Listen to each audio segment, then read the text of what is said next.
Okay, first thing I want to say is, no matter how mad or incorrect their opinion is, I do not want any of you guys to attack their channel. So this is gonna be me. Yeah. And the keyword is reacting since I haven't seen. I mean, granted, that's technically not true. I have seen one video fully, and I seen the first 5 minutes of a video. But this is going to be me mostly unfiltered and not unfiltered, mostly blind. Besides one episode and the first 5 minutes of it. The first video I did watch and the 5 minutes of the West video. So I'm gonna start that now, so you're on the same page, because that's why I type my video as the way I did, is so I can be as fair to these videos as possible. Doesn't mean I will not be critical to these videos, but I will be fair, and we are not gonna attack these people. That is gonna be my statement. Statement. So, further ado, let's get to. I'm gonna start with the shortest video. Show this video first, and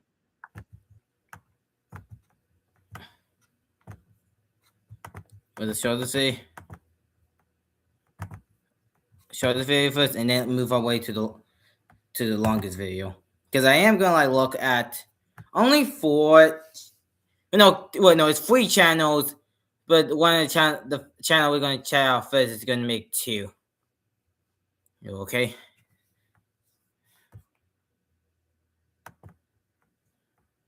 So let's start.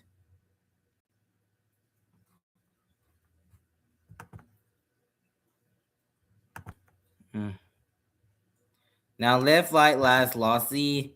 I haven't seen that many videos that she made.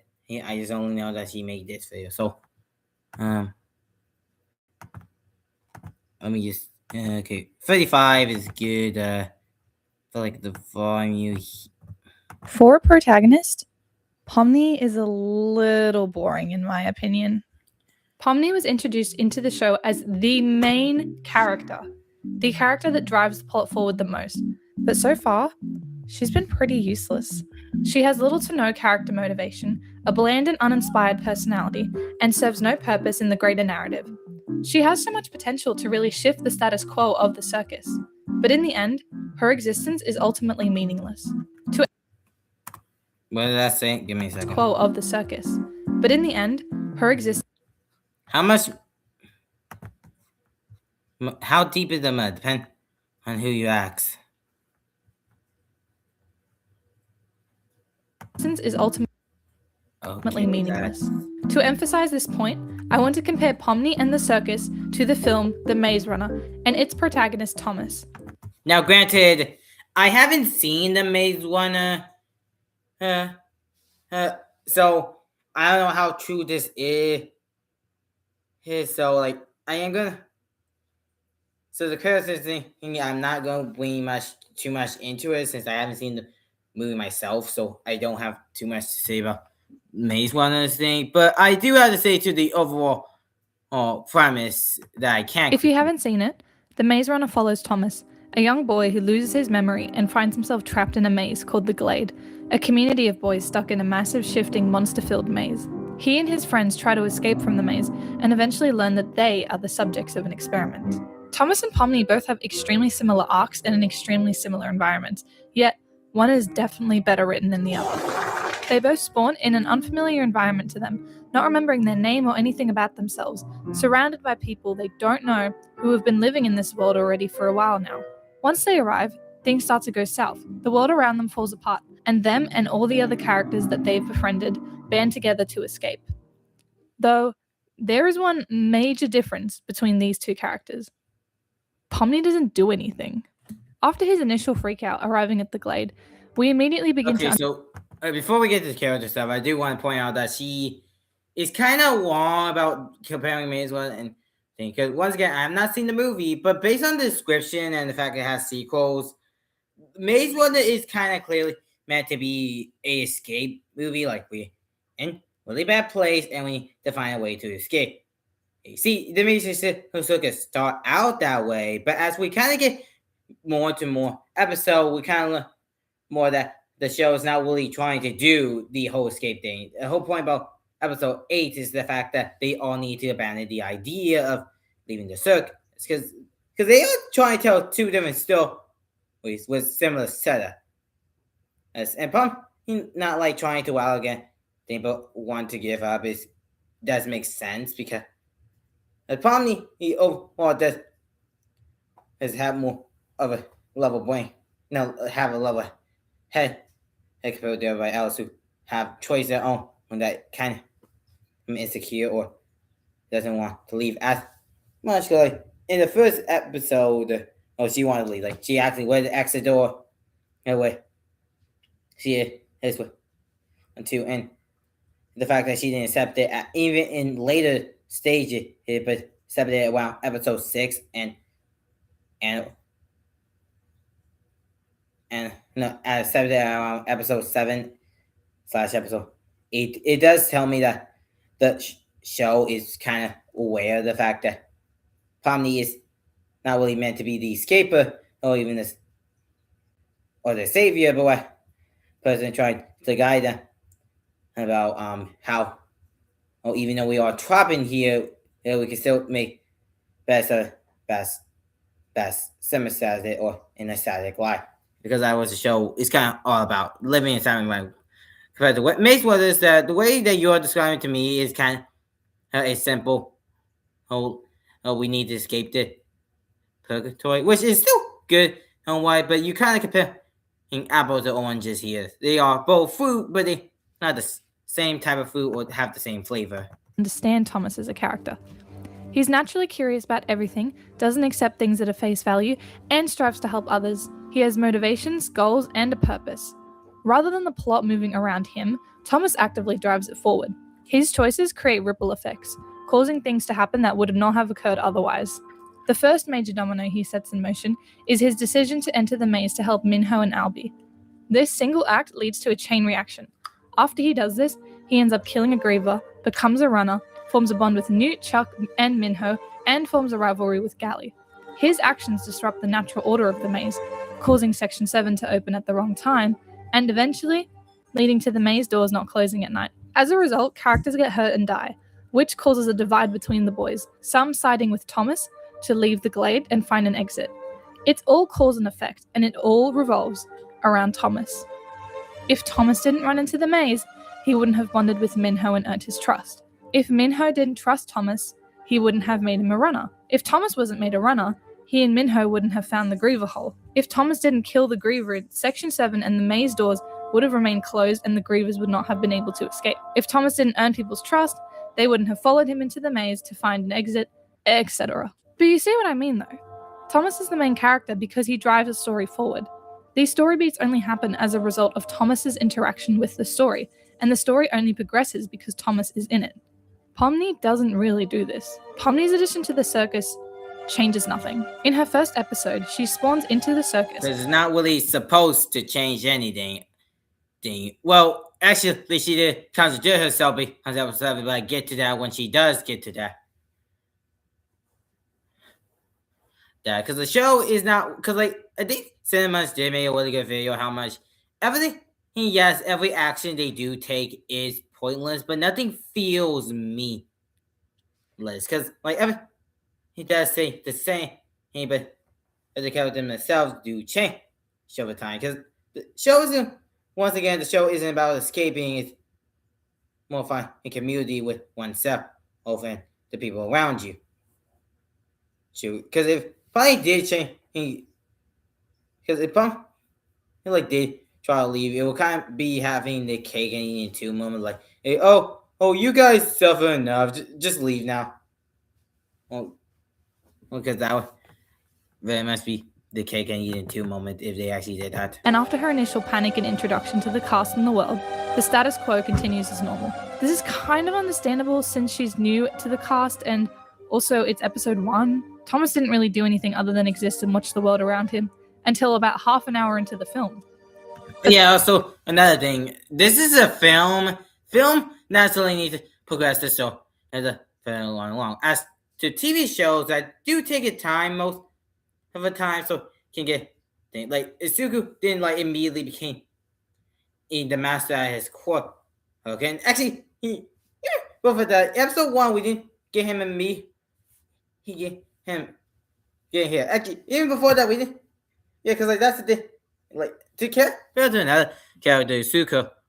I mean, Isuku or slash Jaku from me. Nah, man, I'm messing up. I'm from My Hero Academia. Yeah, in the first episode, he does do stuff, but it doesn't become the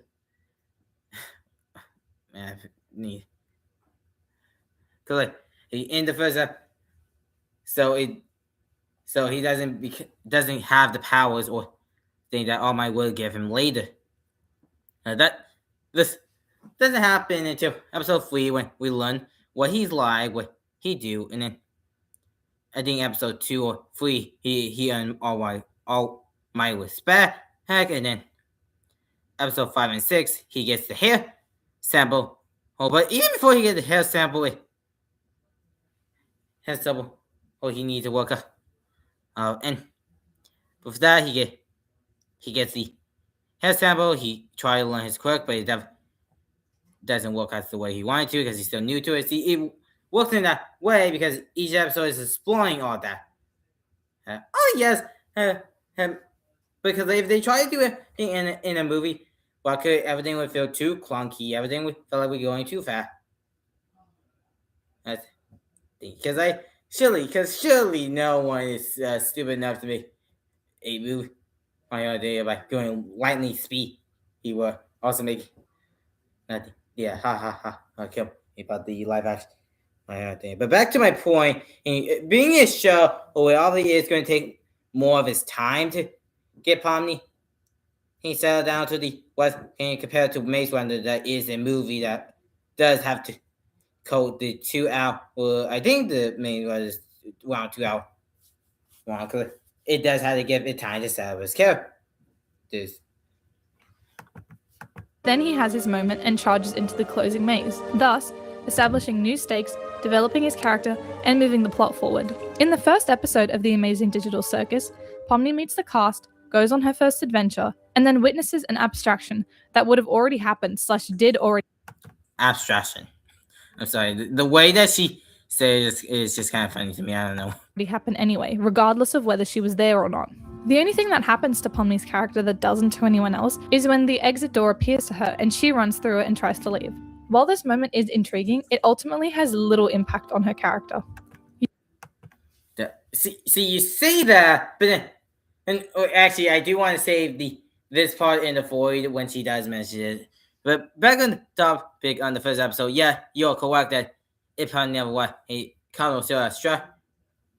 It's more or less a certain point show the audience how the circus works by using Pomni eyes, and then later in the next episode, so in the episode after that, and the episode after that, it show more of Pomni's character than how she reacts to things over the world. As she as you know, she tried reacts to all the stuff of the commodities of this new circus. I feel like my life. You'd think that her having this individual experience of almost escaping the circus would make her more motivated to, escape. But no, come episode 2. One issue, she went to the void, but there was no real evidence that was the place to leave. Because Kane mentioned early in the episode that this is the void. We don't fetch out to the void.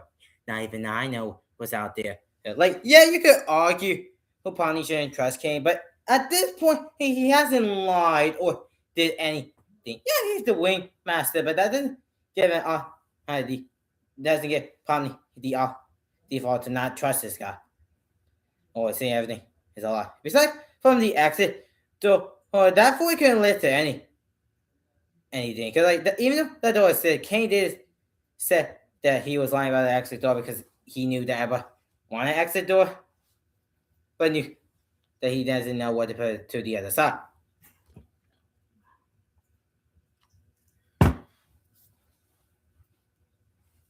Doesn't know what to put at the other side. Doesn't know what to put at the other side. Alright, so how you know like that Pacific void were to lead to the that could just like literally just floated into infinity without going anywhere particular. Like that wasn't like she wasn't close to escaping. And if we talk about her Pacific, like her mind said that wouldn't give her anything either. Nothing happened. She just floated there for a bit. Then probably wouldn't think, oh, I found a way to escape. She would think, okay, that didn't do anything for me to escape. She's just going along with everything. Only now her character is more depressed rather than confused and scared. One of the first things they'll teach you in any screenwriting class is that your character needs a goal, and that goal must be clear. A character goal can be anything. Now, with the goal thing, I don't think that every character needs a specific or style goal. Oh, you can say what character without having a goal. Okay, like I think most episodic shows do that because like we all love Gumball, even though Gumball doesn't really have a specific goal. Oh, same thing with SpongeBob, besides from the first episode. So, they don't really have clear goals throughout the show. Yeah, you can argue goals throughout the episode, but even then, some episodes or episodic show could just be like laying around or laying random stuff. Because like not every character really needs to have a defined goal to be interesting. Yeah.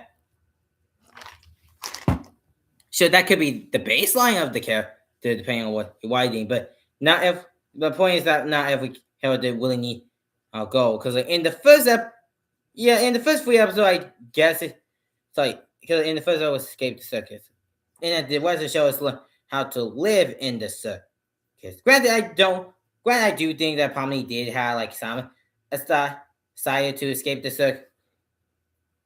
Okay, but I feel like after she like lived here and go through the day, her motivation shifted from trying to escape the circus into learn how to live in the circus in these conditions. And can change throughout the course of the story. Thomas wants to escape the maze and protect his friends, the Nectans want to find Lemuria, Luce wants to be a witch, and Moses wants to free the slaves. These goals drive the story forward and provide motivation for the characters' actions. Pomni has a goal, to escape the circus, but it's not something she ever acts on. It's more just something she wants, like how I want $1 million, but I'm not really doing anything about that, I just want it. And that's what Pomni is. All the characters want to escape the circus. So what's different about Pomni? Make her more curious, get her to investigate.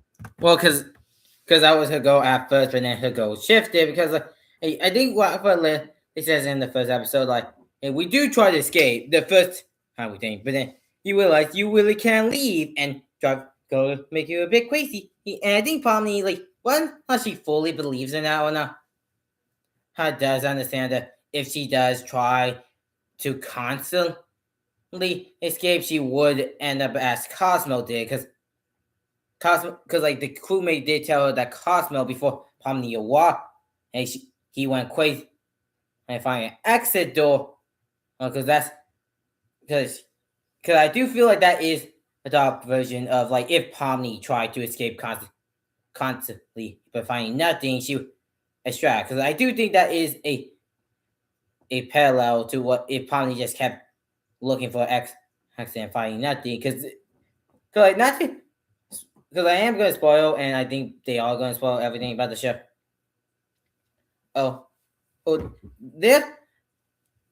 There's no real true way. They are additional copies, and they don't really have a chance to escape here anyway. And in the mindset they do have, they don't want to be crazy as much as they are trying to look out for an opportunity to escape. Like, yeah, as I do too want $1 million, but I'm not doing. That would drive me crazy. See, why I'm looking for opportunity is to make that money now. I constantly losing my mind for that $1 million. That is that part of my mindset. Things more, interrogate characters like Kinga, who have been in the circus for so long, they have to know something. In the first 2 episodes, Pomni convinced he was cuckoo. In the first episode, So, cause like, yeah, the king had been here the longest, but hey, that's not really evidence that he knows anything. Like, if me, the president who know about Circus is Kane, and Kane, he doesn't really know that much either to both Pawnee and to his knowledge. And any question that Pawnee might have to ask Kane will kind of get either ignored or just met with general confusion by Kane. Because like Kinga, yeah, he been here the longest in episode 3. He gave a pet talk, but that doesn't really give him any real confirmation about him knowing as much as she does. Because like everybody knows the same stuff. You're trapped here, yeah, we go he versus in D. And the only one who knows is Kinga, but the only reason why I know is Kinga, and reason why you know is Kinga about this stuff, because we have evidence that who anybody showing us this fault. But Pawnee doesn't have that same knowledge that you and I do. So she under the impression that he knows as much about the circus that we do. Until later when it actually is useful, when that she does remember. Because it's kind of one of those moments where you heard something you don't really think about it for a moment, but then later you realize, oh, I actually do know that. Because like it does happen to all of us when we do learn about something and you realize, oh wait, we can use that because we found a purpose with that specific thing or information. Hi, it's editing Lozwell here. I just wanted to bring this up because I know that people are going to point it out. They're going to be like, in episode 1, there's a scene where Pomni is talking to Ragatha, and she says, why even go on them at all? Why not try to find a way? I feel like why you use that GIF, like that, granted, that just kind of look. Why you use that GIF? That was just so goofy. Like I felt like the dog nerd thing would have been better as to leave. This obviously proves that she's the main character because since day 1, she has been trying harder than anyone else in this whole circus to escape. And she just lost motivation, that's all. And look, and in episode 8, she's taking charge. 7. And she did take charge. Like, she was, like, yeah, able to tell him, but they are... Like, I think you are kind of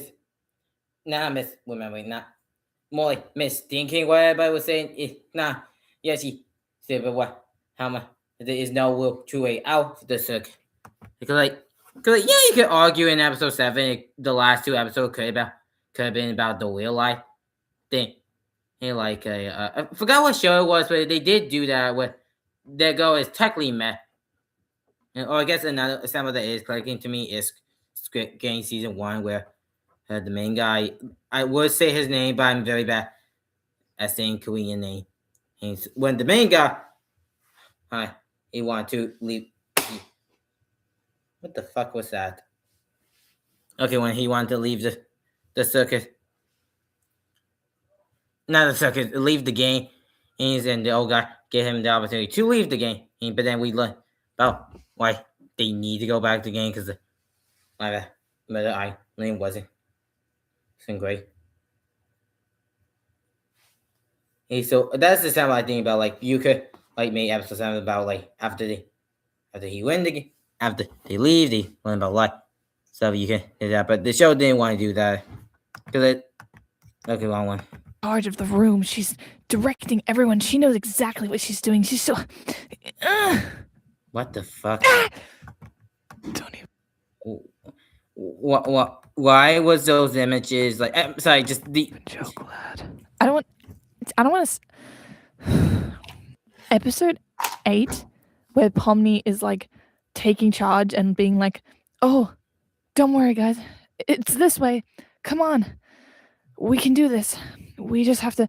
Like in episode 7, where she's like, has to be the one to like press the button, and be like, "Pomni, this one's all you, girl."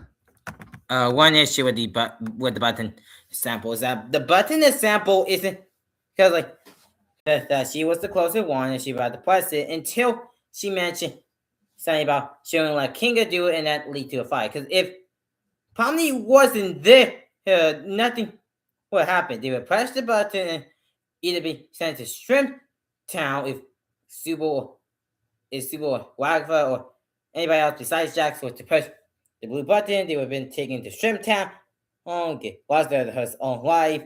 Or maybe the king would say, America, is this what it likes to sing? Speak to me. I'm sorry, that America is really good. But the fact that if Pondy wasn't there, she wouldn't be questioning because before she pushed the button, April was like, because Pomni said to Abel, Pomni said to Abel, "Oh, when we get out of here, I buy you a drink." And then he said, "Make the right choice," meaning that if Pomni wasn't there, she never pushed the button, and by pushing it led us to so many other things happen. But he like, he could be stuck in Shrimp Town, or Jack still had a panic attack from. Actually, no, but that doesn't screw either. Because the only reason why he had that panic attack, because Pom. Okay, I do have to change. Okay, I have to change the scenery now. I need to change the scenery because. Hi guys, how was your thing?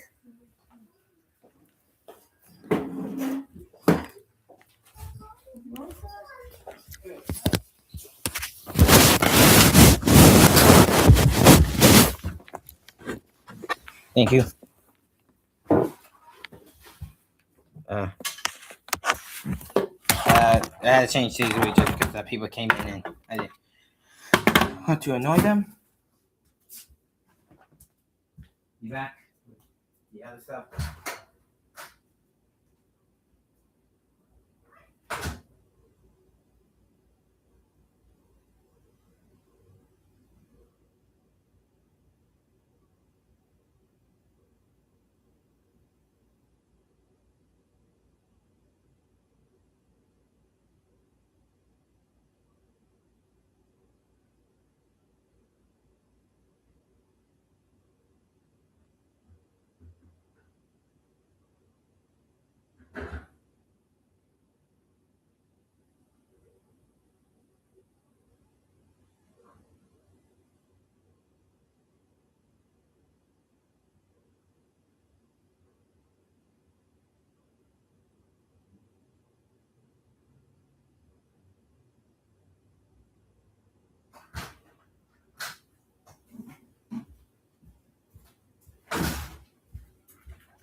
What?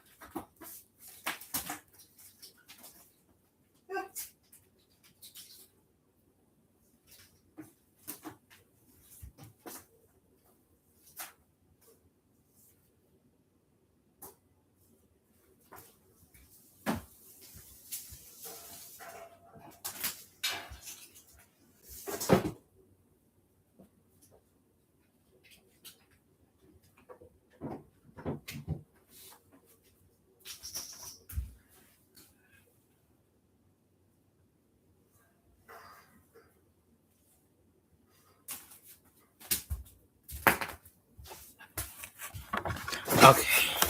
Sorry that took me a bit long. I was trying to set everything up in here so the video can run as smoothly and as pacely as possible, so it doesn't become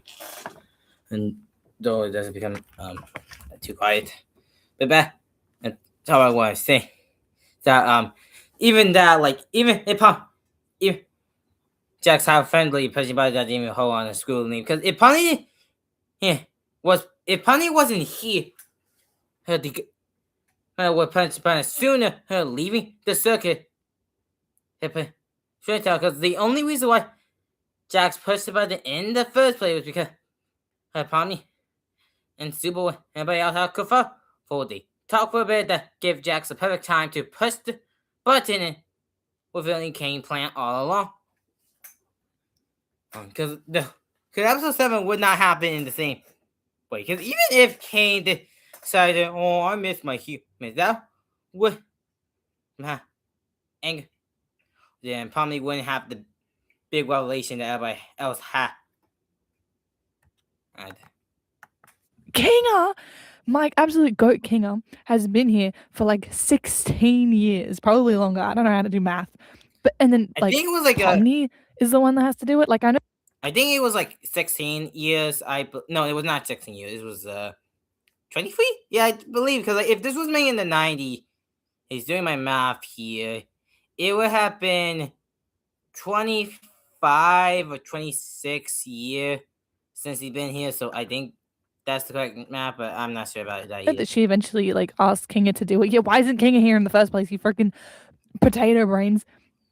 There is no reason that Pomni should be doing anything ever, other than Gooseworks decided that she was the main character. There's no, like, give me a reason. Tell me why. Right, now with the main character thing, it more or less because like I think because like I want you to tell me why Candy became the main character, why Liz became the main character instead of Candy. Is because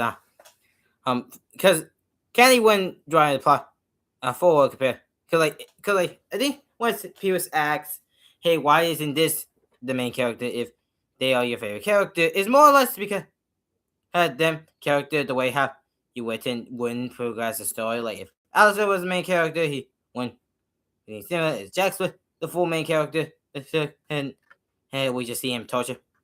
But Charlie Liam Pomni does challenge those precursors of their few who or give the show more to do so we can see how they react or how they change the circus because she did change it just now straight on a rifle. Yeah, tell me why. Tell me why Pomni is like leading the pact now. Why is she like the alpha freaking circus clown now? Why is Pomni the one that is in charge now? Why? One issue in you because no one really see Pomni as like the boss or charge. In episode 7, 8, she is just the one who's just like holding hand.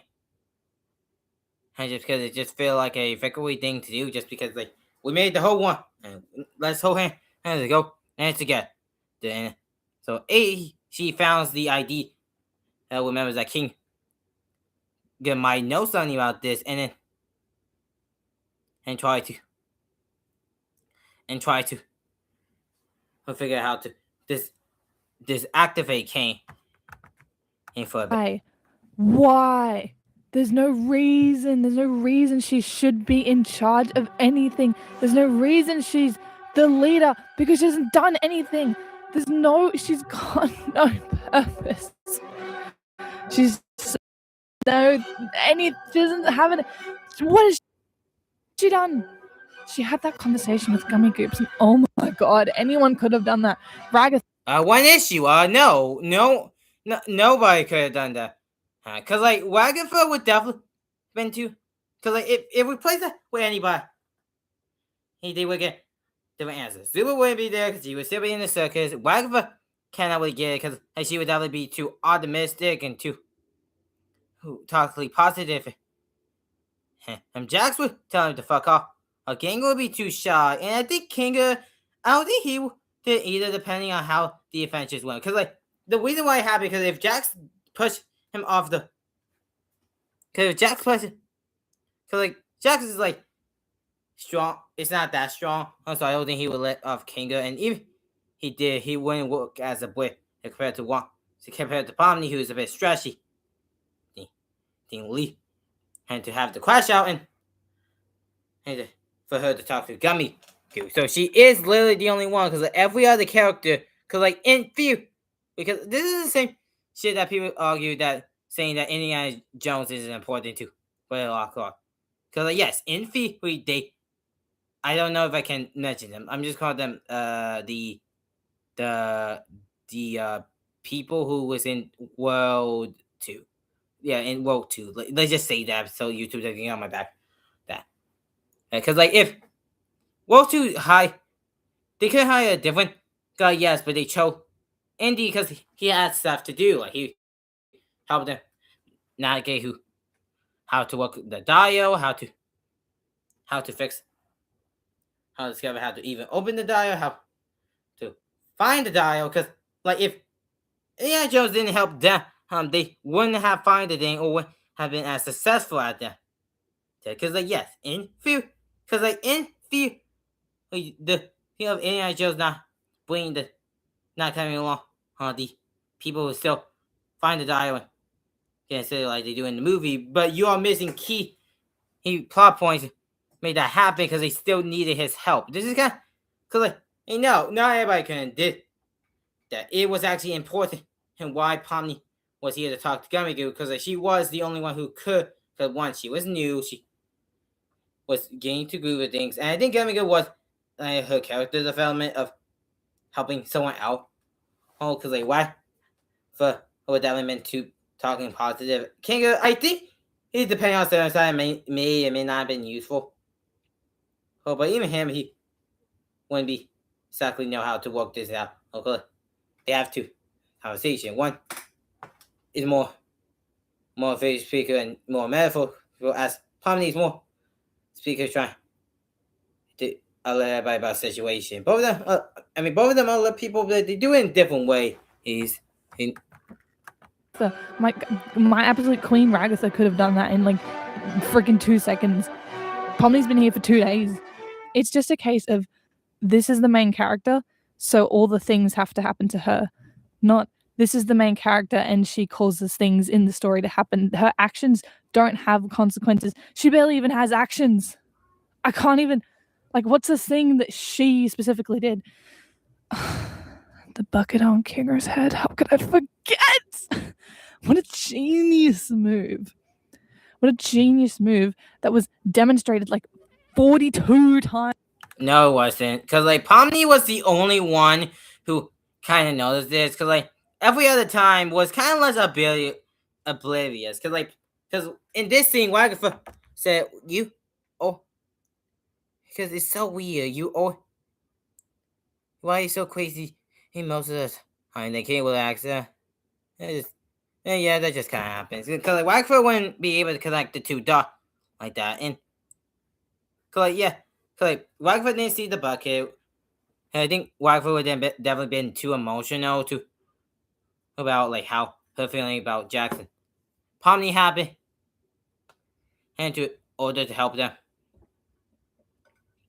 To figure out what that king is saying when he's in the dark. Because, like, Pomni was the only one who actually had, like, the deep, dark conversation and been in the dark longer since the entire episode of Melton Hall was literally Pomni and Kinga being in the dark the longest. So Pomni would connect the dots much faster compared to Wagatha, who was in the dark that one time for all we know. Already. You're telling me that the 612 instances of Kinga acting rational in the dark weren't enough to tip you off that he acts rational in the dark? Are you freaking stupid? One issue, we don't know how much. Because, like, the crewmates have been together, but they haven't really interacted all that much. Because it kind of, as much as Jax is wrong, that on the base level, he is what they appear to be. Because I don't believe that Kane and Willie make that too many adventures where everybody's in the dark. Everybody to click the two pieces together and in the beginning, they all had like different team dynamics, like Jack, Loser, Webber, and Cosmo. Yeah, because it was like basically just Cosmo, Webb, and sometimes Wagatha. Because even though Wagatha has been with King the longest, it doesn't mean that you easily know them everything. Because the interaction they may not have quality that every time they're in the door. Like in the funeral scene, and yeah, he closes off. That is what symbol of darkness, but if we saw that and most people saw that, they would think that he was crying because he misses Cosmo. That could have been how he does. How they certainly might interpret it, not as immediately. This me. He does remember stuff in the dark. That because those incidents can be explained someone else compared to Pomni, who actually has like been with him him the longest in the dark. Okay. I actually like the show a lot. Okay, like don't stop touching the mic. I like the show a lot. Don't get it twisted. I genuinely do. This is not like the only thing I want out of this show is that it doesn't turn out like Hell of a Boss or Has-Been Hotel, where it's just shit writing. It's not. I swear. Okay, okay, so okay, so has so I have okay, so are you gonna bring out samples about that? Like, did that relate to anything that you was saying about the show?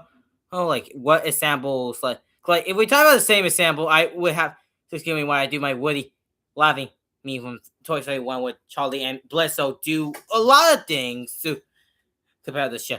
Oh, because like if you're talking about something else, what in reference to? Because like what you talk about now is why probably not a good protagonist, but you many Hellboss and has a hotel where the protagonist wasn't. Now you think it's good, does do stuff like Charlie Bledsoe does a lot of things. So are you gonna elaborate that, or are you just gonna say shit? Why did you not elaborate to like the point of the argument? But there is a lot that I have to say about the Amazing Ninjas. Just like I do like the show. I do like the show. I do like Okay, the so are you saying you do like the show? Why not you prove that? Like, why don't you make like a different video or show us why you like the show? Oh, cause like there's a show I do like, but that there's one part that I do want like at least try when I do make that video of a show with one particular part I think is bad. I do want to like I do elaborate why I do like it in the beginning, so I can like make sure to everybody that I do like the show, but this part didn't annoy because I feel because that's the thing. It's the structure part of like you saying you like the show, but me not really getting that part. Shit. show a lot. I swear, say wallahi, bro. Bombaclat wallahi. I like the digital fucking circus. I swear to you. I do like this show. She just goes with the flow after episode 1, and all the discoveries she does make, example, meeting Gummy Goops and meeting Abel, are all by accident. Oh, but in episode 8, she's the one that puts the bucket on Kinger's head and makes him remember. Yet took her long enough. The amazing digital dumbasses, bro. Do none of you have any pattern recognition? Guess no one wants to escape that badly. Because there's no real pattern management, and as we talked about before, or everything that we see and the stuff that other people see can be either coincidental or not. Because they only really see 2 cases when they do talk subset. When Kinga isn't, yeah, like it's show. Because like think about a different character that does have moments like these, like Patrick. Like Patrick also have these moments where he say something. A lot of times he say something really dumb, and then later something really soft. Because that's something that you usually expect. Some kind of dumb people they might say something really smart, but because like he is like the oldest person out here, so people could theoretically think, oh, it's probably his dementia, or just him being in the circus long enough. He would have these rare moments of being smart, but there's no clear path. We know there's a clear path because we have, as the viewer, we have the opportunity to see everything in the show. But from the character's point of view, they don't have the same luxury of knowing the patterns like we do. Main characters are meant to leave some kind of impact on the story. In Maze Runner, Gally even has a line about how Thomas's presence has shifted and changed everything. What does Wait, let me see you. Line about how Thomas's presence has shifted and changed everything. Okay, I swore he did, but low-key can't find the clip, so just pretend I didn't see anything. Really, like you telling me you couldn't go to the actual movie, like we watched the movie so you can find the clip, and like screen record that, or then like dude, just watch the movie again. Just like if you need to find a clip, just watch the movie so you can find that specific clip. Or if you can't find a specific clip, then find a different show or movie. So I know that's an nitpick, but that's just kind of funny to me that she doesn't bother like looking for the clip. What does Pomni change? It seems like Kane was going to crash out sooner or later regardless. See, you're correct, but same time, if Pomni, you're like, sooner or later, Kane was going to crash out, but during leading to death, it would have been different about Pomni, because, like, Pomni does change his perspective and thing. Like, because, like, actually, in episode 4, the biggest sample, because if Pomni wasn't there, because the King would play Super, because Jax would have left, Super would take Ragnar home because she was strong. Okay, because if Pomni wasn't there, Gengo would have extracted right there on the spot, and mean that King would have suffered another law that would probably lead to Super extract. Because you took the only thing I love. Now I'm gonna extract. And then also later, because he lost 2 characters that lost 2 characters that I would. Because actually no, it would change. Because even even Super didn't extract after Gengo's 7 episode 4, or the dynamic would have changed. And he's like, Jax was a bit more cartoon.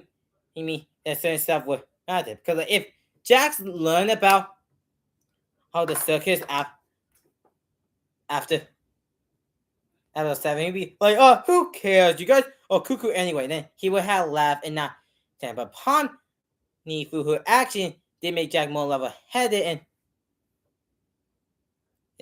that if circus, he would probably stay put and wait for them to come back. Which depending on what they do, because like that's the thing. If Jax never came to that place, either all of them would have made stricter. And even if we do assume whom that king, he would be like, I miss having everybody else besides Jax, and bring them back to the play. Hey, the women wouldn't have any distrust in King because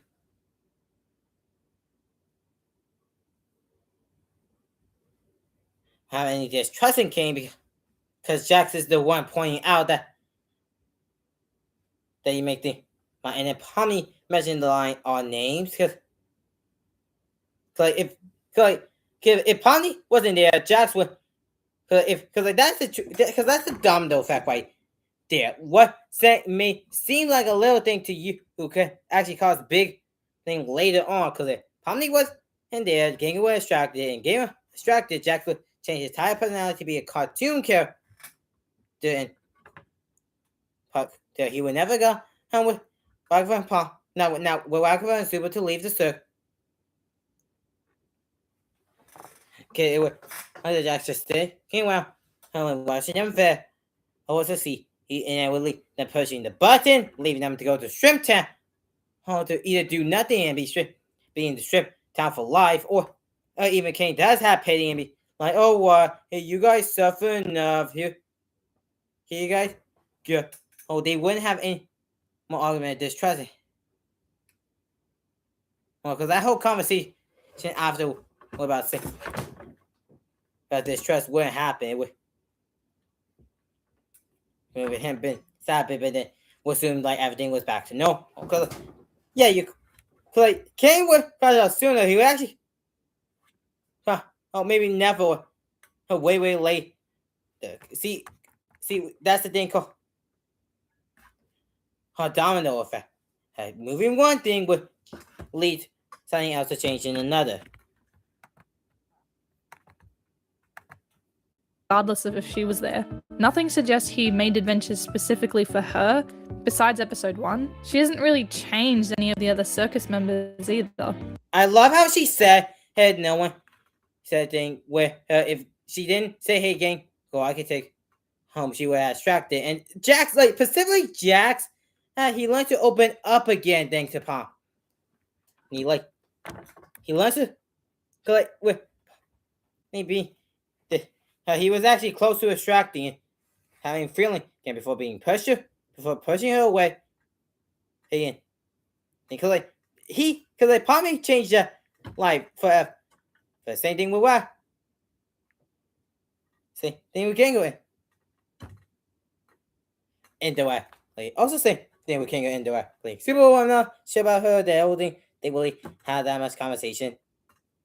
That but everybody else do have that happen either directly or indirectly. So she does actually change everybody around her. She serves no narrative purpose. Oh, but the show's not over. We still have episode 9 and 10. If your main character does absolutely nothing for 8 episodes, and then at the very end of the season, it's like, don't worry, guys. I've got this. Then what was even the point of them being there? Genuinely. What is Tommy's point in the show? What does she add that no other character could add? I like this show, okay? I like it. Like, despite everything, I really do enjoy it. Don't think that I am hating for the sake of it. I'm going to be seated in that sweaty theater the day the finale releases. I just see a lot of missed potential in her character. That's all. Yeah. To end the video, yeah, we're gonna end her burping. That's really how you make it. And also, here's the video responding to the hatred. So let's see how this one lasts.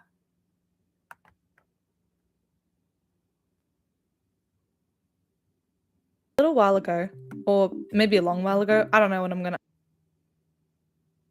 practicals, and she serves no greater purpose in the narrative.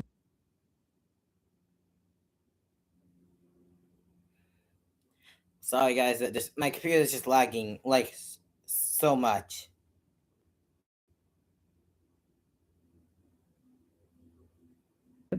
And people were not happy. I had essay after essay written in the comments about how wrong I was. Okay, so let's read some of these essays so I can talk about that. My God, can you welcome my stupid computer? Okay. Not happy. I had. Who's going to tell her how the show meaning is? Who's going to tell her that the point of the Circus show is how to find meaning in sounding lie that point actually does do things, little things, sure, no, but she does reach out because in her own at their own level all the time. Hey, much not fun. Again, go final episode. Here's a good example. She did it. Why? So we challenge. Well, yeah, that's the point. Like, because the show is different from Maze Runner by the fact that how to escape. Well, the show is more or less how say in semantic life. No. Essay after essay. These problems are kind of you think kind of doesn't have a control. Like FEG diary replicate. I do agree with that too, because like very helpfully, he doesn't really change all that much either in the book. Because then in the movie, yeah, he does little things, but they ain't really things that matter to the show and overall for changing everything. Because like Wally would still be optimistic, Wally would still watch it would still be the cool hung to or center of that. No, but rather what we see happen to the world around them that we find them more interesting.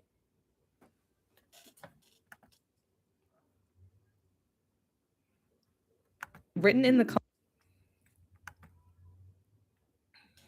Pomni additionally do nothing to change his story, but she find about Kinga in the door by her wife making which is life for helping wife for is the first thing. And the idea of leaving talking to Kinga and to crash on King. Yeah. Cause what is this example I want to point to that Pomni is the one who, because Pomni was the one who crashed on King, because everybody else would have been too tired or too focused on distracting Kinga. Which this is the same thing about the domino effect. Cause like, even when I go into samples that, so I always disprove it again with the fact that if Pomni didn't put on the bucket, none of this would happen. But let's assume that she was either fixing at that point. Everybody else would be either too focused on sucking out the king because that was the only way they could do. Because like, if they didn't, they suck up the king, he'll distract king in a way. He that thing, but because like it actually does fit with her character. Because like after so much, she does get tired of this, and it actually relates to his character design. Because like Justice is type one who was allowed to make fun of the war, because they are meant to be entertainment for them. So they are the only one who allowed to make fun of the leader / war. comments about how I don't know what class. I don't know what screenwriter class you went to, but your protagonist need to go. Isn't it or something that Monsieur tell Monsieur Ware? Why have his story and go this part or have protagonist who literally years now have goalless protagonists or any protagonist for hundreds of years now. Like something that else that tell me that whoever screen then was awful unless you okay. I feel like this part is a bit mean. Like and like she could just meant like in generally like maybe she never like took a screen class but assume that this is what you learn in class. But I feel like that's a bit me. We try not to be as mean. And like I am definitely being harsh, but I'm not like dinging her personally, assuming that she drop out like in 2 months. And in fact, you know what a passive I mean, but yeah, exactly. Probably could be a passive protagonist, huh? How wrong I was. This part is so cringe. What's I don't know what's worse. Not realizing the point that you're feeding it or knowing what trying to pretend that people say like what what do you want? And Mary Sue who did everything perfectly. And she does stuff in pilots. She was cute when she went along. Also I love the fact that she doesn't like open up the thing. And cause I went to back in there because like she knows that point is correct. That's why she didn't open it fully. And even you want to say, well, maybe it didn't fit. And then they make it fit. Like make the text smaller or make the comic smaller to the screen where we could both see here and both see the clip in the back. So now I go back to the other of it so I can help you guys understand.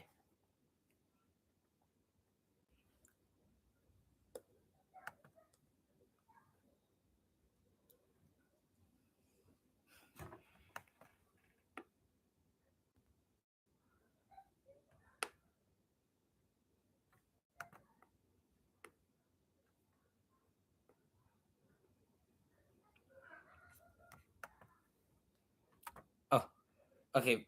5.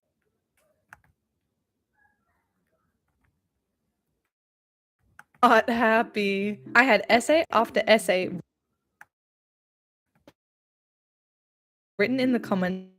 Wrong I was. Okay, so this part right here. Let's wait.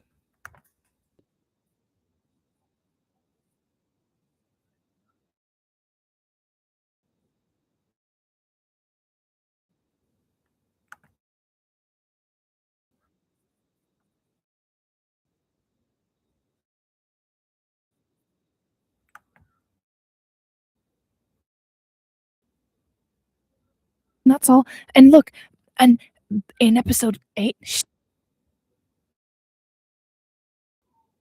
she's taking charge of the room. She's directing everyone.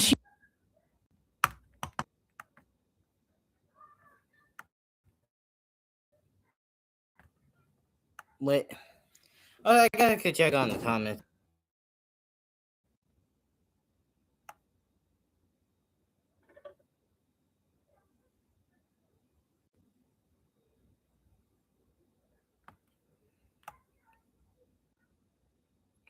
Where is the okay? Let me wait for this to go up a bit so it can like work properly. Is the that's not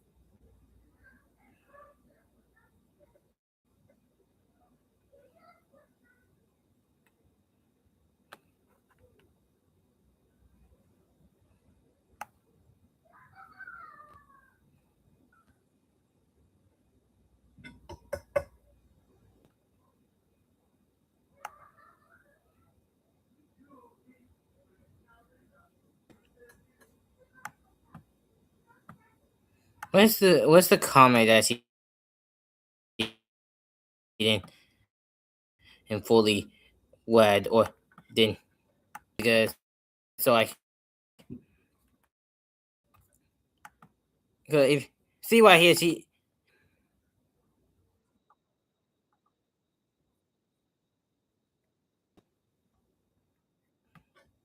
Also, I do love the fact that the thing we did see with her comments, she didn't let this one, like, she didn't show the font, because like if you read these, who this was so cringe. I don't what was not realizing in the point her thesis or know about, and then try to pretend that people didn't know. So skip. Okay, like, what do you want? And Mary Sue that is perfect at everything she tries. She tries stuff in the pilot. Was Kim realize since she has a pretty good idea on what to get the rules, and well, that's the they have no escape. And then she immediately escaped in episode 7, and then get the plans in episode 8. Hey, the reason why Pom is that and she's not been broken by the circus. She tried to way out of the back. So why for one more? Why not come? Then because of her positive. Same thing with Gang. On the hand, assuming that he did went back, he would not cheer Gamigu up. And now, since the first two would eat, since it's not their first war, and they inevitably know the fate, because like after on the because Kane does. I know you guys love your NPCs. It does, like, proving that other time people did ask, "Hey, can we bring this NPC along?" Like that a lot. That's proof that the reason why they don't want to, that he didn't want to bring the NPC, because he would be confused right now. Because we all know all of them are brain scan. I'm gonna try to figure out which one is like human adjacent and compared to everybody else who's like full NPC. You can only have it to Pomni. Also, but she didn't change. Pomni fixed. Oh, granted, I wouldn't say fixed, but I really did broke down Max's walls down. Tell Wagner to stand up herself sometimes. Saw how the other making a saying, and ugly Max self left as super. And also after the Gango thing, in which I also do want to mention that you spelled Gango incorrectly, but I am going to know that Gango. At the end of episode 4, she was about to distract. Like, she had a shit day and was about to distract. Her mask was going to fall off, and she was going to distract there. Then it wasn't until Pomni who said, "Hey, do you want to come? Because, like, hey, I can close out for the night." Because that did back to reality. Because, like, hey, Subu had to take Wagva home. Jackson didn't care.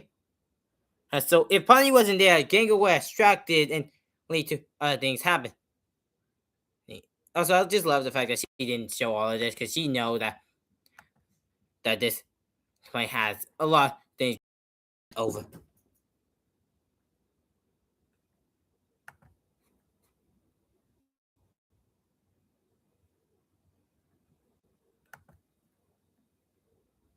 Okay, this works.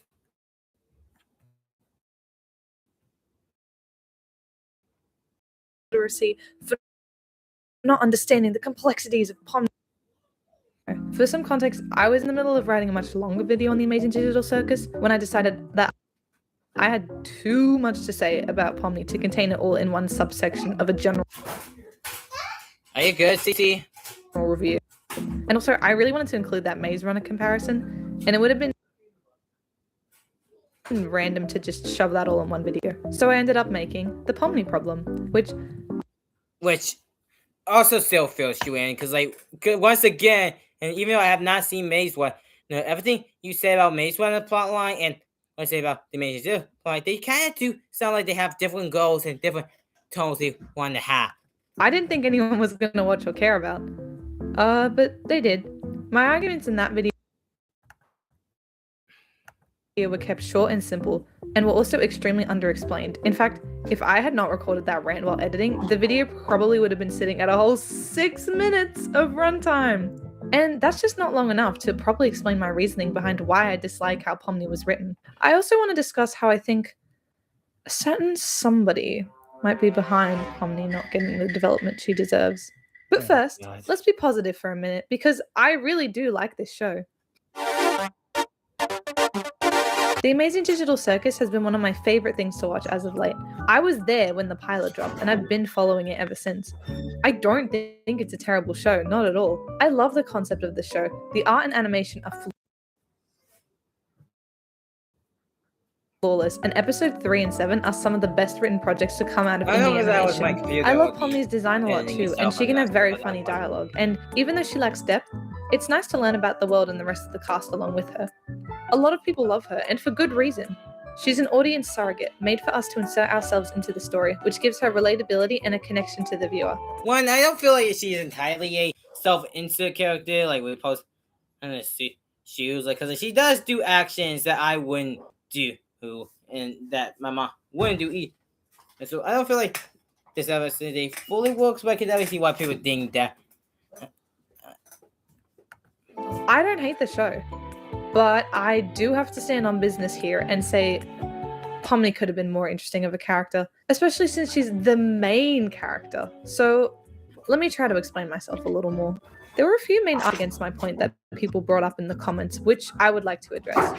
The first and most common one is that Pomni generally does do things and does have an impact on the story. People in the comments especially brought up that she helps other characters work through their issues. Really now? I mean, she technically does, but like this isn't special to her. In episode 2, Pomni meets Gummy Goop and they both get trapped under the map together, where Gummy Goop learns that he's an NPC, an insignificant being made only to further the lives of other people. Pomni finds meaning again and reminds him that he is still his own person regardless of why he was created. She helped him work through his issues, yes, that's objectively true. However, is that something only Pomni could have done? Yes, because as I mentioned earlier, everybody else would either not and try it all, like with Jax. It depends. Super Saiyan wouldn't be as much help. Oh, Kinga and Super Saiyan, the Circus again, and Gangon. And Gangon, Wagfu wouldn't have the wise words because Wagfu would have been too optimistic or too positive, and Gangon would have been too shy to say anything. While in his pay party. What if it was Ragatha who ended up trapped with Gummy Goop? She wouldn't do the same thing? She would do the same thing, but doesn't do it in the same way. It would have you like try to be too positive because like as much as you like Ragatha, she does have the tendency to like try to say everything is fine, but she is positive, but she doesn't mean that she always have the right words to say in the situation. And compared to Pomni, who would have been here like longer, and compared to Pomni, who've been here shorter and haven't been fully corrupted by the Circus and banning our hope. Done it too. Even Zubul, if she was there, would have most likely also comforted. They wasn't there, like, because like the example of like if they was there, but they wasn't, and we know why Zubul wasn't because as they don't generally attend Circus because they feel like they are insecure about their own self, supposed to join them. Gummy Goop in her own way. Basically, everyone except Jax would have done the exact same thing as Pomni does. No, Kinga, like, depending on which mode, because like, even we do assume it's dark mode, I don't think it will work in the same way or have the same impact as to Gummy Goop and to Pomni. Because another thing, Pomni doesn't know that NPCs don't stay here. Because Kane does say, hey, I know you guys love you, NPC, but if I suddenly try to who the human who NPC, hey, who knows what could happen? And meaning that this is not the first time anybody asks, hey, can we bring this NPC? We actually are quite fun. And but the King saying nah. Because if Kane was there in the dark, he wouldn't know what to say because he knows that in a short moment he would have been gone. And compared to Pomni, who doesn't know anything about the Circus and would know he would be gone. In that scene. But no. God. Why do my tight chest like hurts over here? It has to be Pomni because why? Because she's the main character. And there lies the issue. Pomni's actions derive from the fact that she is the main character of the show, not because of her personality traits or motivations. Pomni is the established protagonist of this story. She's the most screen time out of anyone else in the show. Her name is... argue, Jackson. And I worry about the time thing later. Is first in the Oh, credits. not in this video, but rather when I do make my own Facebook video about the Amazing Digital Circus, I definitely like one up the time. There is no arguing that she is the protagonist of the Amazing Digital Circus. But can anyone tell me why? Back to my Maze Runner comparison, why is Thomas the main character? Sure, it's because James Dashner, the author of the original books, decided that he was. But there's so much more to it than that. No one else was going to run into the maze to save Albie and Minho except Thomas, because he was written to possess qualities that make him different from the supporting cast. Okay, Thomas was written with an overwhelming amount of curiosity. Because once again, you are comparing apples to oranges to this again. Comparing to things and to have different girls from each other. Establishing a clear difference between him and the other characters, as they are happy to follow the rules and not question their situation. Thomas's curiosity leads him to discover things about the maze and the world that the cast resides in that no one else, keywords, no one else, would have discovered. Remove Thomas from the story, and the story falls apart. Remove Pomni from the story, and not much changes. For example, if Pomni wasn't written into the story, Kaufmo still would have abstracted, and most likely abstracted at this point, because when she did made this video, this came in episode 8. Jax had, like, even if that was your general theory and if that was true, there was other things that could have happened. Like maybe he wouldn't have abstracted. Maybe he would have left, or maybe he make his sacrifice. But I'm gonna know that because like, it is like maybe just a feeling that is ultimately why. So I'm not gonna like try to argue with that much, but still, you didn't know what happened. You shouldn't just assume. Helped gummy groups if Pomni didn't exist. But let's be honest, that scene has barely impacted the story so far. That did impact the story. She learned sympathy. She how other people, but with how they handle the situation. And remove it entirely from the plot, and what changes? Actually, that event leads to Pomni having more empathy for NPCs, therefore leading her to notice Abel. My God, why my computer? I keep doing this. Like, probably it's just because the heat around it, even when the heat is not that bad. Like, it's hard, don't get me wrong, but it's still like over. Oh, okay.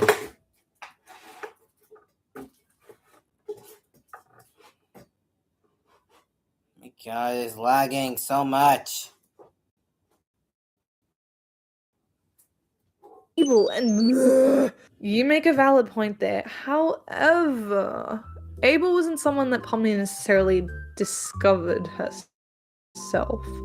Sure, she noticed him first. You tell me, like, Abel didn't just like walk off and say, "Hey, go," or I am Abel, or I know the secret.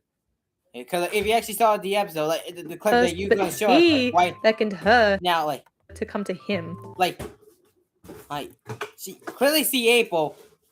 Oh, yeah, it's the white place and white time. And aka, you're doing the same thing that you said she should have been. She was curious about April and check out more about her. You literally contradicted yourself. You did. You like didn't like in an instant. There was no build up to this moment. It just kind of happened. It wasn't like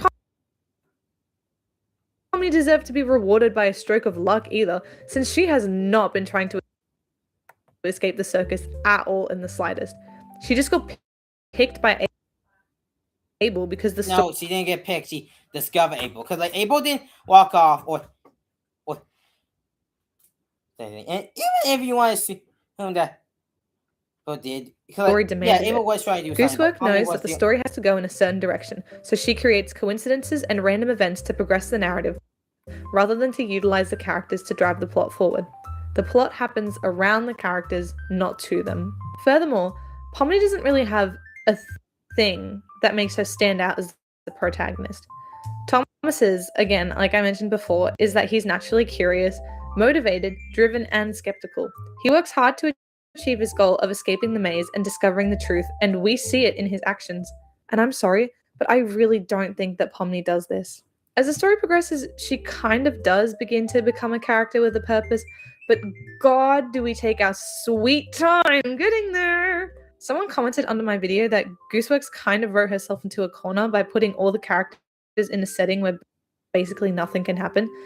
I want to sure stuff does happen. So like Kane does that adventures every time. So there was multiple opportunities that she does take advantage of to make them progress in the story. Which I unfortunately really agree with. I had a lot of people try to argue that Pomni doesn't try to escape the circus because no one can, so there's no point. But doesn't that bore you? Imagine if, bro, we can't escape the maze. I don't know if you know this, but she did have that motivation at first, but then, cause everybody does want to escape, but everybody's not gonna lose their mind trying to escape. Like, tell a friend when you just show me that it was opportunities, like you said, Cause I am going to trust you words on Mayweather because I haven't seen it, but assuming that everything you said is true, so that is kind of different due to the fact there was opportunities to, like you said, he made it with sense. He saved this guy and try to do all this stuff that actually, yeah. But with Pomni, there is no real moment where they found a way to escape the circus, like an actual definitive proof, except for April, which turned out to be a trap. Because like it was while waiting for the right moment and right circus to actually help them figure out there was a way to escape, but then also feeling that there was no way to escape. Why did it not play?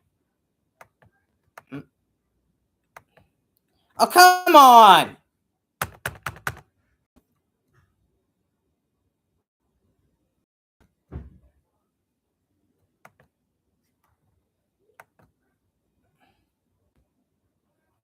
So there's no point. But doesn't that bore you? Imagine if in Maze Runner, Gally just tells Thomas, bro, we can't escape the maze. And after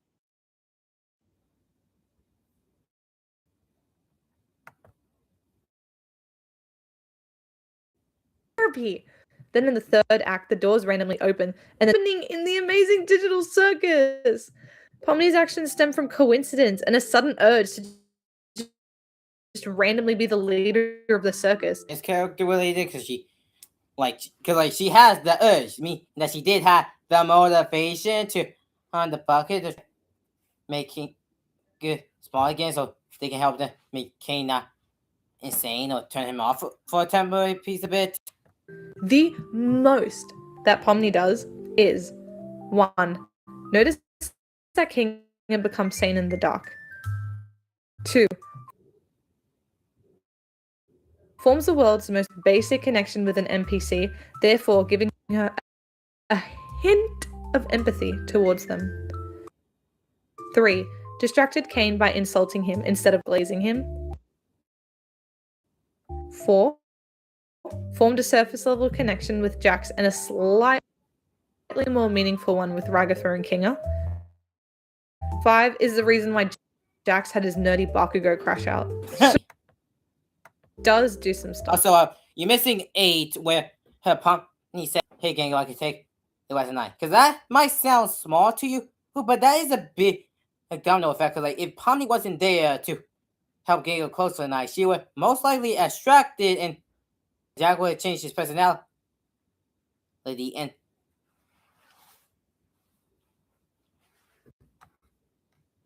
the animal or super would have distracted way faster. Good on Pomni. But these points are also easily refutable and aren't necessarily actions that only Pomni would do. I'm sorry. Actually, the crash out thing not only makes sense. Okay, come on. Why did I do that? Or is it like her? Oh yeah, let me check. Point 1 is okay. So never mind. No, I thought I went back for a bit, but turned out she was just like reusing images. My bad. I actually thought my computer was like messing up for a bit, or I pressed the wrong button. But back on the topic, I was trying to say about like the domino effect about like. But I was gonna explain about the King crash out, but doing the fact that she is, then gonna like listen to this and then I can talk something about that I personally believe Ragatha could have also easily noticed with enough time. Point 3 does make sense for Pomni to have initiated it, but it also makes sense for Zubal's character to have initiated it. Well, with that point, I feel like Zubal would have been way too much to distract Kane during that point, and knowing how how Zubal does attack Night Kane today, he would either ignore that comment specifically, or what makes Zubal try a lot faster and the other people talk, or super fear because specifically he put fucking King the most was me. He that can't either shut them up about it or give them the death glare by aka saying King while saying word saying try me. He said if they have been arguing the most while, homie, he that King would have had a different action in Superstar did because Super always have been antagonist towards Kane. Point 5, yeah, that could have only been Pomni, but again, only due to the fact that she's the series protagonist, not to no, because she decided to go with him because Jax was going to pick Gango, but then Super said no. Then she said no. Let's actually hang out for a bit and let's do this adventure together instead. And then Wildfire was going to say, hey, Pomni. Then Pomni actually said to Wildfire, hey, do you want to team up? And then Wildfire thinks for a bit, thinking about King of being, because it was either going to be King of matching up, or King matching up with Jack, or Wildfire matching up with Jack. Actually, either situation would have totally changed into some extent. And that's happening because Pomni decided a process of elimination with Jack. And points that it's do anything character related. Point 5 is the only one with any merit behind it. You're right. Pomni instigated Jax and caused him to monologue. So let's go ahead and give Pomni the most useful main character award. Yay! It's kind of crazy how much I've been arguing for an hour and 23 minutes on these. It's like if I'm telling up the point, all of them have been they would have been barely 30 minutes. That's amazing how much I dispute her arguments by doing that. I'm just so proud of her. After 6 episodes, she finally does something on her own accord. Also, because I know it's going to get mentioned, we have to talk about the exit door. Yes, in episode 8, Pomni conjures it. However, we learn in that exact same episode that Why is you, Peter? Can you stop doing the lagging? I have 2 other videos after this.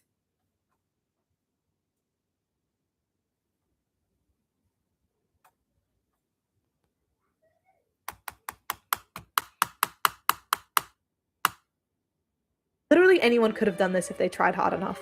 The butterfly. Did no one watch the freaking show? We did watch the show, but the issue was you will like that, and I can't do this, but no one knows they could do this because Pomni is the one who had that experience. No one else. Okay, knows it because woman with a small activity. No one else knows the other than Kinga and Pomni. Yeah, Kinga did say we have ability to conjure but they wouldn't have thought. Oh wait a minute, I went to an accident. The only Pomni knows it. The other character just doesn't know this. No one watch it. Literally, Kinga is you can just do that, by the way. You can just conjure up stuff. It's actually... I don't know you know this, but the next episode, or even if you think a little bit, it does take... Because King, he also said that it comes naturally to him, meaning that it does come hard to them, me. They can just not easily conjure up. But Pomni, she actually went through the office and actually know that there is a computer that me and that Pomni could easily. Because Pomni is the only one who actually went there to know that there would be compared to everybody else who wouldn't know that. It's actually not that difficult because he knows how to. It takes a little bit of time for everybody to conjure up stuff. compared to Kane, and that comes really easily. How to literally anyone in the circus would be able to if they just tried hard enough. Though it does give Pomni something to do, which is nice. Okay, I think it's time. You're all warmed up. Let's discuss her impact on the other characters in the circus. Literally nothing. Okay, fine. In episode 3. Okay, finally, you bring up the point I've been saying since the entire video. The video's actually. There's a store for Gangle so she can go home early. This action shows that Pomni is empathetic and cares for others. But it's also something that Ragatha. And also, you keep forgetting, Pat, that Gango was literally about to distract. Like, before Pomni said anything, Gango looked down in the dumps and, like, we saw blowing fishes. We saw him depressed. I mean that if Pomni didn't do that, she would have distracted right there and then. And if Pomni saved Gango, meaning that she actually did. She's not showing that she had empathy, but showing that she can prevent someone to distracting. You can't put two together, but that scene could have easily done if she wasn't high on the stupid sauce. But, you know, there's some connection there, I guess. Yeah, I mean, they kind of have a bond. Can't really think of anything right now, but I'm sure they did interact at some point. I actually think that they barely interact in the show at all. Zubul and Gangle just kind of keep to themselves, which makes sense given their character traits, but don't make an ensemble cast if you aren't going to have them interact as an ensemble. Speaking of ensemble... Actually, I do agree with that, because I definitely feel like if they did have more episodes, we definitely would have opportunities to have, like, pairings that we don't usually see. Because, like, I was going to say after the show ended, Goosewood could do the same thing as the Borderlands and I Hate Fairyland and what Adventure Time and regular show are doing, having, like, lost episodes, like the Amazing Circus Longest Adventures, where we saw them interacting. And that could have been interesting, but we're never getting that. We are never getting that. We need to abandon any hope for any plans that Goose was going to make to the series. Because after the fan base, there was no plans. All the plans are gone. No. So we are never going to get those episodes. Thank you, fandom. Cast, though. It's funny because I kind of remember there being this tweet from Gooseworks saying that each character will get their focus episode at some... I don't know you know this, but everything is true. Like, even though Pomni is the folk, okay, it does focus on the character thing. Like, we get the super conversation with Jack. Not Jack, with Kane, and Super having their therapy session, and King will learn more about King Fleet. Even though Pomni and King are there, they are still trying to help out another character, and we learn more stuff about them. Gango is fully a Gango episode. No if and answer about that. The wife, but they also character, like, we learn more stuff about her and that. Then Jax, yeah, it's absolutely Jack. Jax is the Jax parallel of them. Everything else, because episode 7 is more on how to escape the circus. Episode 8 is how to stop Kane from tricking the fuck out. Oh, and episode 8 is back to being Jax and Kane. It's kind of a Jax and Kane episode. Point.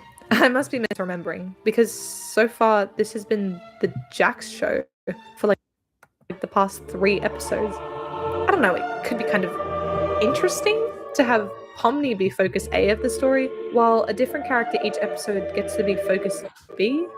But it's strange because I remember in episode 2, she instead gets to have a sweet character moment with a random NPC who's not even part of the main cast and genuinely only has 10 minutes of screen time in the whole show.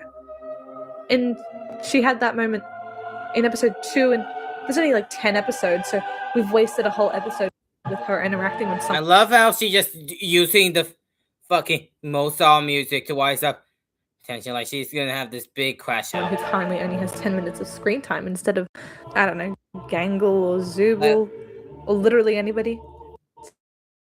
Seems like a bit of a waste of time considering that there is only 10 episodes in the show. I don't know. I'm probably just tweaking. You guys. I love King dynamic with everyone in the show. He's such an interesting character, and I wish with all my heart and soul that he was utilized in the plot just a little bit more. For a majority of the show's runtime, he was just treated as a therapist where characters could just dump all their issues onto. I think it could have been really interesting if Pomni had noticed from the start that he knew more about the circus than anyone else, and her motivation behind getting close to him is to get information out of him. Again, it all Yeah, but goes that back would to require her to just only the people to get something. or love their bond regardless, and I'm repeating myself for the 12th millionth time, but there is just a lot of unreached potential there for more. Obviously, we all know my thoughts about the goddamn bucket. It takes too long for Pomni to put the pieces together. And No, it doesn't take her too long to put the pieces together. But what? Her doesn't let her. Well, the show doesn't really have a moment besides from this to let because like after episode 3, there was no real other reason. Like, yeah, he might have created a circus based on Pomni. No, because like we know because based on cherry pick lines and other things that happen in the show. Oh boy, from the other side, by Pomni point of view, it could really just been stuff or just him saying in general while him actually like contributing that much.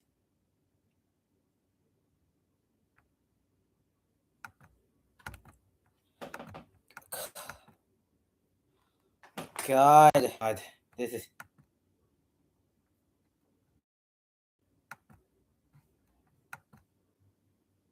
Oh, why can't you just load? Why is it taking you so damn long, computer? Even entirely blame information about King. I know she does. In the episode that she said is that sometimes you're smart with, but a lot of times you are kooky. Because like that could just be like his general, like dysmorphia, not dysmorphia. What's it called? Steroid, not steroid. Something about grandpas. I forgot what it's called for a brief second, and a very much long second. Okay, but during the fact she was emotional and didn't have time to connect the dots compared to Pomni, who like did have the longer episode to realize, hey, wait, because like she was emotional and then the other stuff, big cookie. And so she wasn't able to connect the dots way faster. But in episode 7, she did say. In episode 7, she did realize, oh, the dog it makes sense now because like she realized that moment. So she had all the. Been in the circus with him for years, and you watch him go in his little fort of darkness every day, and it still took you so long to. Okay, so with the fort of being in the fort, you don't know what he's doing in that fort. I don't know what he's doing in that fort. Like maybe he's doing more stuff, small stuff, or maybe he just in the looking at his back. Cause like cause like Ragnar did help him with the A collection, and I think he does have a room. As we never see his room. And we're with her.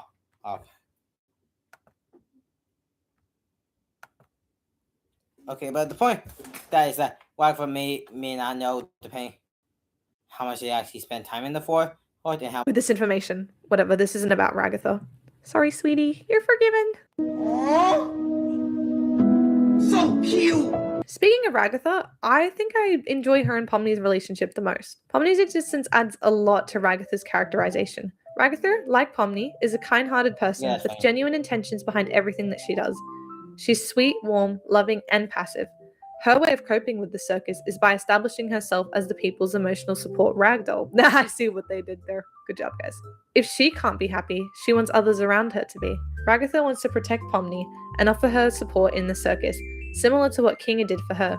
She's inspired by Kinga, and she wants to befriend new members of the circus, no matter who they are or what they do, all in the name of keeping them safe. We see how Ragatha's desperation to befriend Pomni only causes her to stray further and further away from her. It's a really interesting dynamic that I enjoy watching unfold. Good job, Pomni. You were useful again. Now, let's finally address it. That fucking Ragatha. Okay, I do agree with everything what she said about Ragatha. That part, I definitely do believe that. Okay, maybe not basically my feeling, but around my general feelings on Wagner Pomni dynamic. That I hate. You have green steam coming off of you. It's called aura, okay? I'm low-key a Jax fan. Not gonna lie. No. Wait. Wait. He was the only one who ever actually played along with Kane's adventures and took them seriously, which made for a really entertaining watch instead of having to watch everyone bitch and moan for 26 minutes for like fucking 10 episodes in a row. Well, now everybody, was bitching about that. Everybody was more or less going along with it, and only really Zuba was the only one who didn't really participate and complain. And compared to everybody else who complains in their heads and silent, but never out loud. Oh, and I think my feeling to Jax definitely changes throughout the show, but I would mention that when I do make my analysis. So I am going to focus on how I feel Jax right now. His dynamic with Pomni was also really fun to watch, but a little overdone, especially in the indie animation space. Oh wow, you've lost people close to you in the past, and now to cope, you push everyone away by being as mean and unserious as possible, but it's all just a front to hide how much you're suffering on the inside. Holy original character arc, bro. Oh yeah, it's not like many other characters didn't do that, like Suka,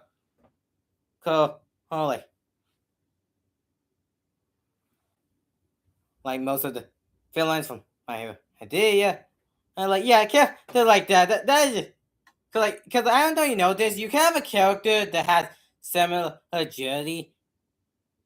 He's to each other, but can still be entertaining. Because Jackson Blissor kind of never care. His part of that general struggle. Because Blissor is definitely more outgoing, more social than Jack. And definitely he's more cookie than Jack. And they try. But he doesn't try to push people away. He more push his sensitivity away. And plus, does Blissor have a moment where he said to point blank to the camera, so stop looking. There's nothing to me. Sorry, Blissor doesn't have that moment. And also, I love she used that as sample. Also saying, in the last video, saying, I don't want the writing to be shit. My hospital telling Hella Boss. I love how she just used that example. I guess the dynamic is kind of interesting because despite how many times he's proven himself to be irredeemable, Pomni still goes back to him and still cares for him. Why? For fuck's sake, I don't know. I don't know, because she cares about people. Maybe because I think because this is what people kind of get confused. I do believe that she only did this gun and one thing just because, why not just play the game for today? Because, to see what his philosophy is. So she already doesn't believe the philosophy. But rather she just go along with it so he can get closer to Jack. If she's going to be on the fence, she's teaming up with it anyway, she might well get no stuff. And plus, in episode 5, they do bond a little bit. So, the bond should happen in episode 5. I know some people said episode 4, but I feel like that conversation, it was substantial, don't get me wrong, but I feel the true starting point was in episode 5. Someone commented under my last video saying that Pomni is the camera used to record the Jack show, and honestly, that is genuinely the most perfect wording for it in the whole entire life I've ever heard. Pomni's development and character arc gets sidelined like crazy because Jack has to have his 8th realistic depiction of a panic attack this season. I'm so sick of it, as is most of the fandom. Just abstract or don't. I don't need to be edged like this. This sidelining of character arcs for more Jack screen time. So, no, because that actually does look into how abstraction usually happens. Because from episode 9, we know that Jack's abstracted, and so that does give us a prelude. Isn't just a problem that affects Pomni, but all the characters in the circus. Their development all just happens off screen. Pomni goes from being isekai'd into another world and being used as the audience's self-insert to the unofficial group leader who takes charge of any room she's in, and it all happens in between episodes. Argue all you want with me in the comments, but it's undeniable that Pomni and all the other characters do not get the arcs that they deserve because Jax completely takes over the storyline after episode 6. You can tell that Jax is Goose's darling, and she unfortunately sacrificed Pomni's development so that we could instead learn all about him and his boring life. It all goes back to that one Gooseworks tweet about which character gets the focus in each upcoming episode. Why even make this if you're so clearly not going to commit to it? She did commit to it. Granted, I think he should get it like a better job, like tightening things up. Because episode 5, it kind of skewed to Jackson. Like of her, because I remember her making the exact same poll, like what episode. See, but then she like switches like 2 episodes to be. Because I remember because I think it was like her Tumblr post that she said relatively the same answer before episode 5 was going to be about Jackson, episode 6 will be about Wagatha. So I think those things they switch over time. If I may adorn, I just tipped my fedora. If I may adorn my tinfoil hat for a moment, I think Jax was meant to be the main character of the Amazing Digital Circus, but because of how similar he is to Blitz from Hell of a Boss, another indie animation series on YouTube, she switched up last minute and made Pomni the protagonist. Actually, no, she's been working on this show for many years to have time to plan everything. And 2, one thing I asked about a company indicator already is the reason why her favorite character isn't the main character is I didn't call character progression. Yeah, your favorite character can mean a lot to you, but if the story can progress them as the main character, it isn't probably a good idea to make. Like how my favorite character is Alistair, but if Alistair was the main character, then how do I tell the entire show would change because Alistair doesn't believe in the redemption and only watch it so he can be entertained, or maybe other reason based on Rosie's things. But that's here no there. Going to her sample, her favorite character is Candy, but the main character is Lit. And the reason why is Lit is because he got more forces compared to Candy, who's like a little more submissive. Like she did say she wanted her to be more assertive. But they like to fix it. Because like if Jax was the main character, he wouldn't have had to have the stuff that Pomni. He would still be a jerk. He would still be the asshole. All except well, Pomni. He's a fall. And if Pomni was the side character, it would feel more like she was like the fixer up, while the actual character she is in the show. Make the show stand out more. I could be totally wrong, and I probably am, but who knows? Moral of the story, if you're making an animated show on YouTube, stay off the net. You will never see a professional showrunner on Twitter just yapping away to anyone who will listen. Television, and especially animated television, is a lengthy process. Things are constantly in development at different times, and you running to Twitter to talk your ass off is just you making promises you don't know how to keep. I feel like there is a general conversation to be had because, like, Goose was, because, like, show Wonder, because like, this was picked out the network, they would definitely change some stuff to make it more marketable or more, just make it more marketable or a piece of their own brand. But particularly with the Twitter thing, if we didn't have a Twitter thing, there would have been less conversation, less, like she bring out funny questions and funny things. But I also do understand the fact that like promising that you did promise, but want to lie so you can keep them in misdirection, or saying things in a specific way that doesn't mean anything.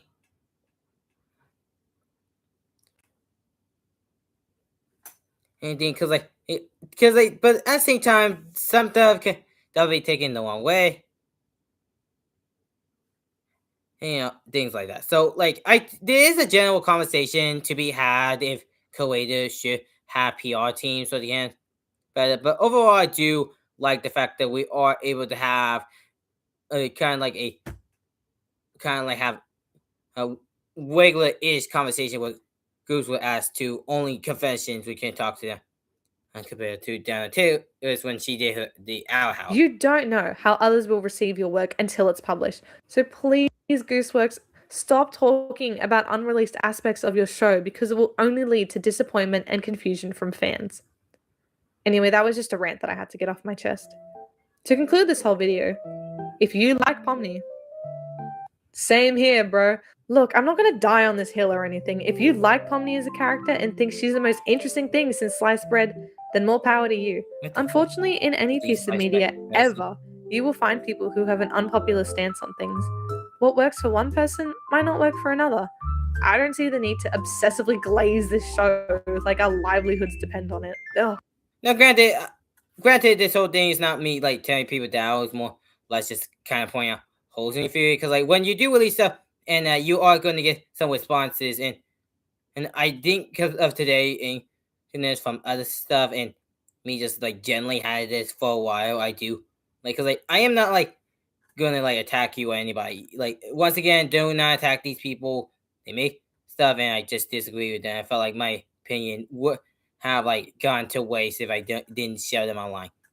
And so I agree with her. Do not attack people and try not to be as aggressive when you get out these takes. I am trying to not be as aggressive. Then Here comes the great switch up. The Amazing Digital Circus, a retrospective coming to a YouTube channel near you. No, I like the show. And it definitely has its problems, but it is healthy to critique things that you love instead of denying that they have flaws at all. I do agree with that last part because I love My Hero to death. Even I do have some issues. Overall, that take I feel like that take definitely has some holes, but it's not like I couldn't see some things. I couldn't understand what she came from. Well, it's still not that good, but hey, could have was could have the next one. This is kind of the whole reason why. Oh, okay. Wait a minute. Okay, but wait, I had to be back. Let me do something real quick.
I said who cares because like, I did read that, but I did because it was like positive or like I never thought about that or I don't fully agree with you, but I think But they said negative stuff. So I like being like whiny or. And beg your pardon, I just said who cares? Just because I didn't.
No, cool.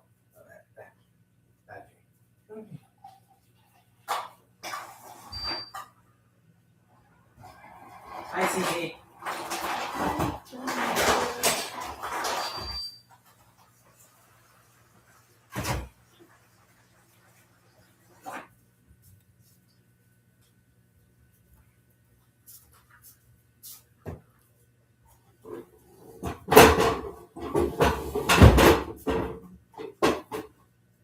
In process, and then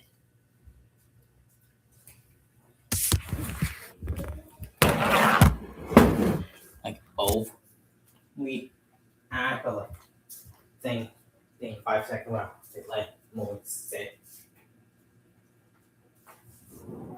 feel like when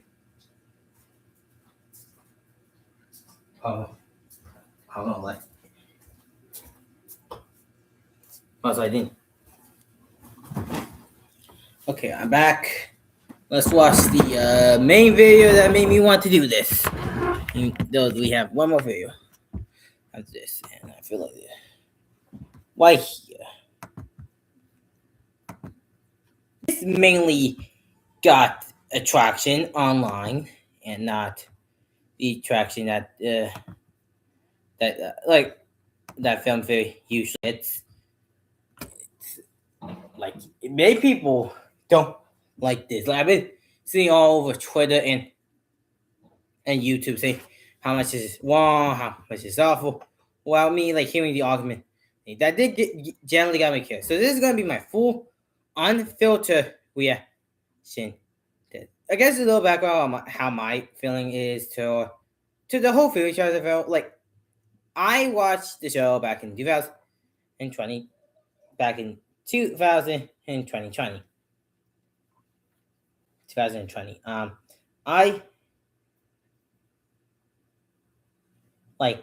I was bored. I had my school laptop, and I went to YouTube. And I discovered what's it show called? What's it thing called? Was because like my first theory that I watched was a film theory called film theory about cat dog if they can actually assist him with. And I watched it and I started watching more and more. I was there for most of my life until 2004 when MatPat retired. I cried too, and the show got replaced by new theories. And my theory on new theories that I definitely like them. Granted, not too fun on style theory, even though I do like Amy. Like Amy is pretty funny. And at least for my favorite, I definitely say that position goes to Tom and Santi, because both of them have funny man. But I still like Lee. But I definitely do believe that got attraction mainly for his theory for, which I don't think the price is that bad. But it's kind of like, do I really want to spend that money on this? Like, for stuff I can like get free. It's not like forcing you. And I guess my favorite on the replacement is like I think they are very good. That's very good, and I do think they are good. That's my favorite on the favorite game and the favorite on the favorite channels now. So, but like enough song. Let's see what Lee. Well, actually, before I get to that, like maybe people may not know this, but if you check in the description, it does tell you who everything like credits like the writers, editors, and the sound designers. We know Lee fully wrote the script, and any complaint I do make, which may or may not happen. Okay, I'm gonna watch that later, but I don't think that pieces to the thing, so I watch that later. But I feel like, so we know that Lee did mainly write this. There was no one else who helped him. And so we only know that Lee made this theory, and everything else that is just going to be at like Lee's understanding, rather than the entire theory crew understanding. So that's long outside. Let's get to it. Come on.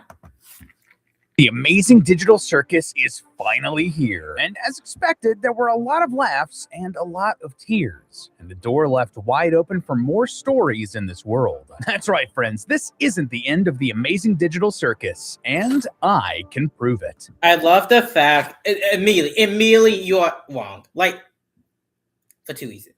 One, you don't, because like, Goo's works have been very much public on her Twitter account that she is done with the show. Oh, and doesn't want to do it anyway. Like maybe there was an opportunity sometime in the show to maybe go back to the IP, do a little Borderlands and it's like untold stories stuff, like kind of how regular show and Adventure Time are doing it. But I do believe because of now, thanks to the fandom, she's never gonna do that because the fandom so bad that she decided that she never want to do it. Like, shit, maybe in 5 years. But that's a big maybe. That's like the biggest maybe I think I ever saw in my life. That maybe who will come back one day and do a bad episode. But that is really unlikely. And two, even if you want to say Goose, even Goose has a return, the Glitch will do it. I feel like with that, I feel like evidence is pointing to is Murder Drones. Like, Murder Drones still make money. They still are stuff, but it's kind of clear that the main creator of Murder Drones don't want to do more stories or doesn't have any ideas to do more stories. So Glitch still want to make a profit out of the IP, but don't really want to like make another thing and just like, because I do appreciate Glitch as a company. They don't hire hacks or people who doesn't know the project, so they do like try to like if a person, but besides from the Murder Drone comic, which was pretty bad for what I heard. I haven't actually read the thing yet. It does look like that Glitch does try to wait for the creators of the show to come out and see if they want to do more with the IP rather than just use the IP to the heat that of the universe. It's when the story is complete over. Like, sure, you could do yeah, I'm not trying to say you couldn't do more things. Have like free, and particularly like maybe you can have like fun episode adventures of the show after the king given on the freedom. Maybe some things after Jack's distracted, like maybe you could give them more room to grow, more character design that we never really experienced, and or hear me out. We learn more about the human characters and see how they end up.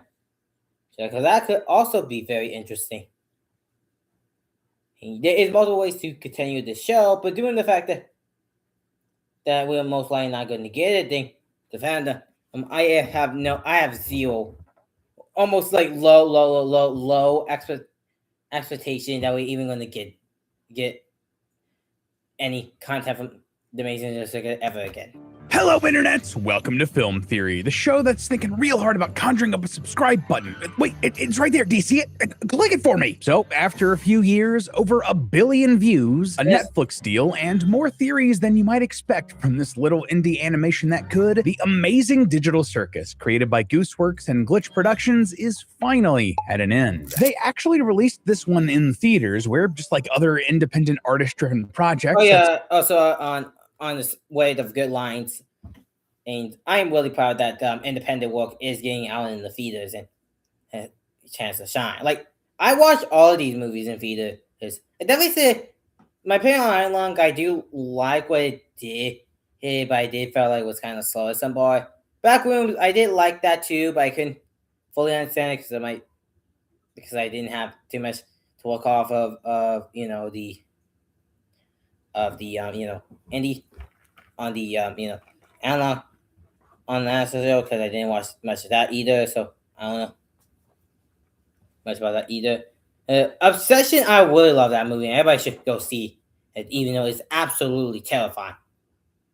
I also love The Amazing Circus. I had a blast while watching in the theater. It's started either on or were led by YouTubers, it made bank. $20 million its opening weekend, which is just a game changer for indie animation like this. Now that it actually did got up to 35 last time I checked, like 35, it made 35 back, which is still good, but compared to the other YouTubers that did make more, it's kind of funny to me that I did less money than the other two. Now, granted, that was one was, I know I longer couldn't do that much for the advertisement because they didn't have billboards or have anything else to do the marketing, so they didn't have that type of money to do marketing strategy because the trailer they released is only like a few, so they didn't have that much, so can't really blame them on that. The episode itself is up for you to go watch right now, but I made a point to get tickets for the finale screening the day it premiered, and you know what? I have a lot of conflicting opinions about it. I have thoughts, but putting all of that aside, seeing this community come together and, at least at my screening, have a fun time together. Oh yeah, I absolutely had a fun time in my theater. Like, I think that was the most I've been in a movie, like just having a blast at the theater. They're just having all the fun time singing the Kane song. It was a fun time in the theater. But I feel like what the watching the first time in theater to realize that is kind of hard to do. I'm not trying to say you couldn't do that, but the issue of doing that immediately after the theater is going to find a lot of holes when you does get to on YouTube, because like I have a theory of my own that I did thought about, and then me watching it, I want to make that theory now, but I definitely need to see the pilot, the episode the second time, so I can make absolutely sure that it did hold up nicely and have the editing to prove my points. Celebrating this show? Hey, maybe the real finale was the friends we made along the way. Also, shoutouts to Kennedy, William, and the guy in the dope Kinger cosplay at my local screening. Thanks for saying hi. And sorry I did not catch your name, Kinger.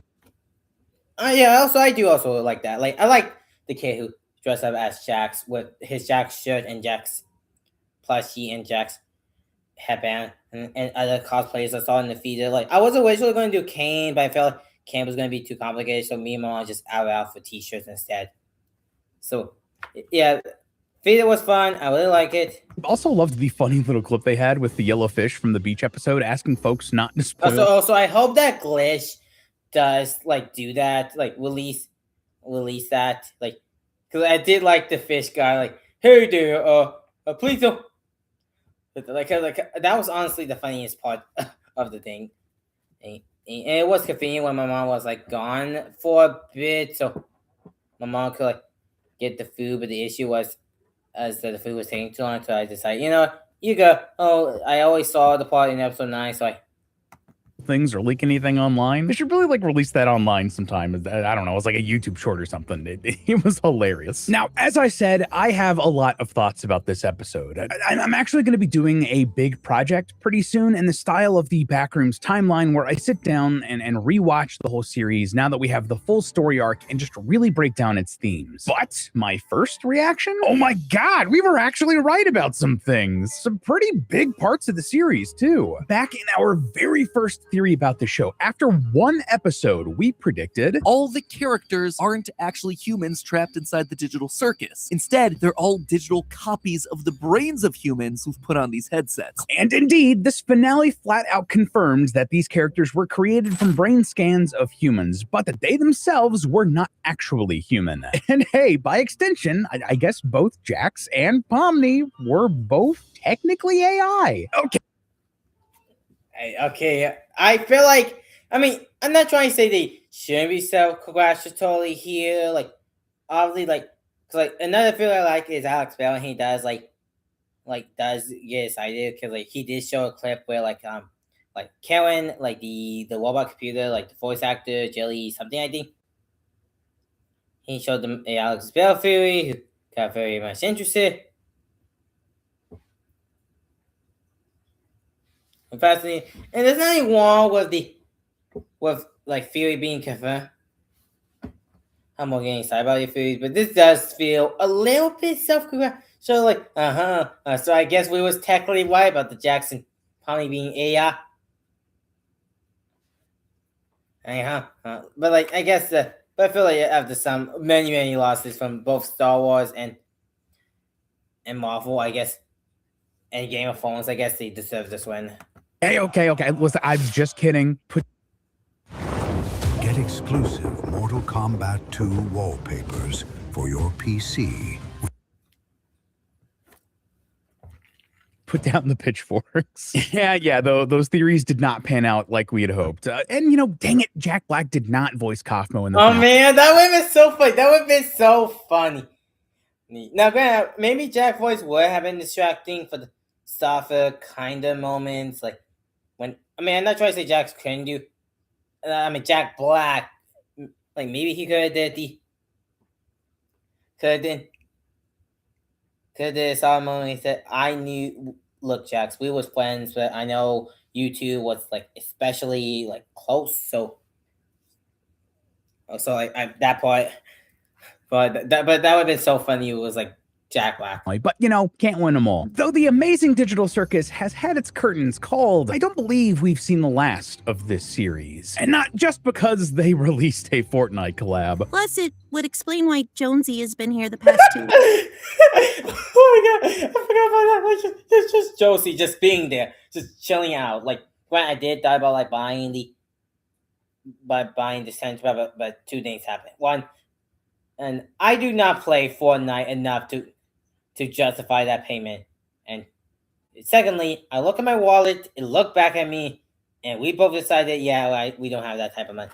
Because I'm not spending $30 on Jack's skin that I'm probably not going to use again.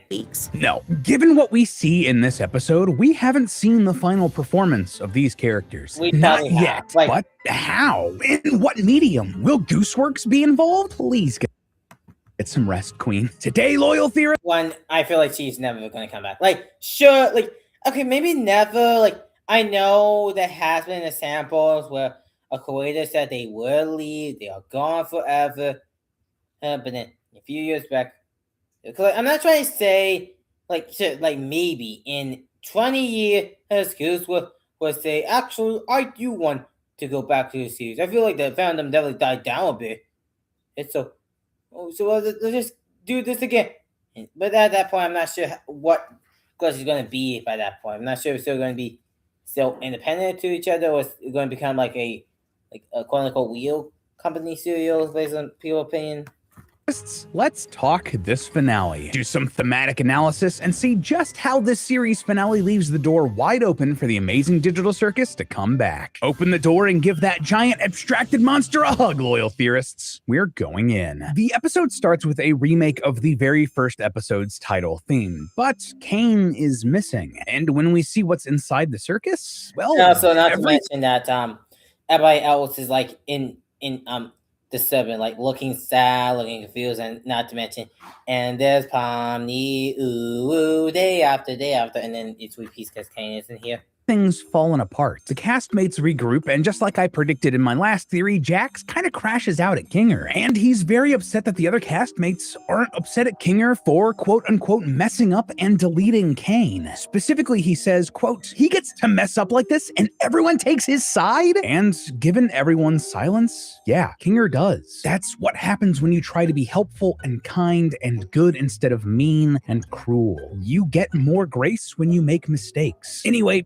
Kinger reveals that while he was on the computer, he saw that they were all actually brain scans. There is no escape from the circus because they have nothing to escape to. They exist entirely as digital brain scans of real people who have probably moved on with their lives. Understandably, this greatly upsets the cast, and they all need some time to process this alone. But eventually, Pomni goes and finds Kinger, who teaches her how to conjure, and slowly, they start to repair what they can in the circus. One by one, each of the others joins them. Well, except for Jax, repairing the circus until eventually it looks at least a little bit like it did before everything fell apart. Also, it's kind of funny and tragic that Kinger is wearing a bucket on his head like this entire time, and there has to be a better solution to blackout light, right? Well, actually, there is. Okay, I know, the sponsors section, and okay, I know.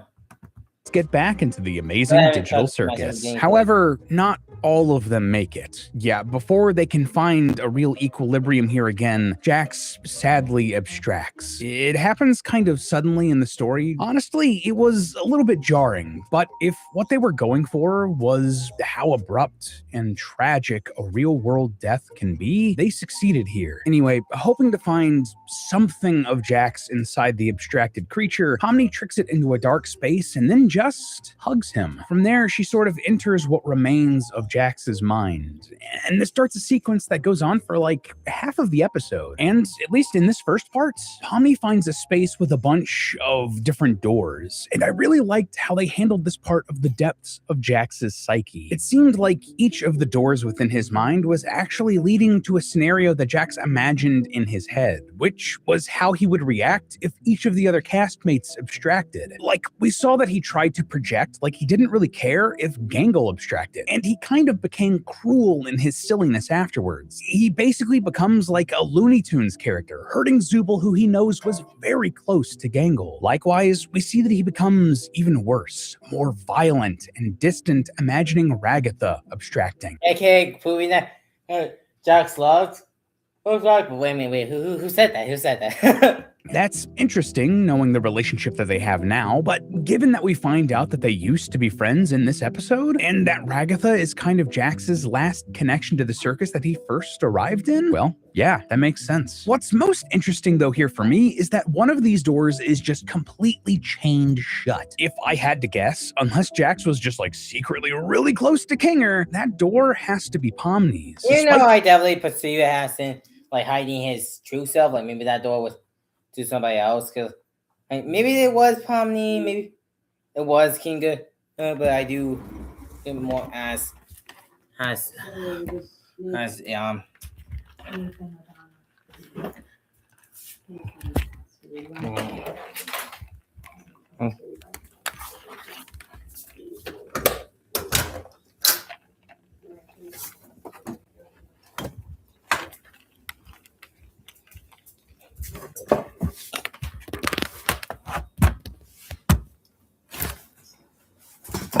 Okay, so okay, back outside again. Everything, Jax has let himself get so close to Pomni that he shut off the train of thought even imagining what would happen if Pomni was gone. Anyway, after confronting various parts of Jax's personality and having them like Thanos dust away, which itself seems sad because that seems to be a representative of Jax losing himself to abstraction just little bit by little bit, Pomni eventually finds a room that's But just also, like, the fact Jax's that, memories. like, And Pomni threw a here we bottle enter a at, section of the episode where Jax we in the main literally are seeing from Jax's point of view. We're seeing out of his eyes and his history and journey through the circus from before he entered all the way up to the events of episode 7. And it's a tragic story. His human form was living out on the streets before he entered the circus, but when he did, he found friendship and companionship, particularly with Ragatha, Kaufmo the Clown, and this frog character we've only really seen in flashes before, Ribbit. Kaufmo and Ribbit form a close-knit circle with Jax, helping him ease into his new life in the circus. And I mean, Jax and Ribbit get close. Like, I don't know about you guys, but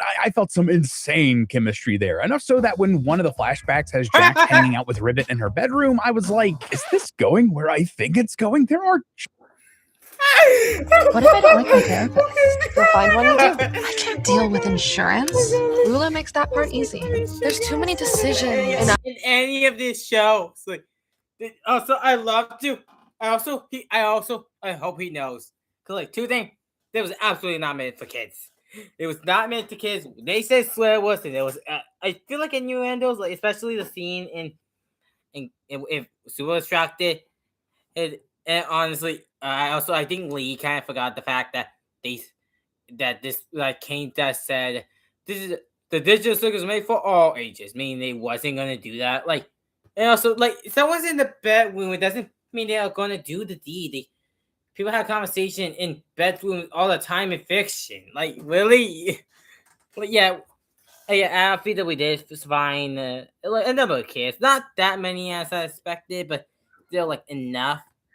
Children in this theater, but it doesn't. Though the two do get intimate, it's more about sharing their past and opening up about their trauma. Ribbit shares her bad experiences with religion and her family, while Jax, after a long while, reveals that he did not have a good relationship with his parents at all. He didn't live up to their standards, and he held on to a secret for a long time. And when he eventually revealed that secret to his mother, she just laughed at him in a way that was cruel. But when the thing, I think this is my biggest thing with the thing, because like what Jax actually said was, I said I need to get her on my back, because like that could have meant something. Like maybe it was the secret, but it also could have been something that Jax said about her. Like maybe she said something along the lines of like saying mean things to her and ending, and no wonder why I doubt that. Like that could have been the thing that he said, but then the last part could be either before or after, or, because first she laughed, then she waited, and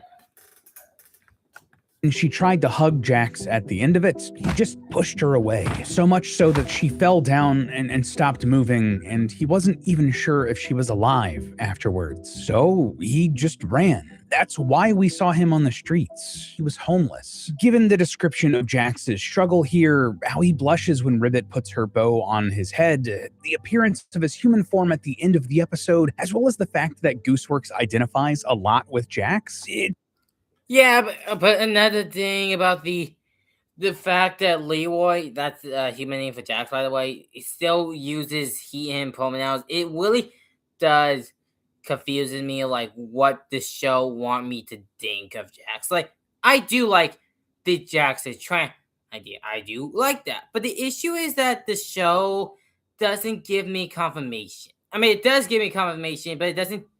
But they give me a way that maybe thinking like, are you predicting that, or are you predicting in a different way? Like, are you saying this in the way that I think you are, or saying it in a different way? Because the fact that did make it vague, kind of did confuse me. Because I would know that Jax is trans because I didn't try it, but like someone like my mom who only really watched the show on Netflix and in the feeder, who wouldn't have known that. Yeah, it is obvious, but at the end they'd be like, wait, was they going, or is it something else? like that part did confuse me. It seemed pretty clear to me that the secret he was carrying and what caused his struggles in the real world was that he was trans. To be clear, I am not saying that being trans is any sort of struggle in and of itself, only that the world is often unfair and cruel to those who don't fall into traditional gender roles or identities. Also, given that Jax and the other castmates in the circus still use he, him for both Jax and his human counterparts, that's what I'm going to be using for the rest of this episode too. Cool? Cool. Unfortunately, before they can continue to open up to one another, Kaufmo interrupts Jax and Ribbits, and Jax sort of panics and leaves. And also, unfortunately, it's... mention what he said, okay. Yeah. If you tell this to anybody, I'm not speaking to you again. That's what he said after but then we see him become cooler until eventually Ribbit is distracted. All downhill from here. He pushes both Ribbit and Kaufmo away, and just like we saw their relationships build and build, now they fall apart. Jax insists that he made up everything he shared with Ribbit and deliberately hurts her feelings, eventually leading to an argument in a snowy adventure. Ribbit soon abstracts afterwards. Kaufmo follows, and then Pomni appears, leading us to the events of the show. Honestly, this was just a beautiful encapsulation of this character, flaws and all, and gives us a chance to say goodbye to Jax before he completely fades away. Because, yeah, there's no stopping this. Despite saying that he doesn't want to go, the Jax entity is flashed with a bright light, and everything we know about Jax is gone. And though the other castmates save Pomni, there's not a lot that they can do for Jax now. They build a sort of makeshift circus out of sheets and curtains for the abstracted Jax to rest in, and then they just mourn their friend. It's sad, man, but the show ain't over yet. We then zoom out and head into the void, where we find Kane? Wait. Okay, I am saying a lot less this than what I said in the previous one.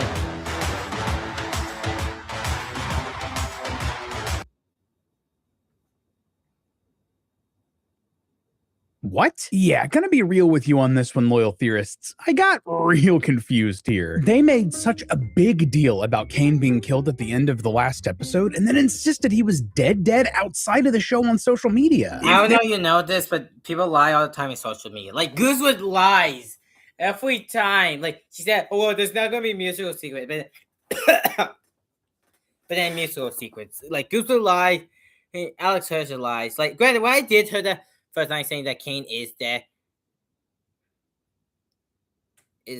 and I was thinking, like, either he was lying or he could have been telling the truth, or if he was telling the truth, that might have been like a cast, like maybe they do a Baymax situation of like having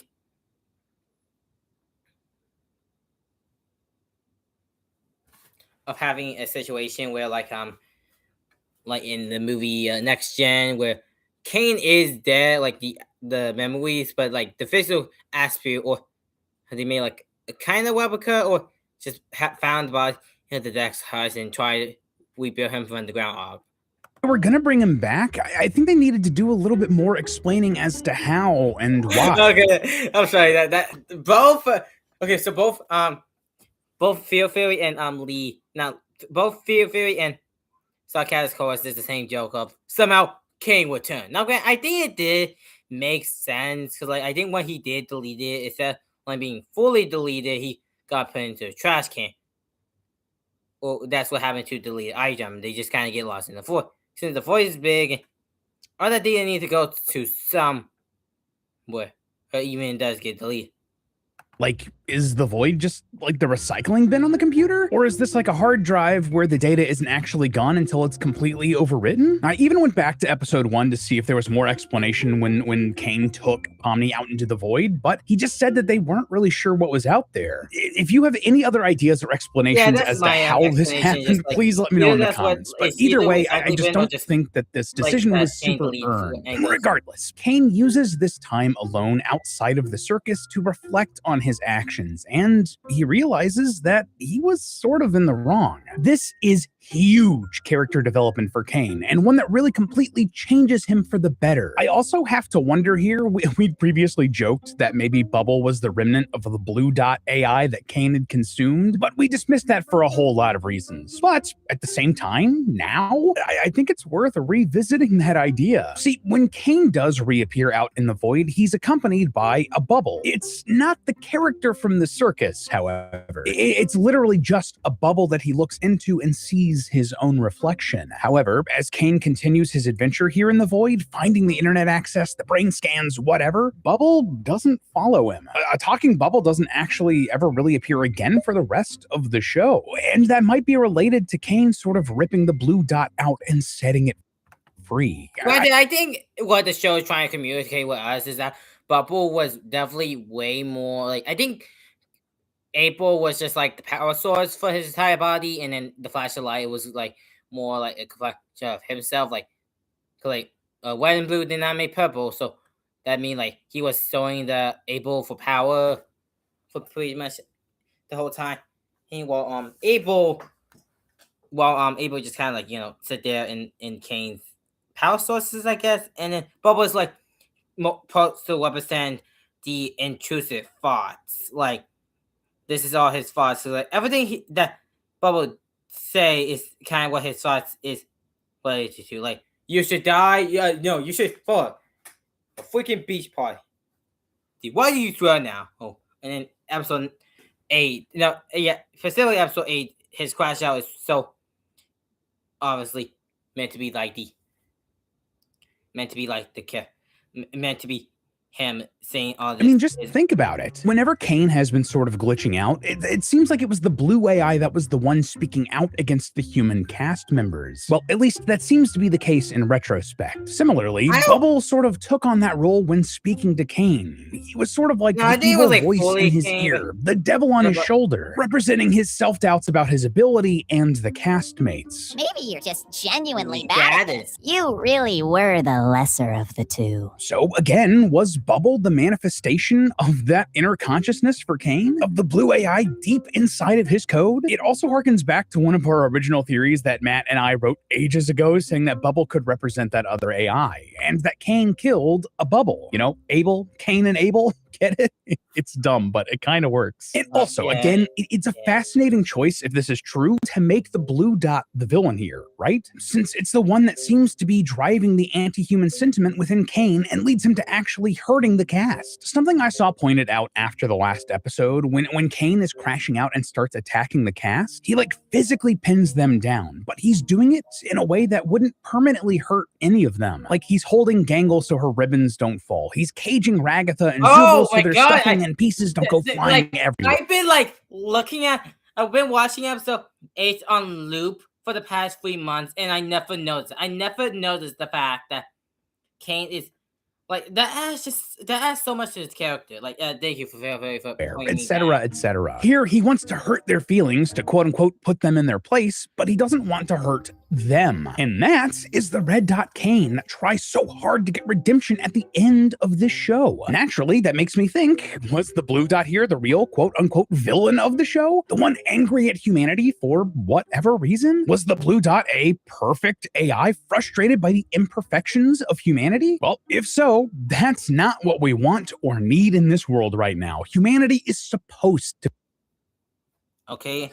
I'm DeAndre, former USMNT player. Being in the national team, you're gone so much. Parenting is easily been one of the hardest but most enjoyable things I've done. It's a really difficult journey, but I think it also is incredibly one of them.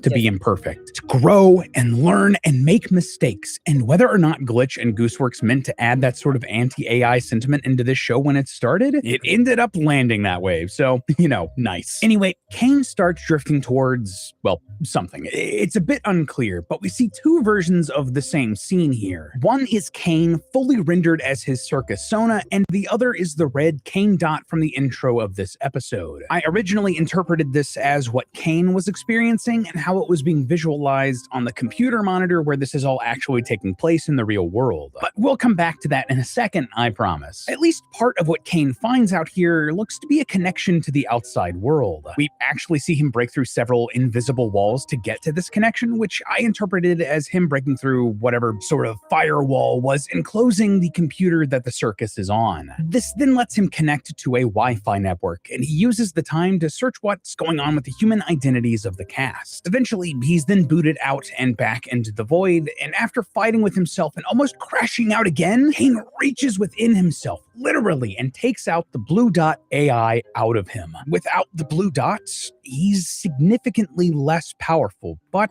they just weren't compatible. So, with great sadness, Kane says goodbye and lets the Blue Dot go, and it just sort of floats away. I now have to wonder if that Blue Dot is just like out there somewhere in the system doing its own human-hating thing, but you know, who knows? Kane returns I don't really know this, but I feel like that bubble we're going to call able for simplicity sake. I think it's like just kind of meant to be the power source, while Kane is just kind of been fighting off himself. Like that's his two-part. So like that's fully himself, not able. And he only take it off so he can set it free, and because like he was trapping him for multiple years. The circus and approaches the cast, apologizing for everything he's done to hurt them. Obviously, they're cautious, but Kane wants to give complete control of the circus to the cast now. They can do whatever they want, whenever they want. And as a way to start to repair their relationship, Kane tells them anything and everything that he found out about their human selves. I'm not going to go through all of them now, but most of what we sussed out about their backstories and previous theories was correct. Honestly, this is just a really sweet moment and a real emotional catharsis for the series, giving us a lot of closure for these characters. But the real growth here for the cast of the circus, this is where they accept that they're not these people, not anymore. When Kane starts calling Pomni Abigail her human name, Pomni instead chooses to go by Pomni instead, because that's who she's really grown to be. Sure, she was Abigail once, but she's not Abigail anymore. The experiences and relationships she's made in this circus have changed her forever. We then get a nice shot of all the characters eating and talking and laughing together around a round table. A direct parallel to how the first episode ended, where they were all lined up on one side of a table. They were part of a picture, a play, an act back then. But now they're looking at one another because they've become a real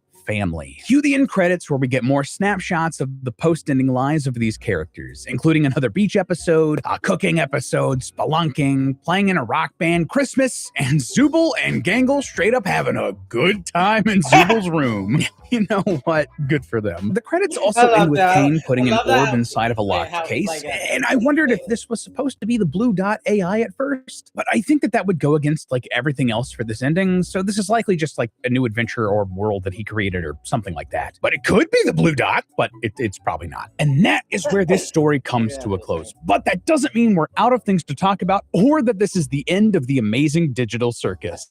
And why do I say that? Well, it all comes down to the segment where Kane is out in the void and how he interacts with the outside world. Yeah, the way this scene was handled was interesting. It cuts between Kane and a humanoid red dot that represents Kane, both making identical movements and animations and both reaching out for something. From the Kane character's point of view, it's a door representing a Wi-Fi network, but from the red dot's point of view, it's a folder full of the brain scans of some members of the cast. When we see the red dot open this folder of the brain scans, again making identical motions to Kane approaching the Wi-Fi door, we see him find the brain scan of a man named Mike Dobby. We then see the red dot create a digital circus and shove Mike Dobby's brain inside of it. We then cut to the stage of the digital circus and Scratch appears out of thin air. So, hold up, wait, what?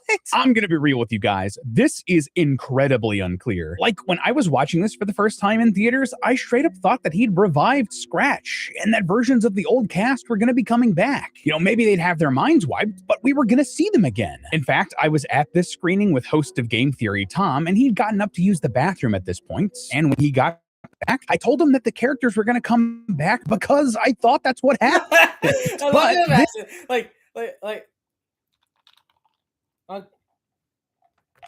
You're one sentence away from launching your website with Base Dude, it's 44. so Since the beginning of the internet, there's never been such a fun, fast, and intelligent way to launch. Like, oh, what? I don't know anything. But I feel like then none of them showed up at the circus at the end. In fact, we get to see how their abstractive selves have found an equilibrium with the rest of the cast, either hanging out in a dark circus tent or in an aquarium type enclosure that the non-abstracted cast can visit. So, it's strange. So, like, was this thing that we saw like a different circus? A new circus? No, I think it's meant to represent like how Kane came to be. Like maybe that was a similar step he took in. And then we see flashback on the first time he made the circus and how he did it. I mean, Kane did ask, quote unquote, did I ruin this again? Keyword again. And on top of all of this, we see the creation of what we think is the digital circus at the beginning of episode 8, with the red dot making it after it absorbs the blue dot. So it'd be really weird to show that same event in a completely different way, in a completely different context, wouldn't it? So that makes me think, yeah, this is a different circus we're seeing made right here. Another thing here, but the number of brain scans doesn't line up with anything we see in the series either. Yeah, if you go back and watch it, there were 10 brain scans in this folder. At least that's how many I counted when I went back for a second screening. But we only see 7 characters, including King. Yeah, but have you like instead like they off screen, and they're like there's King and Queenie because 1, 2, 3, 4, 5, 6, 7. Wouldn't that be like Tomatoes try to say the other 3 are like somewhere in there or entering the circus at the very beginning. So at first I thought, wait, that's proof that these are likely the brain scans of the abstracted characters. But at the end of the series, when the cast are painting a mural to honor the fallen abstracted castmates, there are only 9 characters on that mural, not 10. So maybe there was a secret castmate hidden out there, like maybe the Abel storyline with the mannequin was based on something real? Well, maybe not. And I feel like you might have miscounted because like I think when I went back to that, it was like I think some of them was like the human names of like from Pomni, Jack, Gango, Su, Kinga, and Wagafa, rather than it being from the circle. Only like Squash name we only saw. The others was we cycle purposes of the new cast. But then I remembered that there are other castmates on the doors of the digital circus that were crossed out that aren't on the mural. So, the numbers here just are not lining up. Either Glitch and Gooseworks didn't think that they were important enough to include, there's a story here we don't know, or they just didn't think it through. And I don't think it was that last one. So, okay. Yeah, but I feel like there was just some part of like maybe they did forgot to like write it in because like, I mean, I guess draw it in, I guess. Like maybe. Because I feel because what I saw both in the first time on my second week try. Laying down all of the pieces here. Either what we're seeing here is the creation of a brand new circus where all of these older characters are being reborn to start the cycle all over again, or this was showing us Kane creating the original circus again. So like kind of a flashback, I think, maybe. Personally, I'd like it to be the former, but I'm leaning towards it being the latter as the intention here. And though this was a really cool moment for the show, if that was the intention, I don't think it was very well communicated here. I mean, I still can't tell. But all that being said, if Glitch wanted to, this could be the moment for them to break out and turn it into something else. See, ever since this show became... Oh, come on! Get with the...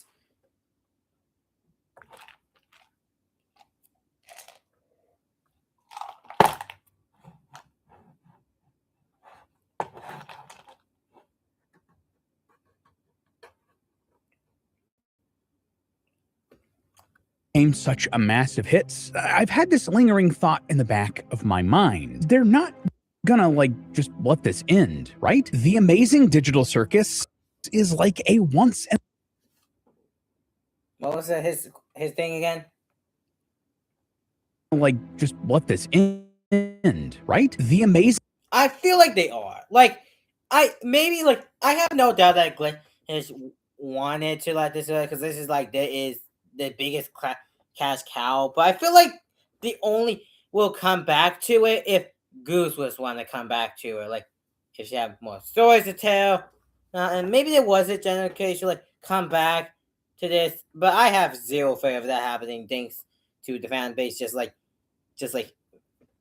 bullying her to death, to the point where she doesn't want to do this anymore.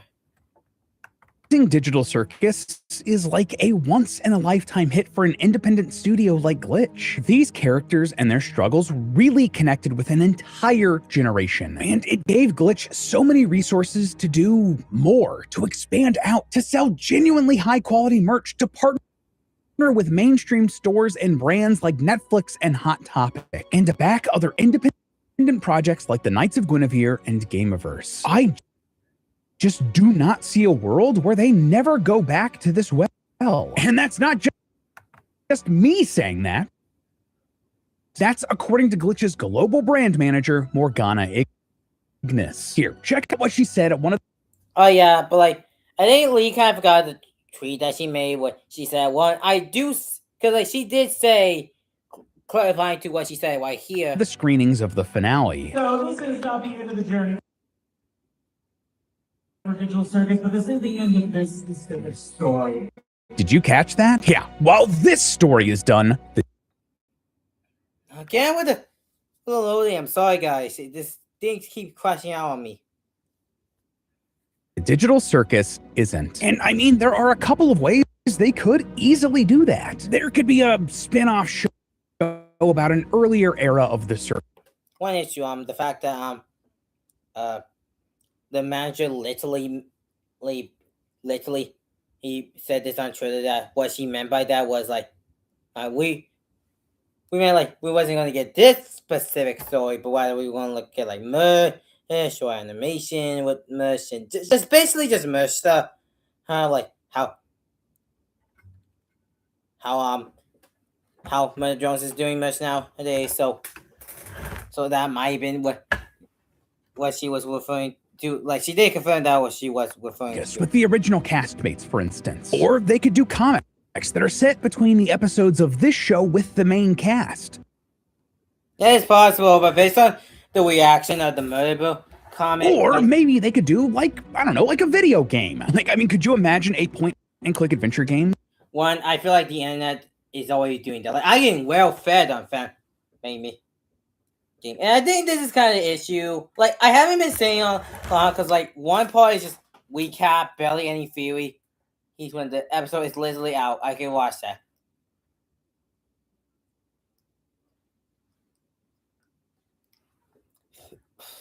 And two, everything say at the end is like looking at business point of view. Like, hey, what we could do merge, we could do comic, we can like, hey, amazing, spoke shoot. Like, I'm just basically just re-quoting what that guy said and walk it in.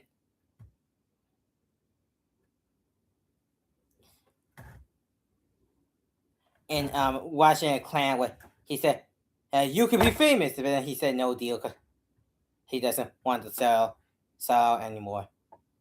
And I think that he is talking about everything in business.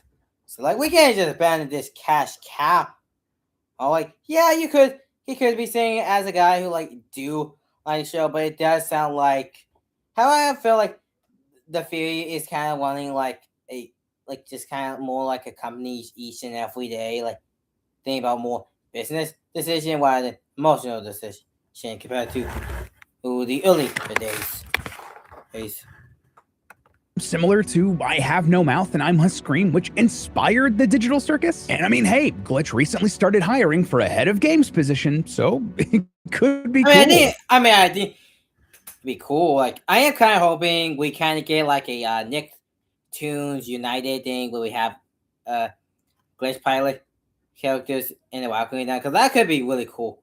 So if they decided to sort of retcon this moment and made it so Kane created a new circus here with the mind files of all the original cast members, most of whom we haven't met yet, well, that would mean there's also wouldn't just make more sense to just make it a flashback, like show us the times where we know them, like back when King and thing like they did in this There's a episode. whole other circus out there that's basically a blank slate. And if the blue dot is indeed a villain here, like we've analyzed with no red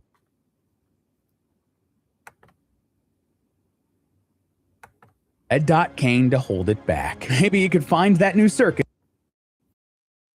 and truly wreak some havoc. But hey, that's just Okay, I watched this because I heard it did get on, but like, actually, let me find something that who I don't know. Let me search up. Let me search up the major things in the middle so I can like find the dude I'm talking about, so I can see his like, because like I watched this kind of expecting to argue as much as I did with the last one, but I barely argued because like there was barely anything to say besides parts I did say, because like it did feel like just a recap with just a business mindset at the end. It just felt like because the end felt very much business like we can't end this now. How we on with spin-offs, with like doing it completely business wise, well then taking instead of story wise. And I think how you pronounce it, LMAO.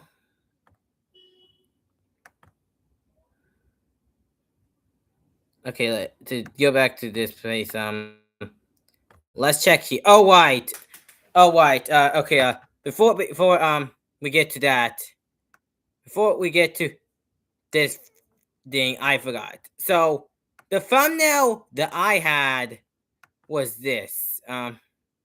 This was the thumbnail I had that when I was watching the new Amazing Digital Circus theory.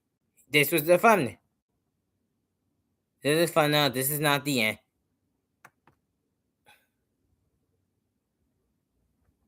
But you can see the thumbnail they saw is the real bad guy. Like they point to Whippet, not thinking about the implication of what happened in the episode. It's like no one on the same thought. Like, did Lee not afford them what happened? Like, sure, like they did make 2 accounts, so either the thumbnail is a lie or they made 2 thumbnails and they saw how people are reacting to that one, so they immediately fixed it by making a new thumbnail. Oh, so I'm gonna watch this to see what else they did complain. Did you know this in the Amazing Digital Circus? Today, Film Theory made a new Digital Circus video and it's pretty awful. Let's talk about it. So Film Theory, originally ran by MatPat, managed to predict the ending of the show way back when the pilot came out, which was quite cool. Their latest theory, however, just misses the mark completely. Firstly, the video has 3 thumbnails. One bizarrely paints Ribbit out as the bad guy. So they have 3 thumbnails. So this one is just inaccurate on every level. Cause like for people who have seen the have seen the finale both in theaters and in the actual thing and actual file that came out doing this weekend, no one thought in the sequel group were like, hey, maybe we shouldn't make this up based on what happened to Whippet. Like this felt like a lie. Because like the thumbnails definitely became more clickbaity. Like they have a clickbait for like for Lana, not Lana, for Kindergarten 3, where they said the thing you missed, which was just basically it's just another science video, but like thumbnail to lie to you so you get clicks. Like I think they did realize they also just made, or maybe I just got Jack's default, like the Jack's like this is not over yet. Hi, this is obviously clickbait, which is fine, but why Ribbit of all characters? It's very random. For about 18 minutes of the theory, it's just a plot recap. They misunderstand the scene with Kane in the Void, struggling to tell if it's a flashback or Kane's red AI part making a new circus. They do bring up genuine criticisms and plot holes that I've mentioned before, like the missing humans on the mural, or contradictory statements said by the voice actor. I love how many people say they contradict themselves, which... Have you guys ever heard of the idea of lying? Like, have you ever thought that Alex, well, how do I pronounce his last name? That Alex just lied to us? Like, no one thought about, like, the fact that Alex, lied to us. Like Google lied to us constantly. but all of a sudden, Alex is just like a straight up contradiction. Really, that's where we draw a line, people. That the fact that Alex in a live stream, who we know that the show does lie to us a lot. Like we just did proof that because it was like, Alex, really? On live streams, but they quickly drop the topic, almost like they're scared to criticize the show. Lastly, they use a clip from the last act's premiere to say that there will be more digital circus content in the future. They fail to mention that that clip was debunked the same day it was revealed. They were talking about merch, not a second season. So yeah, just overall a pretty bad video. It's a shame too, because like I said, they predicted the show's ending in 2023, years before the voice actors said the ending was unpredictable. However, now their theories are pretty sloppy. So what do you think? Did you watch the video? I did watch the video and had nothing to say. Like, I think because I heard many people talking about it, like saying this, oh my god, this is bad, and I just watched it. Like, it is nothing. The last part I felt like they completely misunderstood everything happening. The last thing was like definitely like a business mindset, and the first 18 minutes just like a recap. Just like I know, but I just watched the old series and like it felt like everything felt plenty. Like when they explained the toilet plot line, it didn't felt like it was long. Same thing with Deadpool. Explaining with everything in the past, everything felt super clear. Everything felt like it was going wonderfully smoothly. Like we was getting the information we needed here, so we can. Like I think this episode kind of did see me what not to do when making my Amazing Digital Circus video, because I have a theory in mind of the show. Oh, and this definitely teaches me what not to do of making the long intro out, so I can so I actually like get to the point.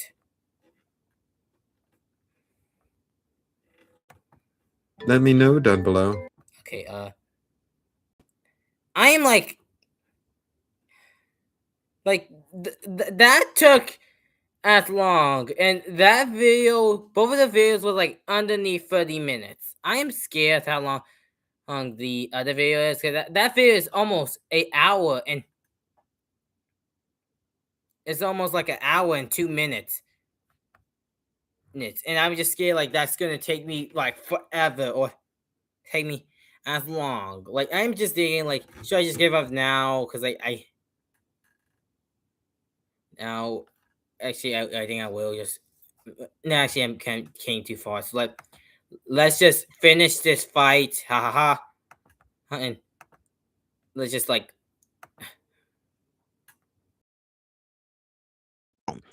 There's one part I do like, but I can see why people like this part. No, I just do not like this show, and I genuinely don't understand why so many people seem to think it's the greatest indie show ever made. But I'm not saying I hate it or that it's the worst thing I've ever seen. I do not like anything about it, but I don't hate it. I mean, I'm not trying to say that or like that much of a contradiction, but like if you don't like any of that, it is like, hey, yeah. I mean, because like when I say I don't like something, I mean in a sense of like either parts or overall it didn't fell apart as badly as other things. And so I'm not saying that's straight a contradiction, but it's like I don't know, that feel like it's kind of like a soft word choicing idea, just like off the bat, like it confused me with the wording choices. There's plenty, and I mean plenty of other media to fill that gap. Okay, so I can't critique any of these shows because I know it's like actually let me ask, and like Ninjago, I'm not into Ninjago that much, but like let me ask Cole. Like I'll be back. Let me ask Cole. Okay.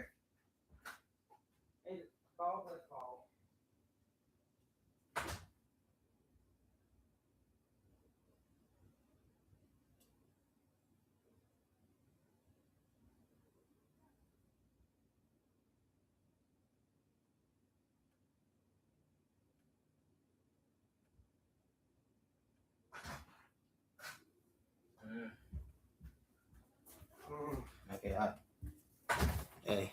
Hey guys, this is Cole. No, I mean no, I'm Jamai, but Cole is in the back. Yo. Okay, so what's your thoughts? It's the worst thing I've ever seen. There is plenty, and I mean plenty of other media. Okay, so what's your thoughts on Ninjago, Dragon Wise? Which season? That's like the one with the pink hair lady with the cat ears. It's like this. I like this right here. What's your thoughts on the show? Sounds pretty alright. It could be better. It could be better. Yeah, but you're also agreeing it could be worse. Yeah, it's pretty. It's adding stuff that it's not adding stuff that should be added.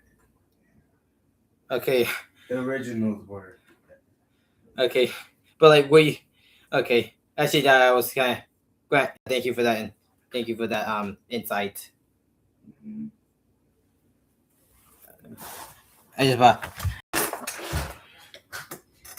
I don't know what was my point with that. I was just kind of like see his reaction like to it, just because I don't know. My brother, not my brother, my nephew actually knows a lot of stuff about Ninjago. I watched some of it, but I don't have too much strong opinion about any of these shows. Fill that gap. Well, actually, maybe these are movies. I'm not sure. Like I don't what they are, but I don't even know how to spell that. I have to like search it up.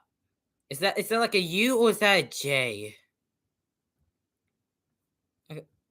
Or actually, is that an L? Or is that a U? Or is that meant to be a V? I don't know how to spell that.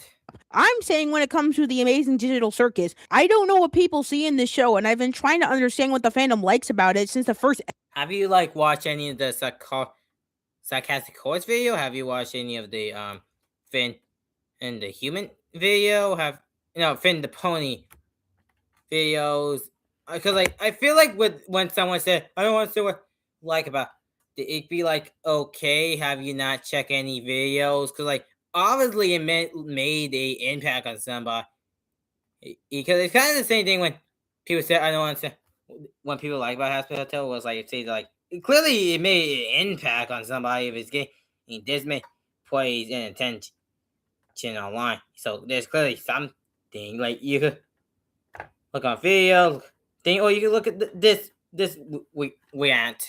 I'm going to do, or maybe not, depending on how this video goes. Because like, I only watched the first 5 minutes of it. Hey, but I am going to watch the episode was released. However, when I saw the last act in theaters, which was episode 8 and 9 of the show put together, if you didn't know, I was so unbelievably disappointed that was like that the whack move because finale was like 58 minutes long. I don't think people would like see that, but it was a generally good decision to pair episode 8 together so it can make for a long feature film. So we can like get more, so we can like get a more longer movie than like a 58 thing.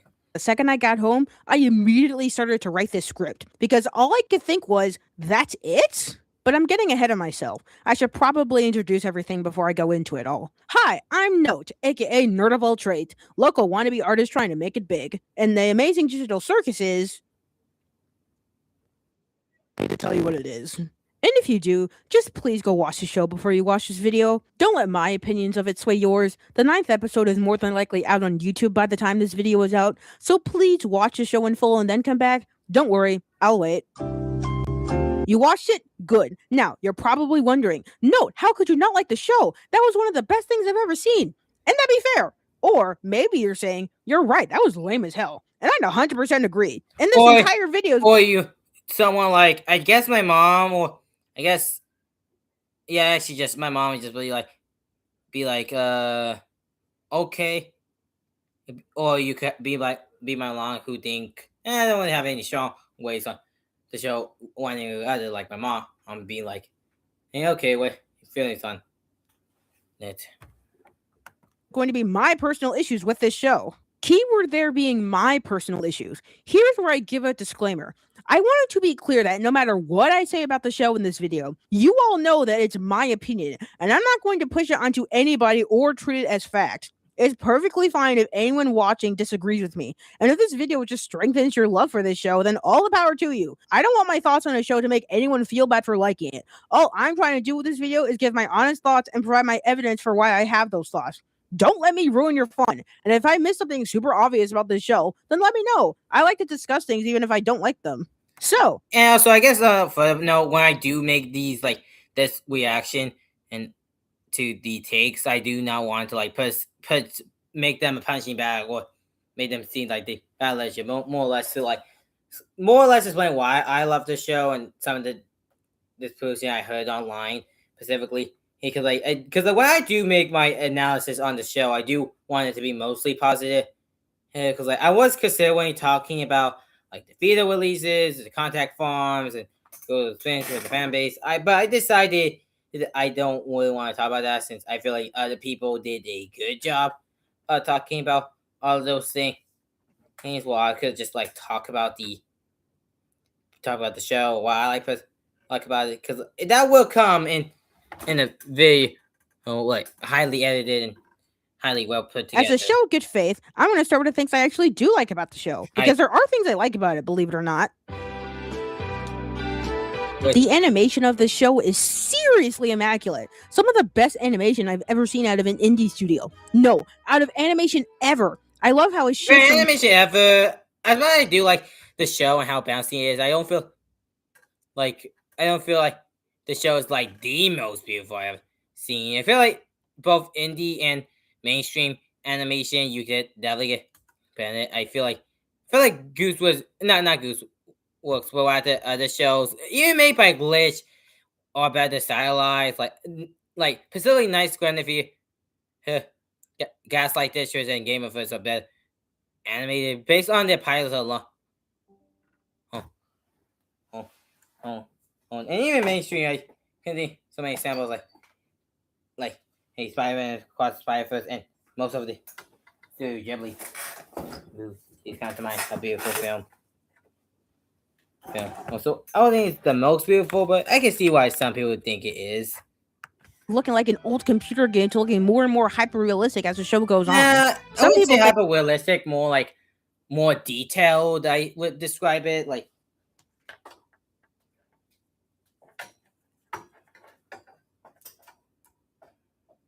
Yeah, but that's the way I see it. Not you not saying that you're particularly wrong about looking hyper realistic, but for me, it does look more detailed than hyper realistic. To me, at least. I think that's because Pomni got more integrated into the circus as time passed, but I think the animators were just flexing their skills with every episode. Especially in the intermission scene in episode 5. You can't tell me this wasn't everyone just showing off how amazing they were at animating the show. It makes me want to learn animation faster so badly to make something half as beautiful as this. And when the show starts to add animation styles and blend them together, it gets even better. The anime segment was so cute, and I loved it so much. Not to mention the music. I love the music in the show. It's so good. The songs are just phenomenal. They give so much to each scene and blend in perfectly. And there's a certain song in episode 8 that's still stuck in my head to this day, which I do not mind personally. Seriously, guys, the animation and music alone makes a show worth trying out. It all just gets better and better with each episode, and you will not be disappointed with how it looks. I promise. That's it? There's seriously nothing else on the list of things I liked? No? Oh boy. Well, if I had to start with what I didn't like about the show, it'd have to be... not shown. For a show that a lot of people say is very well written, it breaks the #1 rule of storytelling more often than it should. That is, show don't tell. The amount of stuff that is straight up told to me, the audience, instead of being shown, is a lot. Whether it's the character's feelings about a situation and they're expositing their emotions to the other characters and by extension the viewer. I don't matter in the slightest. I'm nothing. My life, my memories, my friends. It's all fake. Every day I spend here is one nightmare after the next. I knew it would end up like this. He just wants me to suffer. I really am in hell.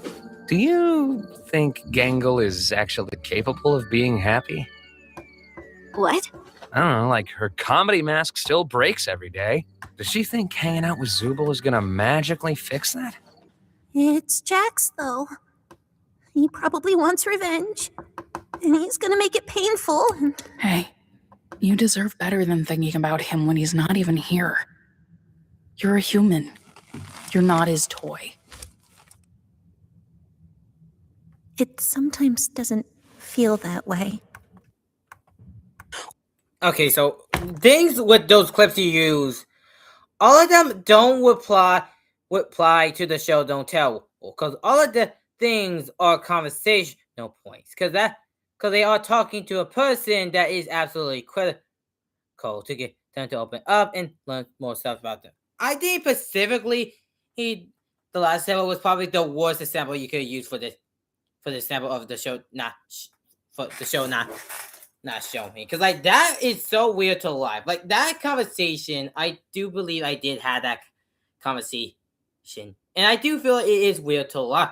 Like when you talk person, same thing with Jackson, because like that does lead to more conversation, and okay, we can talk about the characters, and because it's not like something super obvious that we could see that, because like I do want to hear your brilliant idea of why didn't you see where you cannot know what they are feeling, because like that, because like you can't write a scene in where you only show visual out as no critical information by saying it, because like a show don't tell is important, but you also do realize that you cannot show off everything, or else you will not get the critical information you needed. Or is the underlying story being explained to me outright? No, C&A is a real company. Now they're talking to the game, but I worked for them. Wait, they really made this game? No, we didn't make games. We were just developing artificial intelligence, specifically creative AI. I'm always being told what's going on and what people are feeling. It even happens with some of the jokes, where someone will point out a part of a joke and make it infinitely less funny. Darn. Guess you're never getting that unicorn horn, Pomni. When did I ever say anything about that? I think you'd look good with one. Well, it's possible. See, I don't know if you know this, but that was a reference to one of the comment that Goose was made, because like there was a joke that she made on her Tumblr post where she said, "Look at Pomni, her iconic unicorn had the hook catchphrase. Well, it's possible." Oh, because I was making fun of the catchphrase and the accessory. Because like that's a joke that does, because it still lands with people, because when you know the reference, it makes sense. And it actually is funny. Somebody say adventure? No. Kane, what are we doing right now? We're intermissioning. Why? I love how you say that this is not showing, not telling, even though the entire comedy is literally the breaking. No, not the breaking point. The silence, like literally the long silence, and like super reaction, like it's funny because Gingo is kind of not Gingo. Super sitting there for a while. Hello, Ming. Did Kane just say ass? Hi, I'm Ming, and I really don't appreciate what your assumptions have done to my I'm sorry, that is absolutely hilarious. Yes, no, that is absolutely comedy gold, because having Kane add another person to prove point is just absurd humor, or that you can't really just leave at and me, leave it at that. And that's actually comedy that I really like. That actually works with the show comedy. Reputation. You made a whole guy for that? And because of that, I don't find myself connecting with the characters that much, because their dialogue feels so stiff. They don't feel like normal people or how they would talk. Oh my god, because episodes, the 6th conversation with Super Game felt like the most real. Like, no, I'm not kidding. The most real I felt the show ever said. That felt like real people talking. Okay, that's the conversation that I had with my friends. Ranges from small examples like Ragatha lifting up her bucket hat and asking what just happened after the bandits fell into the fudge cannon in episode 2, and Jack saying this is really weird after Gangle leaves in episode. No, because I don't even know what happened, because similar dialogue doesn't mean it ruins a scene. And those scenes can be genuinely fun. Because show and tell doesn't mean you never speak, or when having a situation that could be shown or can be shown or not, I never speak in the scene. And because coming, he does rely on either two things: way dialogue and snapping animation or snapping movements. Like the Three Stooges and Looney Tunes definitely focus on the slappy Antis, but same thing with also I mean with Free Students and the Free Students and Tom and Jerry absolutely work on sloppy on wacky movements and animation, and to get quite while Looney Tunes do more on snappy writing and wacky animation. Digital Circus also do that too. They have so many shows that is movement animation and where they dive.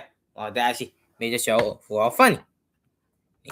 To huge examples like Zubal's Noir Bar adventure in episode 5, where everyone literally sits down and takes turns saying what their backstory is. And put Oh yes, because it's not it's not realistic for people to sit down, talk things like that. That never happens in real life. It's not like I had this similar thing when I was at FEC and we was all talking about our feelings. Like, yeah, this thing is just so unrealistic to real life.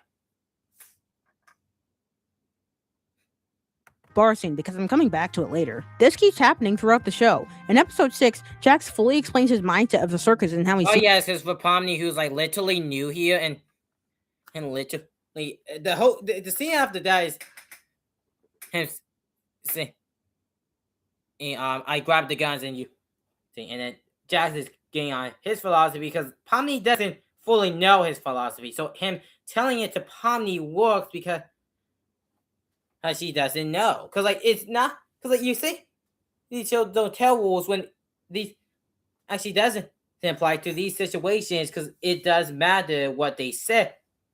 Hey, because they are saying to a character who doesn't know. Because like it's simple thing is the Lion King 2019 where Scar says, "As you know, I have immense respect for the Queen." See, that's actually something about a show don't tell because the fact that if you use "as you know," you entire scene falls apart because if you already know why you explain it again. But in this scene, Pomni doesn't know. Oh, she does know what Jax's deal is. So Jax explained it to her because how she feel like for this gun adventure, he feel like it'd be more fun if she also played in the gun adventure while than him just doing mostly of the shooting thing. It. But anyone who's been paying attention to the show, which I've been doing for several days now, as you know, like it's barely been 6 minutes and everything playing to you, like right off the bat, kind of show you haven't been paying attention that much to it. He does all this for the shits and giggles. I can clearly see that he does this to be an intentional asshole, using this digital world to escape the reality of the situation he's in. Did I need that spelled out for me? No, because like yes, he doing for shits and giggle, but that's what he tells to Pomni. But then in episode 7 and beyond, we see more cracks falling down. Because it might say that he lies to Pomni and to us to protect his own self-esteem or self-worth. But later showing us like I love how she says this show that tells everything, but even though like literally episode 7 is the entire thing that we see Jax having women's hand touching it and then fully about to extract. There is no words, no dialogue is spoken. Can there? Zero, absolutely zero. Showing us what he's feeling, what we can hear across from that.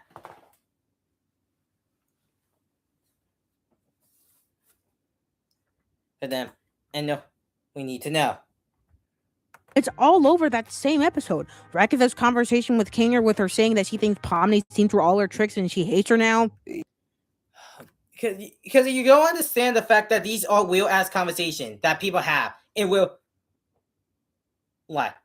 people have these conversations. They feel natural to these conversations because like all of these because I want to hear your brilliant. I do. I want you to tell me how you rewrite this so can make them say less. I want to hear it. I actually do want to hear. I'm genuinely curious what your magical solution is going to be to make these seem less talkative. I actually am curious. I am here. You said you failed Pomni. Why do you feel that way? I don't know. I feel like every day we're drifting further apart. Like she's seen through all my tricks and doesn't trust me anymore. Before I know it, She'll be a different person.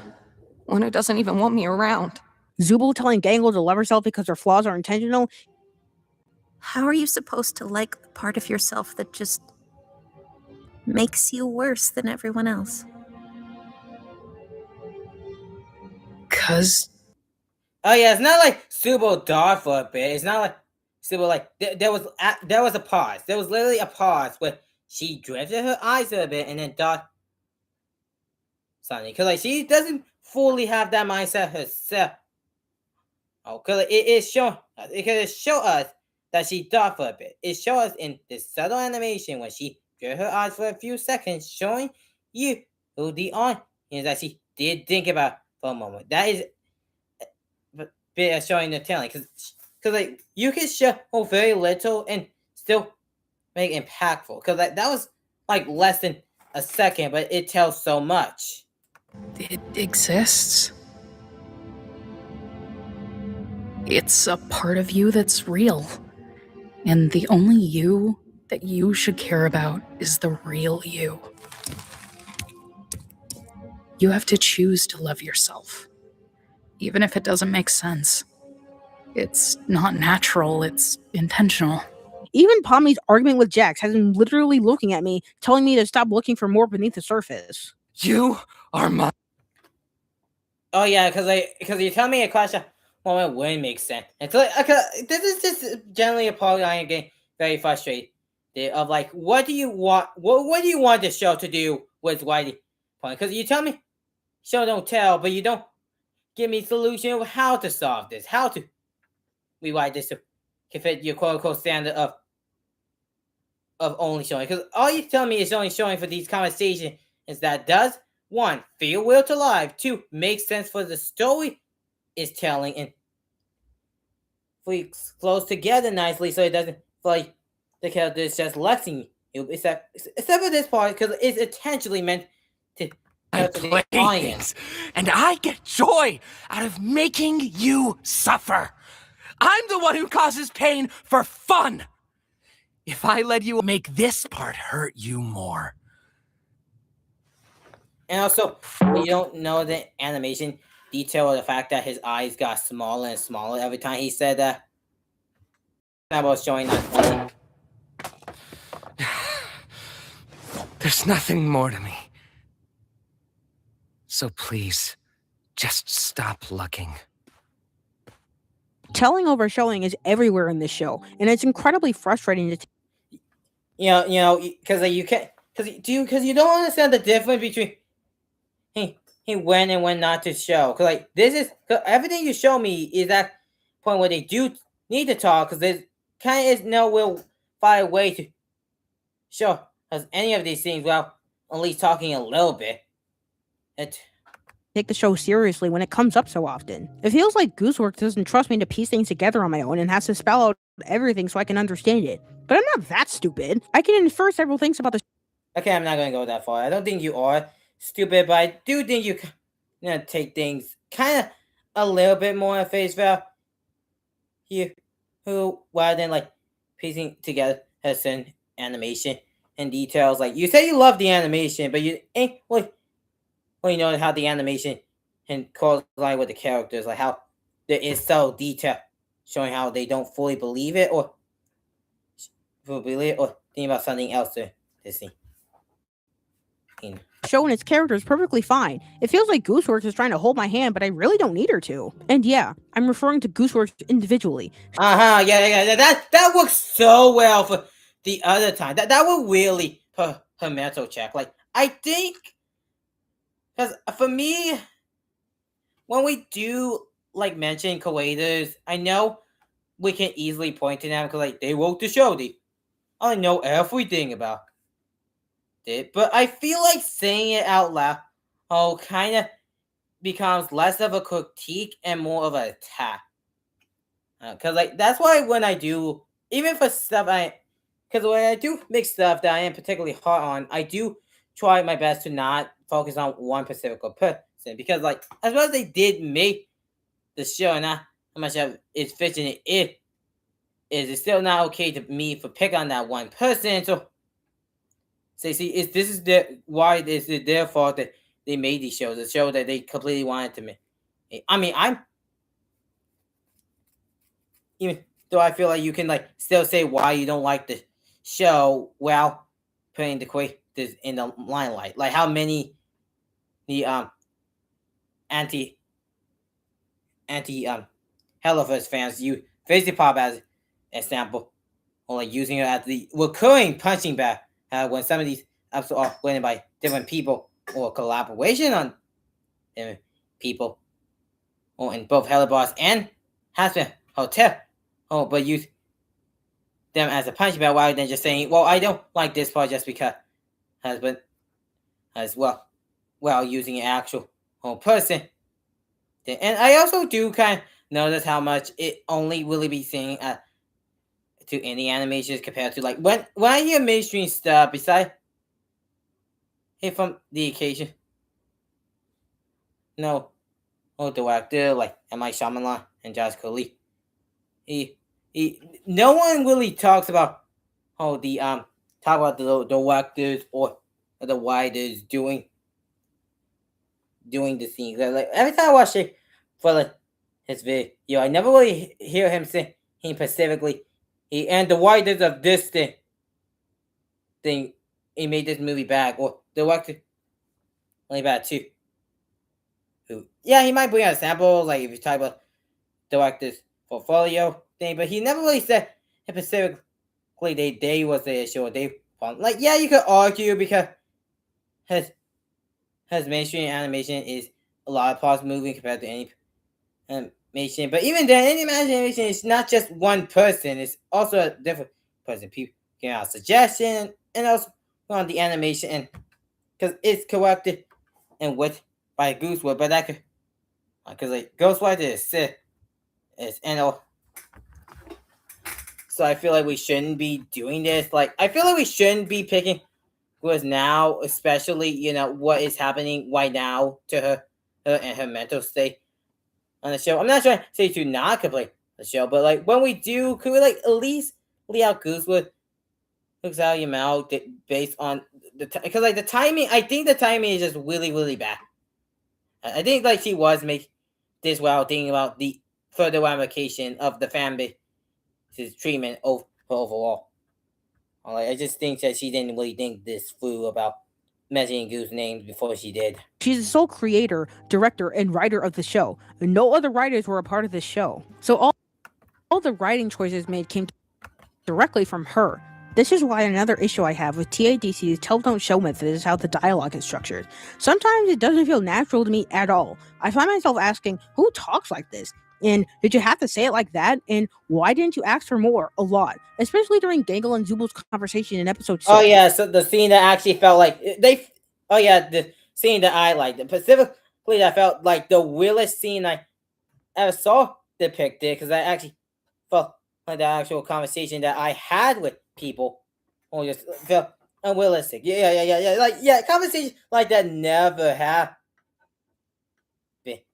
And that's not weird to lie. Dude, it's just like that. I don't know what qualifies as real to you, but because I had a conversation. I had a conversation like that in real life when I generally talk about my issues to a friend. And I had those questions the entire time, and I felt like that entire conversation could have flowed better. However, I can understand the other side of this argument. The humans in the circus are still human at the end of the day, and sometimes humans have to drop all pretenses and just be fully open and out there with their emotions, whether or not it's too cheesy or too unrealistic. Sometimes people are unrealistic, and that's the most realistic thing ever. While I don't necessarily agree with the sentiment, I can understand it, and I'd love to see if anyone in the comments has something to add about it. But enough pleasantries. I hope you remember to put a pin in the bar scene because it's directly related to my next major issue with the show, which is...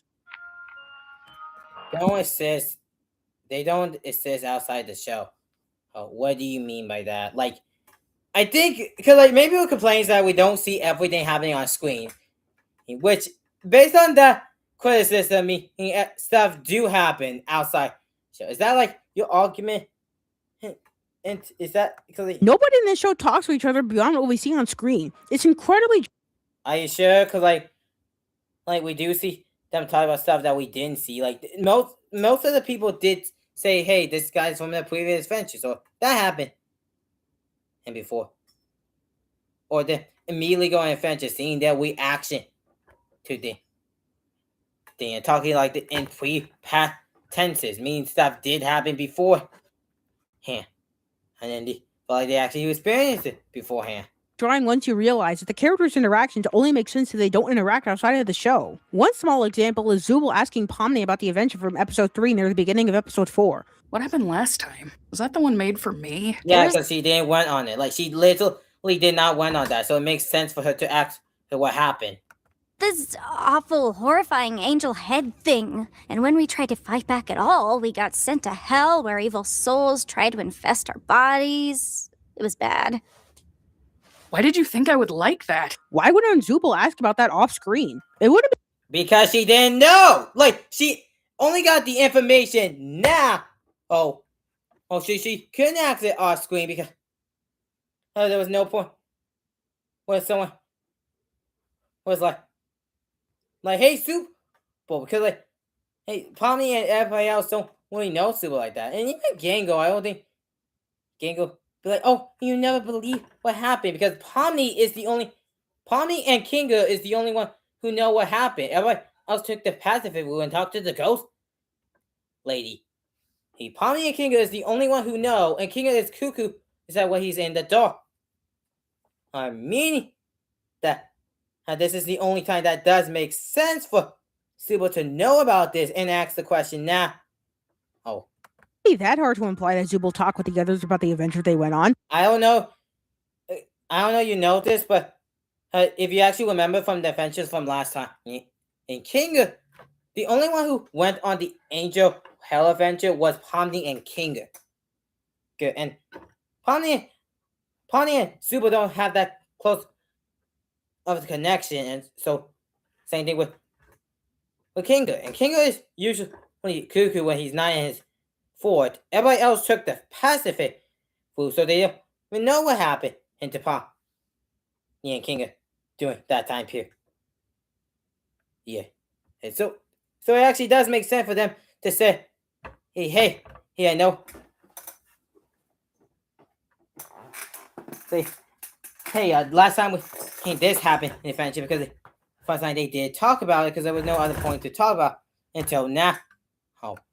They were curious enough to ask in episode 4, so why didn't they ask and have us infer that they asked before? Because the scene that happened before that was that because Pomni, because like Kane said that today's adventure is going to be the scene from Amanda where we went to the meat shop, and Pomni said, hey, can we not do horror adventures? I didn't like the last one. And then Subo asked because she remembered from yesterday, Kane specifically said, hey, wasn't that the one made for me? Like, she was curious, but she was not like that much curious to ask it early. Yeah. Or episode 4. And there's multiple times this happens, by the way. Okay, it's like not what? just this one instance. What examples? I'll tell you. You remember that pin I told you to unstick earlier? The bar scene in episode 5? It's not only one of the most egregious tell don't show scenes I've seen out of a show. Oh my god, because what do you want them to do? Because like every time you say don't show everything, I see why he is like literally scenes that actually matter, that actually did happen in real life. I had the same ass conversation in real like this bar scene. I had this entire real bar scene when I was like when we was talking to people I hang out with at VSC. They felt real and they felt natural. Oh, they didn't feel forced or tacked on. And two, they had like conversation like this. But I think the bar scene was the really one they could open about just because like the scene was nice. They wasn't doing anything too chaotic. Because I don't think Kane, besides from like 5 to 6 hours maybe. But even that is a stretch because we don't know how fully time works. I don't think they usually get that much time to really truly interact with each other, due to the fact that Kane is constantly offensive. Sure, so this is kind of felt like that we're seeing. But it's an incredibly poor way of telling these characters' backstories. I'm literally being sat down and watching the characters take turns explaining their life stories to me. Yeah, I was an accountant for a supermarket chain. A supermarket? How'd you end up here? Well, I sometimes got bored of things. Yeah, because and I would seek out models. Yeah, because when you ask a question, it doesn't link to another thing to another, because that's how conversation works. You ask a question, and then you can build up that conversation the more you let out. Like talking about, hey, what you did this week can lead to a movie, until it leads to a movie you watch, to lead to a discussion of that movie.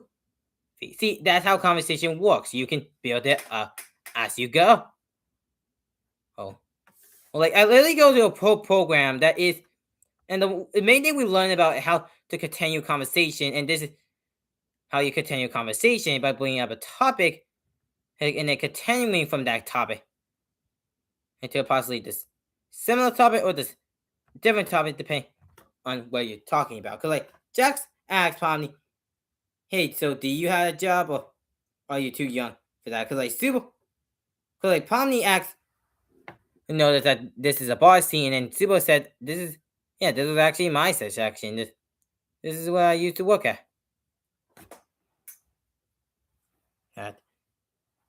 Yeah, because like Pomni was interested in an idea, and then Subo said it was their suggestion. They used to work at a bar scene, and then later Jax said, do you have a job, Pomni, or are you too young for that? And then she said her age, and then she mentioned about her Circus. See, that conversation felt natural because it was balanced off the plate. It started with Pomni, then it happened Subo, and then Jax decided to integrate himself into the conversation. So he was clearly interested enough to like see her answers, and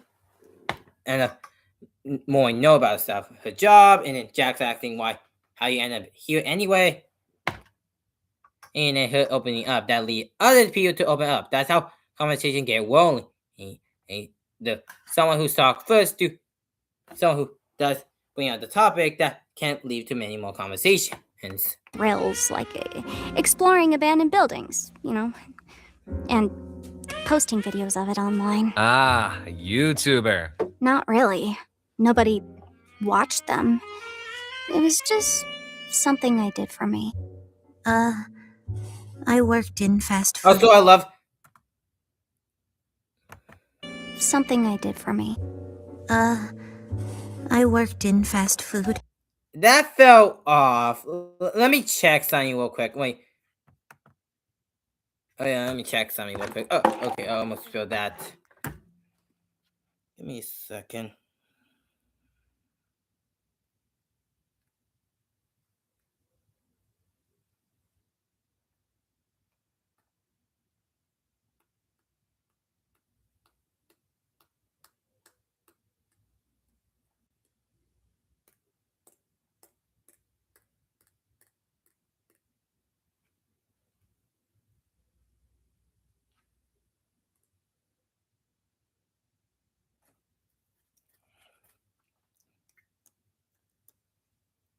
With this.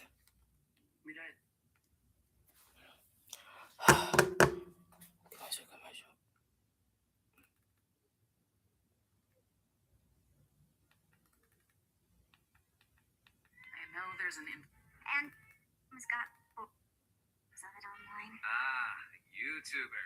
Not really. Nobody watched them. It was just something I did for me. I sometimes do that. I wouldn't record it though. Oh yeah, so they just kind of fucking cheated with the shot line, cause like I don't know, cause like, let me show you a part in the episode. Oh, cause like they did straight up cut the scene in half, so we can make it seem like the argument is actually better than it actually is. Cause like, I felt like that scene felt like it was cut off, and again, I was actually white. Like if you see white here, until I get figured out the kitchen, because I feel like the garage is like not that bad, but I feel I definitely do need to be inside.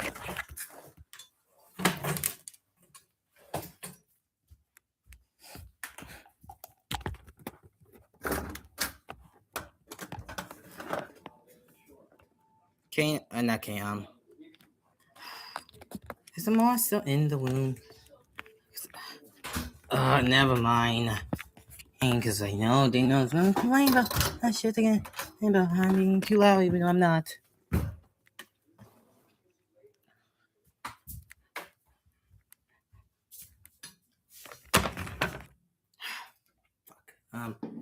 Let me get back with technical difficulties. I spilled something and got a bit on my shirt.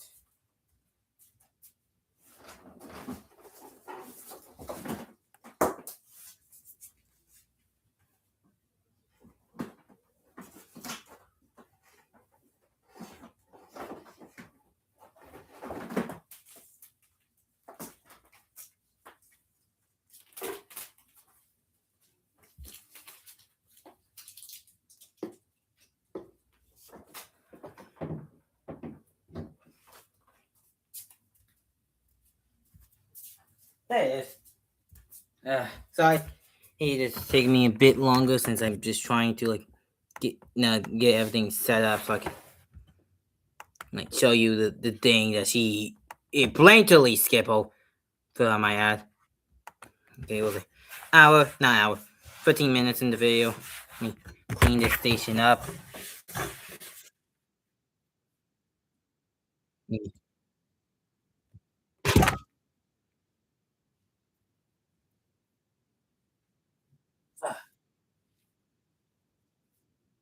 Okay.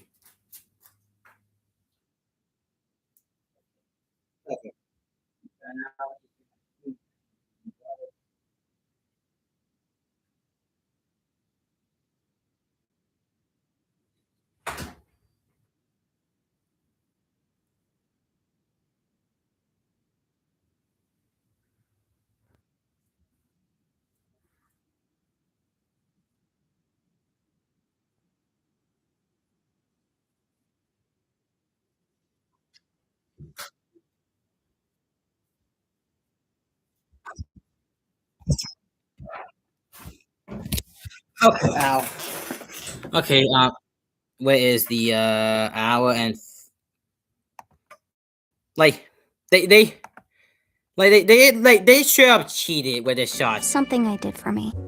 Like they edited it to make it look like this was one was scene where let me show you the actual. Let me show you the actual clip that appear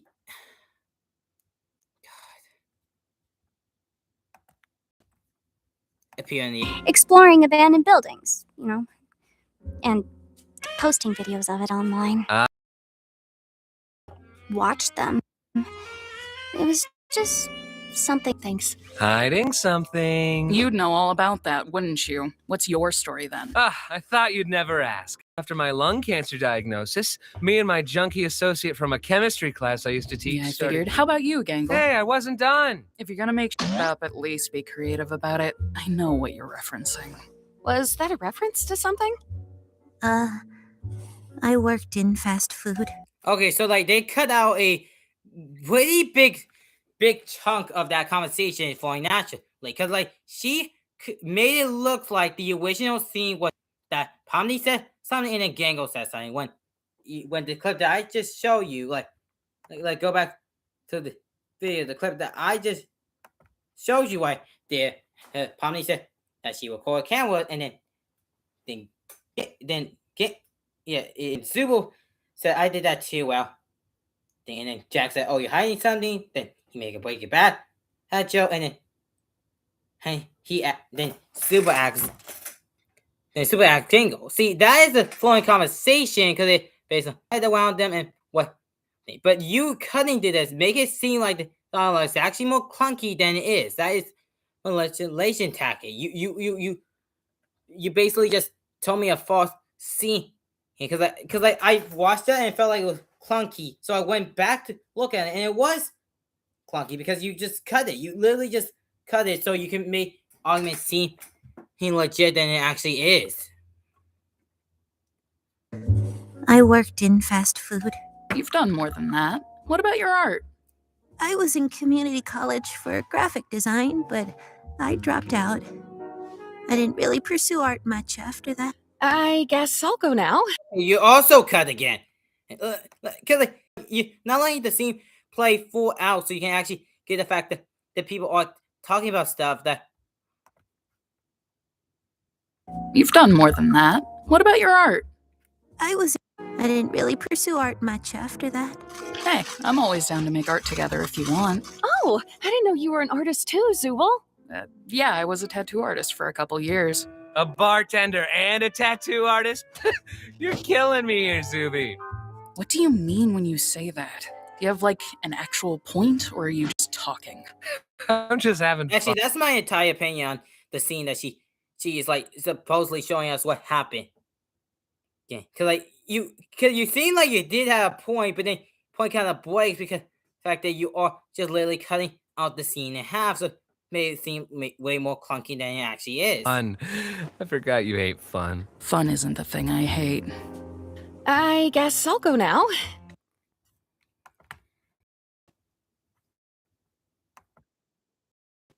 I was born into a fairly wealthy family. We had a large property with horses and... See, it made her sense that, okay, then I go next, because based on that conversation that happened with Gango, Pomni, and Zubul, having talk about real life experience, it made one of us to think, hey, maybe I should also tell my real life story, because it makes sense to things that are happening now based on the conversation that is around her, and that is like the textbook definition of how to start a conversation naturally, based on real stuff and based on what character people said. But you cut it to make it seem like the dialogue was way more clunkier than it actually was. Chickens and my mother, well, my mother was a lot. I worked in real estate for a bit until I ended up here. I'm sure she doesn't miss me. I certainly don't miss the yelling, and the braiding, and guilt tripping, and the... Yeah, just kind of a farm girl. Nothing too out of the ordinary. Aside from the fact that this is... Yeah, that part, that is completely true, because, like, people would go on to say something until me, like, dropping it and the security, because when you get sense security, you do open a little bit more. Sometimes you realize you're in sharing too much and you cut yourself off before getting to the real meat and potatoes thing you were talking about. And also, once again, you cut the scenes to make it seem more logical than it actually was. Isn't how I should be learning about the characters, and the show should have taken more time to show me their lives over telling me outright. Okay, so how you want them to show it? Because, like, the show doesn't want to tell it in, like, flashback scene. Because if they did flashback scene constantly, it would get annoying, repetitive, and there would be no real good moment to put it in. But this boss scene actually gave us a moment to tell us the story while relying on flashback. Because maybe it's either if you tell a story, you should do flashbacks, but that would get annoying, repetitive. But having seen like this, also another scene that I would like go back to is Cars Flee, where Krugman is telling the life story. Instead of like showing us the flashback, it tells us the flashback. So again, because like real life, we don't always have these flashbacks. Yeah, artistically we can do these flashbacks, and they do work the story. But having these real one-to-one conversation with each other is feel way more natural and believable instead of the just having flashback constantly all the time. Most unrealistic scenes in the entire show. Oh my god! Because you literally made it look clunky. Like you cut out the scenes that actually made it feel natural. Seriously, supposed to believe that these people who have been stuck in the circus for years don't know this stuff about each other already? Is this seriously the first time they're hearing about Gango's job as a shift man? Also, make it worse. No, it doesn't. It actually make it better. Because, as she said, it kind of quietly that, well, fast food was my job at some point. And see, that is her sound. Let's say here, thanks to the map. And the personality does match up. Jackson. Rockford doesn't get along. Pomni is new. Gango is a little bit shy to people. King is cuckoo, and Subo is who doesn't go on adventures. And also, you have to consider the timeline. Like, the one who has been here the longest is Wagfa and Kinga. Kinga lost his mind into the light, so they haven't actually been having that many conversations. And then we got Whippet, and then we got Cosmo. And then later on we got King. Then later on, we got Jax, and then the next thing was Gango, and then the second and last one was Super, and the final one's Pomni. We have releases. We have like a full timeline what happened.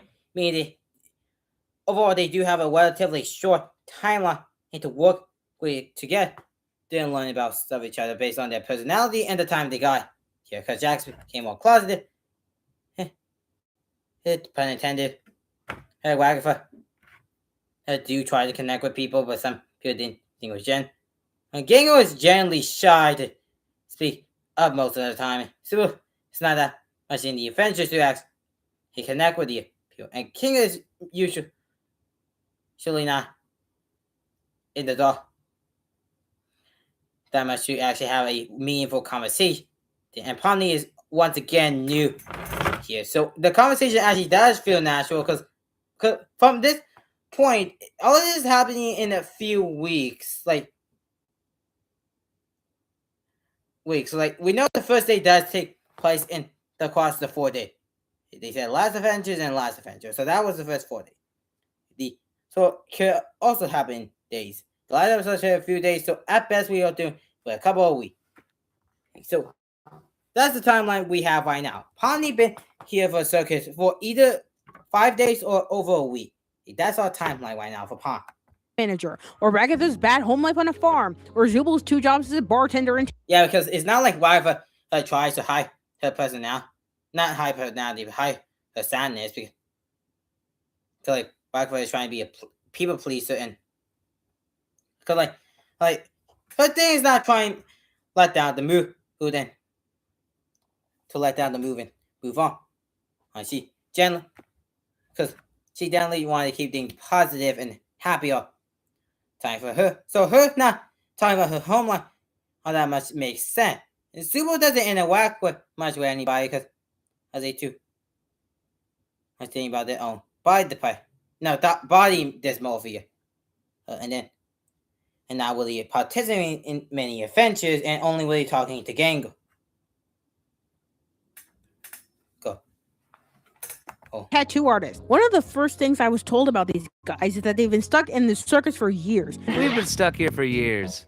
Yeah, but I feel like we is kind of like a general organization. Like, yeah, Wagva, King and Saki here, but we don't know how many. Yeah, we know Wagva and Jack's been here longer, but we don't know how long they. Yeah, they could also be stuck for years too, but they're different years. Because after we're distracted, Jax became less social and accessible. But like King has their longest, but like based on the timeline, it's been 30 years, and we know that people kind of pop in, pop out. So we know that for a fact that each character can pop in, pop out all the time. All the time in the circuit. So it doesn't mean like they mean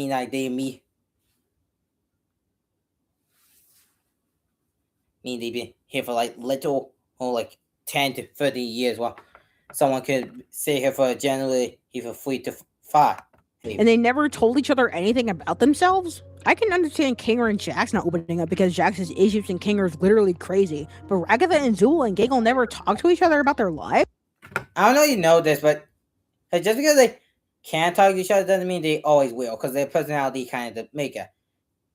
Like, Ragatha doesn't feel happy about her home life, and her type of personality is trying to make everybody in a happy place. Because we'll talk about the past, especially her past will bring down the mood. Well, Gango is generally shy, and not all that proud.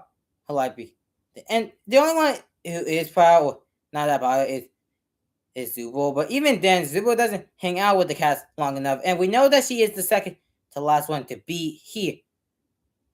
So it could, and based on King's that this type of behavior had going on for a while. Now. The fact that Zubo haven't been participating with the adventures. So that leads to these three to not really talk about the launch based on their personality. identity, because that's something you also have to consider why they don't tell it there. Because now it's something that always letting them talk about it, but this month they did talk about it. That's another reason I find these characters so hard to connect with. They don't feel like real people to me because of this. It's like these guys are on pause mode until the next episode starts because they don't talk to each other. It's not like hey, they have conversation that happened after, where it's like when Jack's at the end of at all. And it's not just talking. Actually, I want to show you a thing there, and we never see what they saw. Same thing with the A connection, same thing with the water adventures. We have plenty of moments where they do stuff off screen. You have that moment off screen, but this stuff we see on screen. So clearly, the show does know how to what off screen animation, but you kind of fail to know because they have been doing this. Talk about the past, it's the future as well. Pomni doesn't bring up Kinger's mental state in the dark at all until episode 8. Because why was she? There is no moment until episode 8 where would have been important or necessary to bring out to the entire cast. They only need Kinger now because Kane is going AWOL on everybody and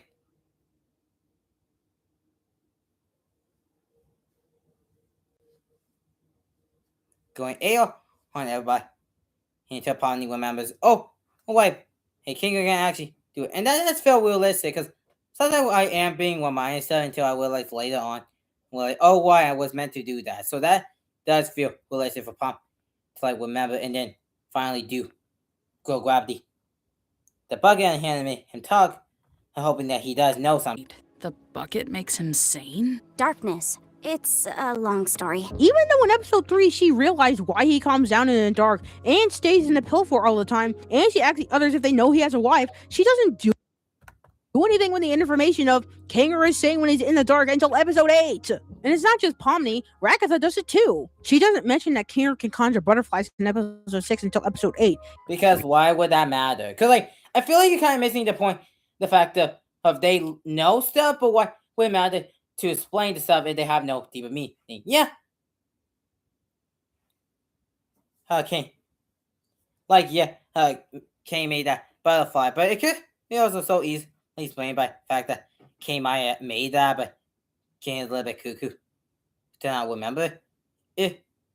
Or the fact that they don't think about it because, like, it may be not stuff to think about. Like, it's a butterfly, and it doesn't really matter and move on. Like, because it isn't really much you can really do that information with the information she has now. Because there's no real reason to use that for any purposes. Same thing with the dog. There's no information beyond episode 8 to think about. Everything in the moment. Like, I definitely do agree with the fact that she shouldn't been with Kinger more often, him knowing this information. But it does make sense to me why she doesn't say this to everybody else. The fact that it's not really important. They all technically have the ability to conjure, just like Kane. It just comes naturally to him, but requires a lot more skill and concentration for us. Butterfly. Okay, wait, what you said?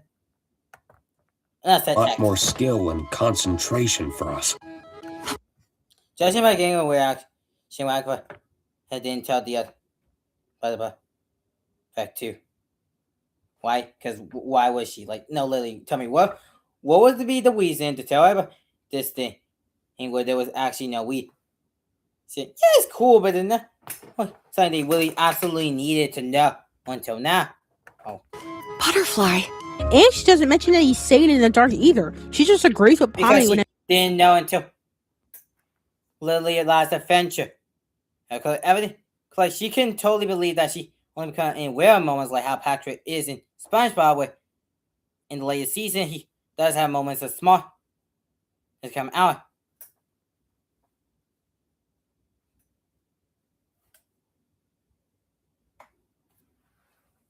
Out at him.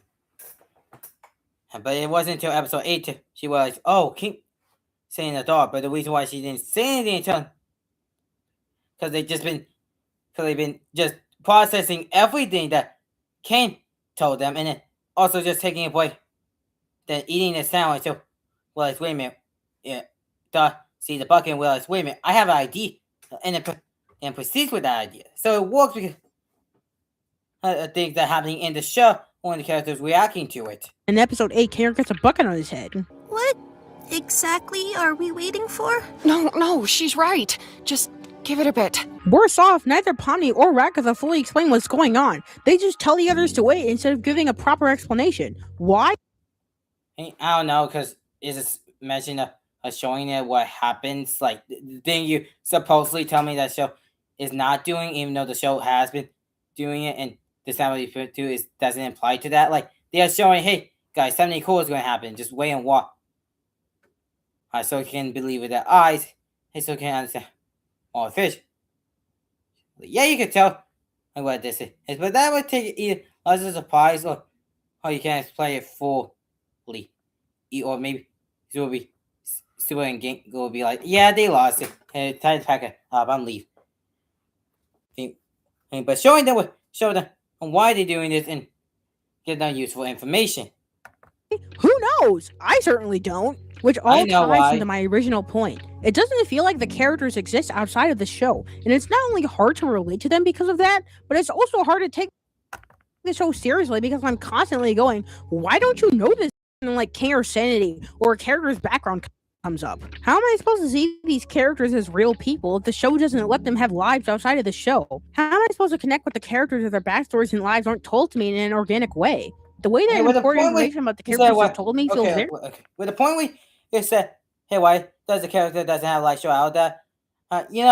What they do off screen, but you said it'd be really satisfying. We didn't know everything that we know. Have conversation happen off screen. Yeah. Just have everything off screen, not show audience anything. That will really show how much about connection thing if we just have everything off screen. And two, they do have things off screen. And there's a little bit tidbit saying that things in fact did happen screen, but you can't fail to mention those parts. Very clunky and weird, and I really don't like it. Speaking of clunky and weird, another thing I found super clunky and really weird was I found super clunky and really weird was the plot. What plot? The plot about the 6 humans saying here, learning how to find meaning in a stagnant life. Like, that's the whole premise of the show. Human goes on adventures. They usually talk about stuff because it's also the wider point about the beauty of finding beauty in a stagnant life. I've watched this show at least 3 times by now, and every single time I couldn't help but think that the actual plot didn't start to kick in until episode 7, which is, funnily enough, when I started to actually enjoy it. Now let's get one thing straight. I've heard the argument that the way the show is structured in terms of plot makes perfect sense for it. The first 3 episodes are to establish character and show how Kane's adventures work. Episodes 4 to 5 are to show that the cast actually do like each other's ideas and work best with teamwork over Kane's wackiness. With episode 6 showing Kane getting tired and just giving everyone guns while possibly working on the big adventure that appears in episode 7, where episode 8 is where everything culminates to a point in his breakdown and the chaos that ensues from it. And everything about how the show is paced makes more sense by seeing it through that lens. And I do understand and even agree quite a bit. It does make sense from that perspective. However, I personally disagree with this way of viewing the series more than I agree with it. And because of that, I'm going to explain why I think the plot is structured poorly. Is that bad? I don't think so. But you can I mean, that's bad, but depending on your point, it might be good or bad points to bring up, depending on what you say. If you think that line of logic doesn't make any sense. I took notes after I watched each episode for the second time, and for a while, all I had to say about episodes 2 to 5 was, not a lot happens. I know what you're going to say. But we learned so much about the characters in that time. Yes, we do. We learn about Zubal's body image issues. It's me, remember? I don't like myself. I hate this body. I hate all these stupid removable pieces. I just want to find something that feels good. Gango's shyness hiding a passion for art. Now I know what you're thinking. I don't want a career in fast food. I want to be a comic artist and eventually launch my own manga-inspired webcomic. And it's cool to have dreams, but you also need to remember that they're completely unrealistic, and you need to stop trying. Ragatha's cheerful attitude about everything not being completely sincere. No offense, but you're kind of... She was high during this scene, so it's clear Well, showing through. Kind of annoying when you have your happy mask. Yo, Jax. I hate you, but I don't want you to hate me. Is that weird? Jax being an asshole for fun. Oh, hey, maybe I didn't leave the gate unlocked for nothing after all. Which door should we choose? Not sure. Let's try this out. Oh no! It looks like I've taken Ragatha and dropped her in the deep fryer. Can you believe this, Pomni? First she draws anime, now she drags us all into one. She must be one of them, losers. You threw me out of a moving truck. Kinger knowing more than he lets on. I'm more worried she's having another horrible experience. She still seems really upset about what happened yesterday. I don't think she really likes me that much. It's a lot for anybody to go through. Don't take it too personally. I remember how long it took for you to adjust. Oh, yeah. I'm surprised you remember that. 7 years of computer science for this, huh? And Pomni learning all about this as we do. But what actually happens in these episodes?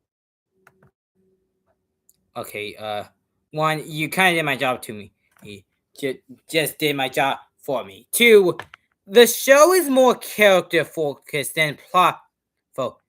Because the show is about what the characters for and for. No, it show how's their interaction and show and what they really think. And how they react to stuff and the situation they are in and how they deal with that situation. Because the show is not really that focused on plot, specifically when you mean by plot, and I'm assuming that you mean like not characters stuff. Because can I take advantage that say that if a show had no plot, it means a bad show? Oh, but no, it means a show has different priorities and having an ongoing plot. Right. Episodes. What do the characters do? How do the characters progress the story? How do they move things along at a steady pace? The way I see it, they don't, because they have adventures like the adventures on specifically so 3, 4, 5, and 6 has specifically progressed the story and how they interact with the other people and how they handle in these specific situations. Like Gango, we learn how she handled the manager, the fact that Jax is kind of stripped down on bulliness because of the fact that he can't really do anything. The fact that Ragatha is strong means her true emotion can come through and go on that. But having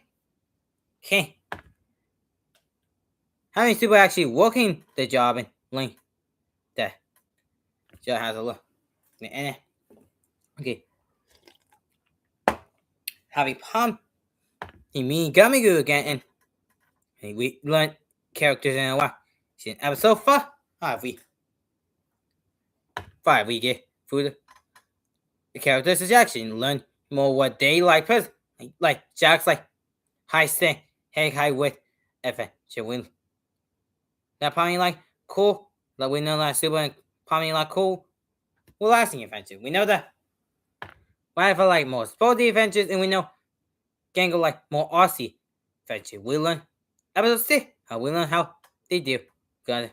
Like Pomni is willing to try Jack's new ID, so she can connect more with Jackson. We have Gang going super beautiful conversation and how they do good stuff. We have King and Ragatha who are generally pacifist and don't use the gun as much compared to Super Gango, Pomni, and Jax, who are more or less cool with using guns for today's adventure. That shows about the characters and how they handle situations and stuff. It has a plot line for each episode so we can learn about these characters in a fast, steady way. There is no plot or story to advance until episode 7. I learn about these characters and their problems and what makes them tick, but none of it actually matters when the story kicks in at episode 7. The story is not about plot stuff. It's not about CNA. Like, I hear many people complain about how they never play CNA when the show isn't really about CNA. Because, like, you have world building, so you can... Like, yeah, you can have world building to have fun lore, but it also serves to have a character have, like, a connection, like, Because like with season A, that could also just been Kinga's company, like just a small time company that didn't really have any lore. Like maybe they just dropped it because it wasn't any financial stability. That could just be the lore. Season A just kind of failed office job that didn't really lead to it. They can't making adventures through clever, like you say, show don't tell. They have mannequin in the background that you have to be looking really closely to see it, and that's how the show actually showing, not telling. They realized that the way I was an adventure. I am like 18 minutes, almost 18 minutes of it, and I have been complaining. Like, if I like go back to my thing, like if I go right here, waiting. Like if I go right here.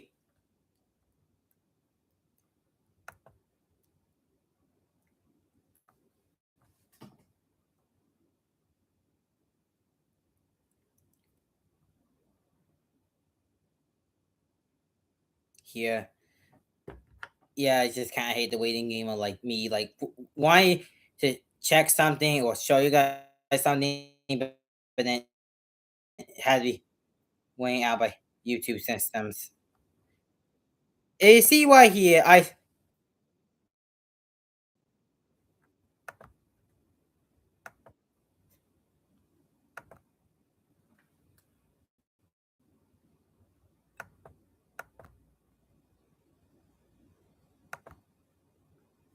because I talk about this part, because I talk about this specific video for an hour and 15 minutes. I'm barely like 17 minutes in. Now, how do you manage? Constructed by Kane. And look, I can understand that not every show needs to have an overarching plot or deep lore to be compelling. Character-focused slice of life shows where the characters are the plot. I haven't actually seen this show. Also, so your point is just, it actually is just poking. You poking your own point by literally saying, disclaimer, I have not seen these shows. They are assembled. I'll look up to say you add these shows, not add a show that actually has slight light element. If you have not seen these shows, you can actually not verify if they did them right or wrong. What, you didn't look through any of your shows? Because all that tells me, it tells me specifically that you don't actually watch too many of these slice of life shows and only see that's so you don't hypocrite. But if you add this text in anyway where you could let you and you could give me the benefit of the doubt, but you added this point in for some reason. For some reason. Let me add the point. Like, you don't want to look. Alright, that's quite disconnect. Like, even if it was just one show, that you watched that wasn't part for that wouldn't have been enough. One show would have been enough to prove these shows exist. I am well aware of that, but I hesitate to drop. You said it exists, but you didn't actually explain why they're good or how other shows did it better. You don't give me that explanation. Shit, you just other shows did it, and I assume they did it better.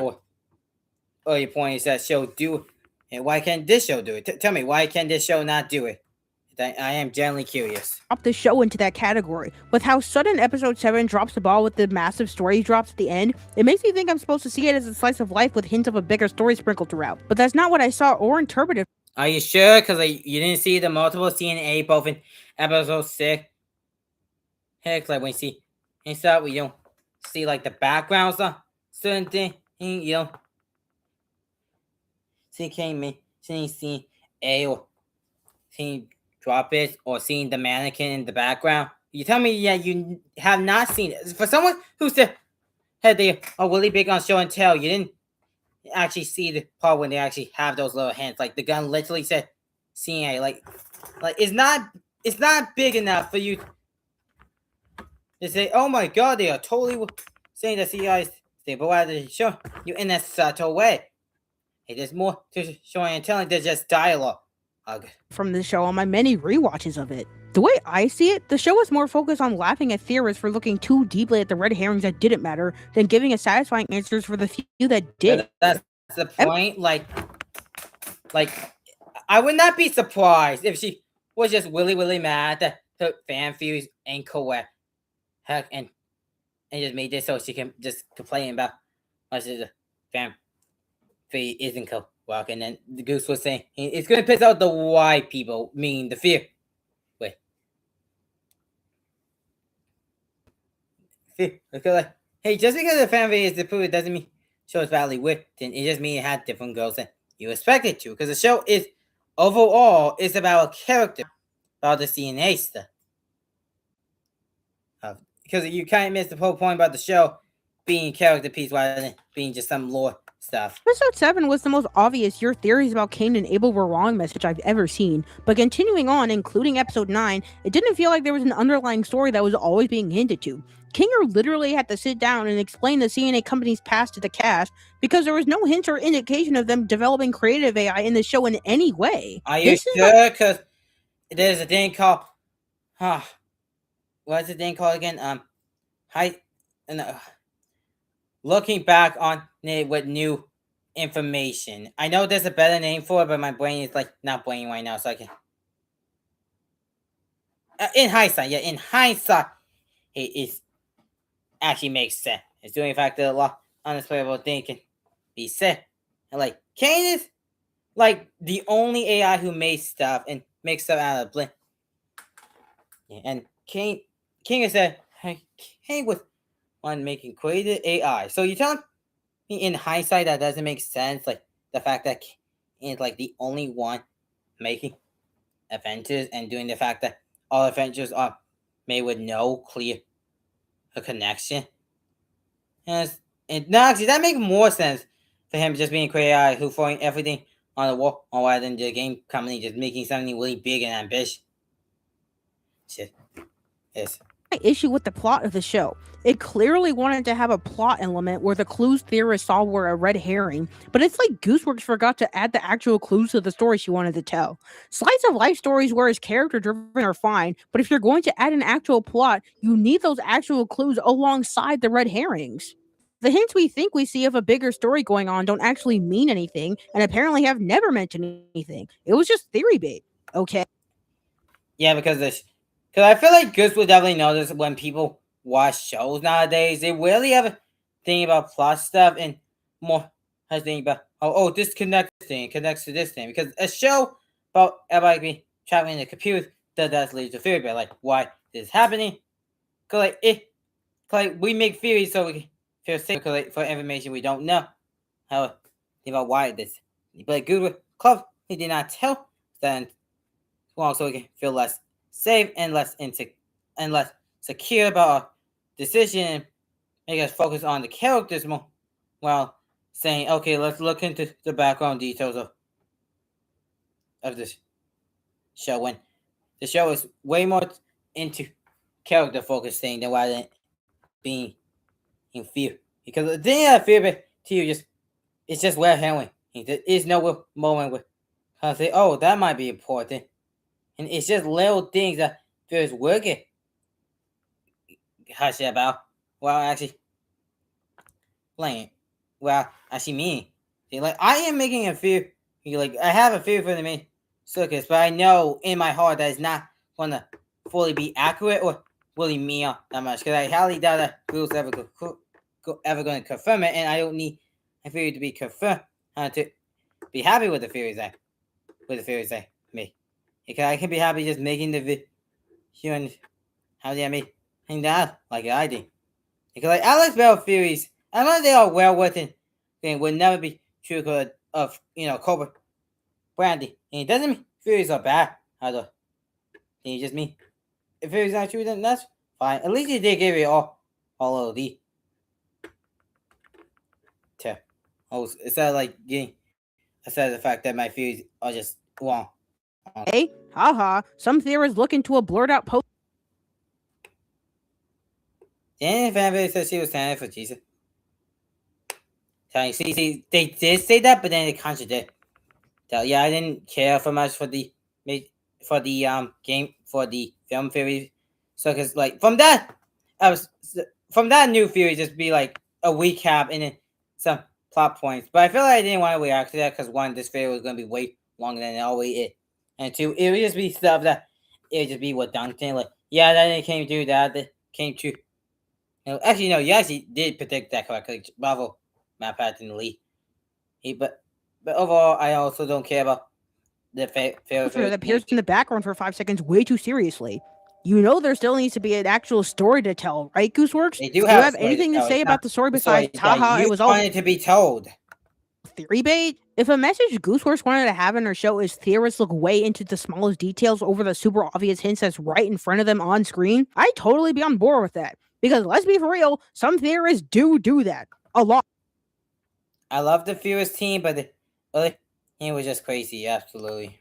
But it felt like she just wanted to laugh at the people who got invested in her show. That is like the one thing. Okay, I am being mean. Like maybe there'd be more stuff that I would say. Actually, I do agree with that. Show and then forgot to add in the story that people were looking for. If this show was a slice of life through and through, I wouldn't have made this section. I don't even think I'd be making this video. But by sprinkling in these hints of something bigger going on over and over again, and basically telling the community that it meant nothing in the end, Gooseworks is the one who built a narrative of something bigger going on that never was. You can't do a massive bait and switch without the switch, because at that point I just got baited for 7 episodes. Because of the fact that how you kind of look that much closely to the theory aspect, we're actually going to the West aspect. The fact that nothing really matters. Or a second note, what do you mean Gooseworks sprinkled hints of something bigger happening over and over again? Oh, strawman for the viewer, I didn't tell you about the amount of times this show has an interesting idea and then fully drops it? Well, why don't I do that in our new game I decided to make up on the spot called Sound Off? Welcome to our game show I made up on a whim. Sound Off, where I count off every single time an interesting plot point is dropped in the show I'm reviewing. This time is the amazing Digital Circus, and oh boy, it is way more than I thought it'd be. Keep in mind, I've watched this show all the way through to episode 9, aka the end of the show. So when I say a plot point is dropped, I'm not saying there's more show left and it hasn't been explored yet. I mean it was dropped and never brought up again at all by the end of the show. Okay, so let's sound off! It's never explained why Kane chose a children's computer game themed around a circus as its main setting. I don't know, maybe just because like from the beginning we did see he did look like Kane or not Kane, that either Kinga / Grant and Kurt / Scratch and everybody else was like trying to make like family friendly AI or iFamily stuff to see because we saw them fucking buildings and later with clown stuff and all these circuits are more related to kids. Not always, but usually they are. So Kane would make it more PG weighting because that's what Circus usually is, PG weighting. Thanks. Kane making the cast forget their names upon entering the circus is never explained. And because from how the machine worked, it was going to give them silly.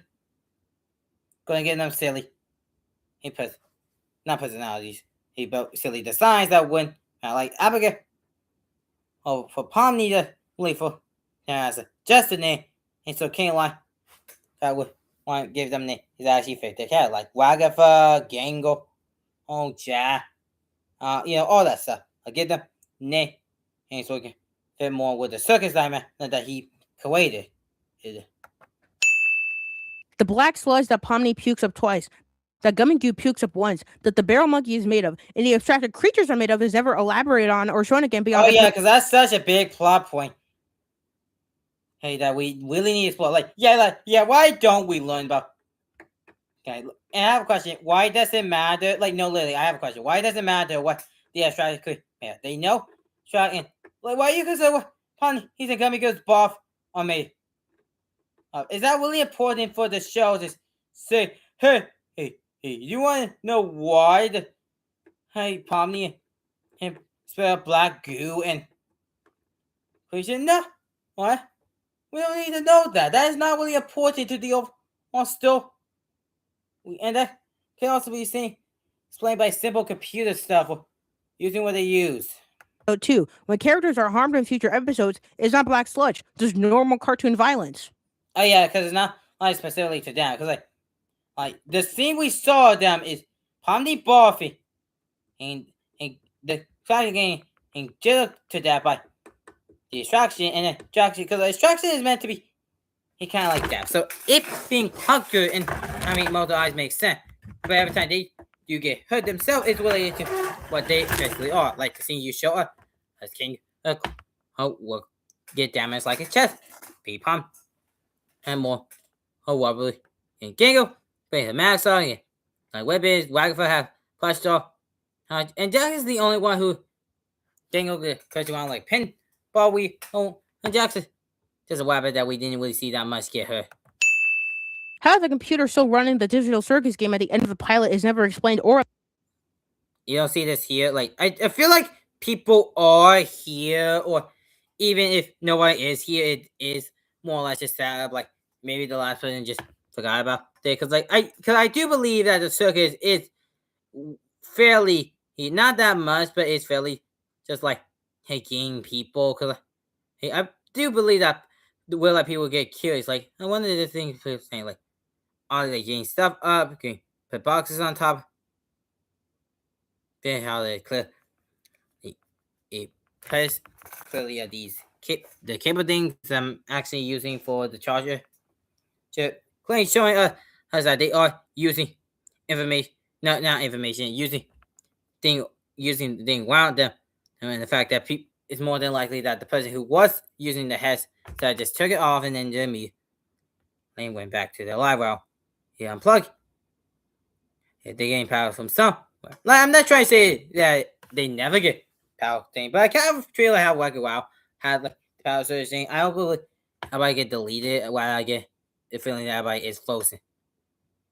Oh yeah, they play really fast with like real damaging thing. Elaborated on, even though it's possibly the most important question in the entire series. Are you sure? Because that's easily explained by the fact that someone just plug it in and didn't plug it back out. Hold. Kane implying he once lost track of who was a human and who was an NPC was never explained, elaborated on, and went nowhere. Are you sure? Because in episode 9, we learned that everybody was a brain scan, and I think Kane will get confused which one are like based on humans and which one get based on people. Or because he would lose track of who the person who was an NPC, because all of them are technically not human. And all of them are digital copies of humans. So, him trying to eliminate many NPCs in the circuit makes sense because he won't want to get confused with people based on humans and people who are not based on humans. We never know what happens when Jax holds his breath. Is that really important? And also, if you really want to know how Goosewood Lady said on her trailer by, she said he just expands like a fucking balloon. Because like the two examples about the Bob and Jax. They don't actually matter to the plotline of the story. We don't know why Kane thinks making adventures is what he's meant to do when he was originally made as creative AI for CNA. Because let me see, was AI made purpose? Oh, why? To create stuff. And due to the fact that he was giving mostly kitty images like carnivores and things. So that would give him the impression that, my job is to make adventures. And because I do believe after because Kinga said scratch the first abstraction, me that he kind of saw something that like Scratch was upset about something, and not Jax, Kane, yes, Kane trying to help Scratch with something, but it went wrong. So the adventures is trying to keep people occupied. I'm thinking, this will help them get along and also keep them sane. So that's why he make adventures, because what he's been fed and what he's been known. We never find out why darkness makes King sane or why light makes him insane. Once again, that could be once again, and explain episode 3. He literally said that when my white abstract did hit eye. Because he mentioned that he was in the dark, like after his wife Queenie abstracted, that he was in the dark. She wasn't that same before, but she was coming up for one last time. I am fully convinced that moment does. That I am convinced during that moment, and that is the moment where he is on his downward spiral. And I think because of old age, just forgetting stuff.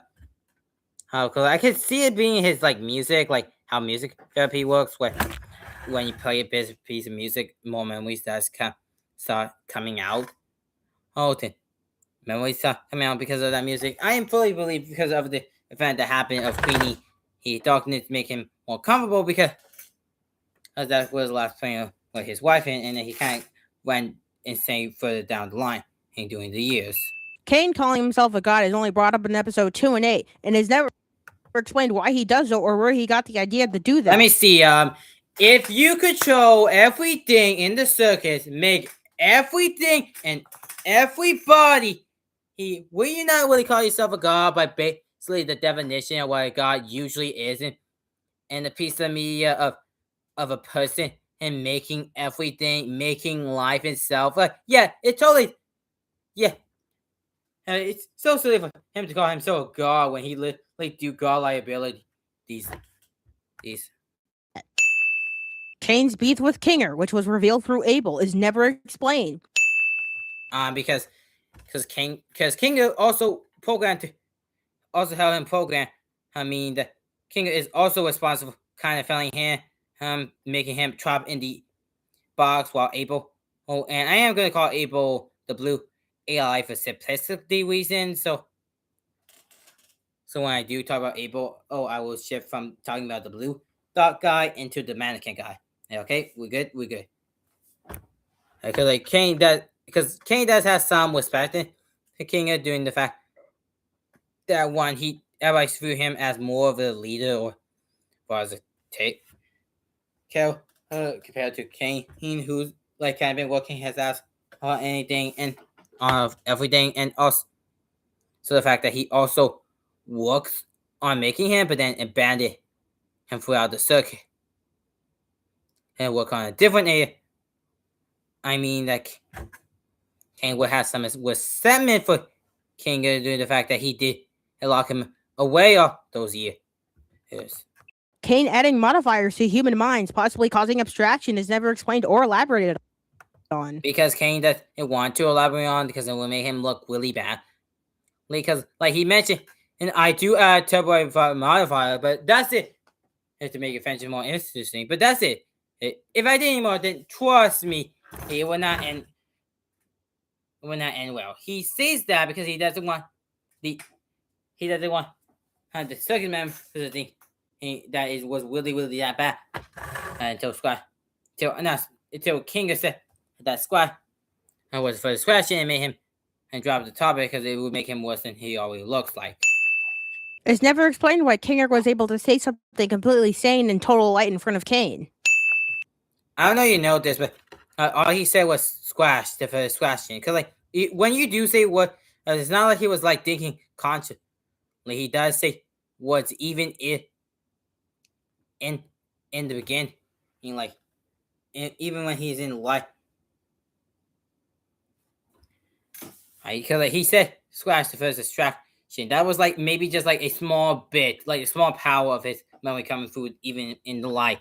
Because that do sometimes happen with him. Scratch being the one to lay foundations for what made Kane and having abstract ideas that might have been because of a tumor in his head is a very deliberate choice of language and it leads nowhere. It's not expanded upon in any way. Because why would it be?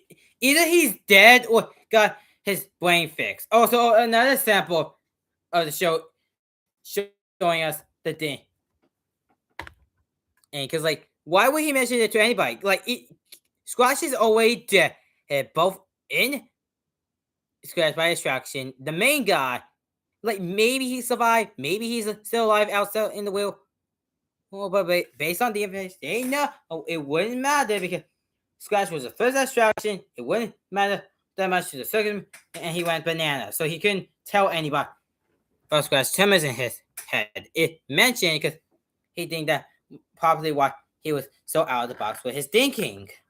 Kane saying humans aren't relatable and then calling Pomni the new human relatable also goes nowhere. It means nothing. Because it's a contradiction, because the character is known for being contradictory to himself. It's obviously meant to be a contradiction because Kane, he contradicted himself a lot of times. The question mark AI in the console means nothing at all. Because it's just a blinking make it thing, not actually important to anything. Pomni getting used to the circus being super quick is pointed out by Kinger, but goes nowhere by the end of the episode. Are you sure? Because Pomni decided to pick herself up, start crying, and start fixing stuff, and then try to help Jax with it thing because this is the final episode. There's not much you can do after those. Because everything you say ain't sound good in isolation, but when actually look in context of what happened in the actual episode, they would have been in time to develop any of those things. Thanks.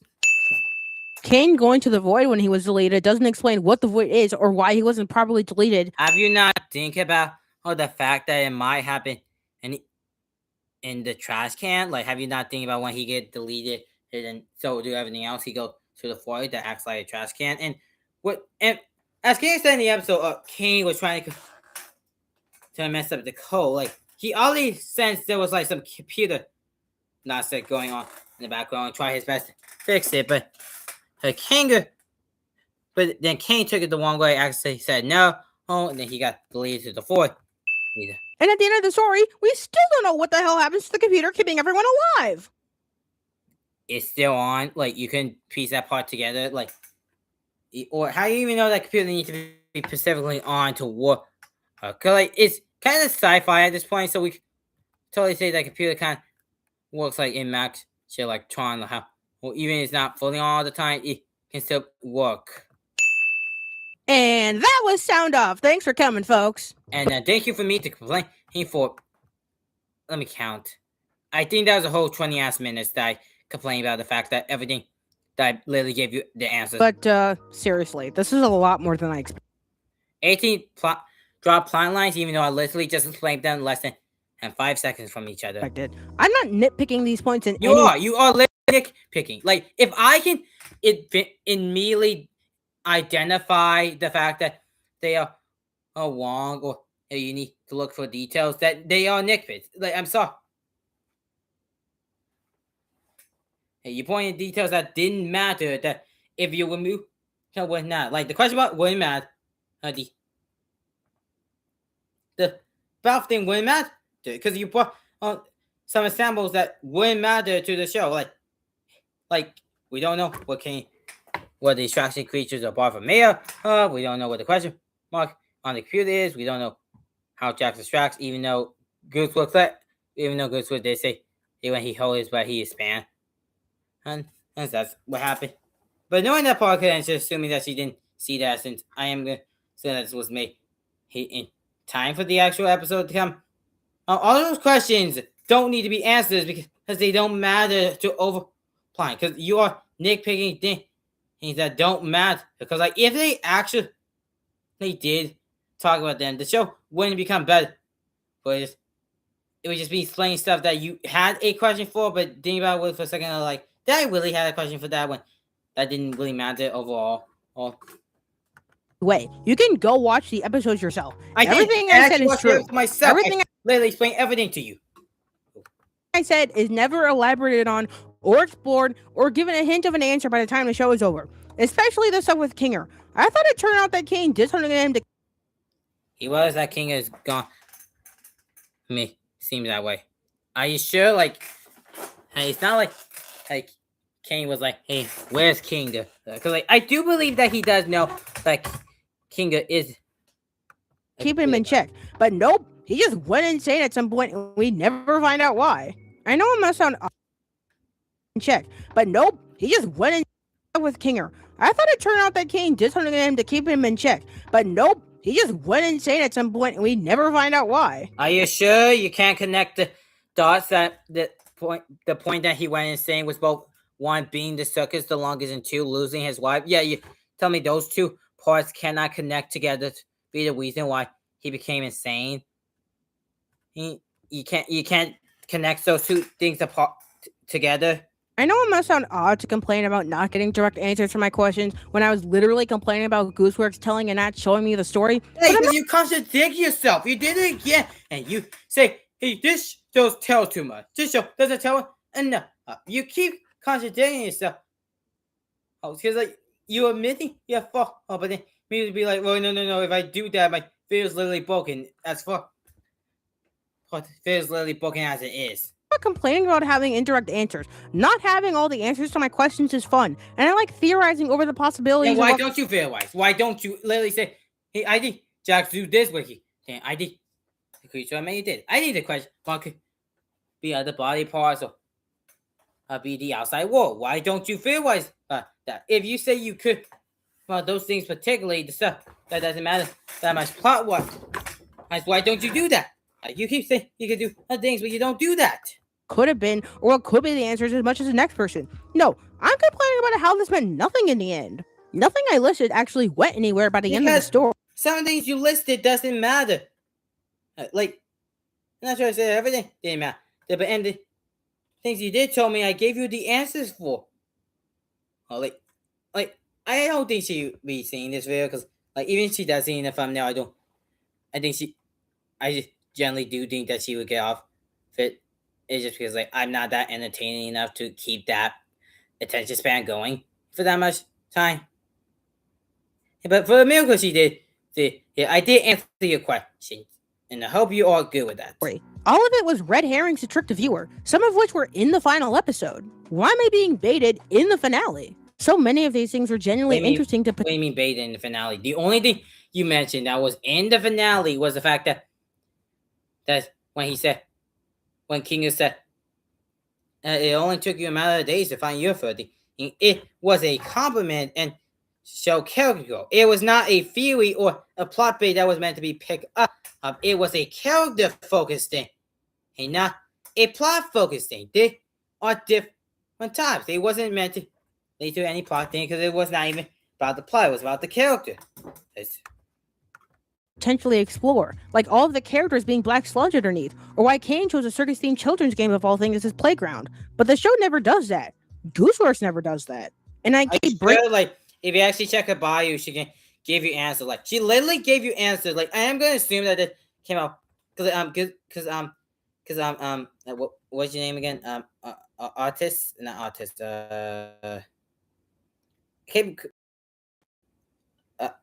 I don't want to say nerd because that would sound weird. Noat.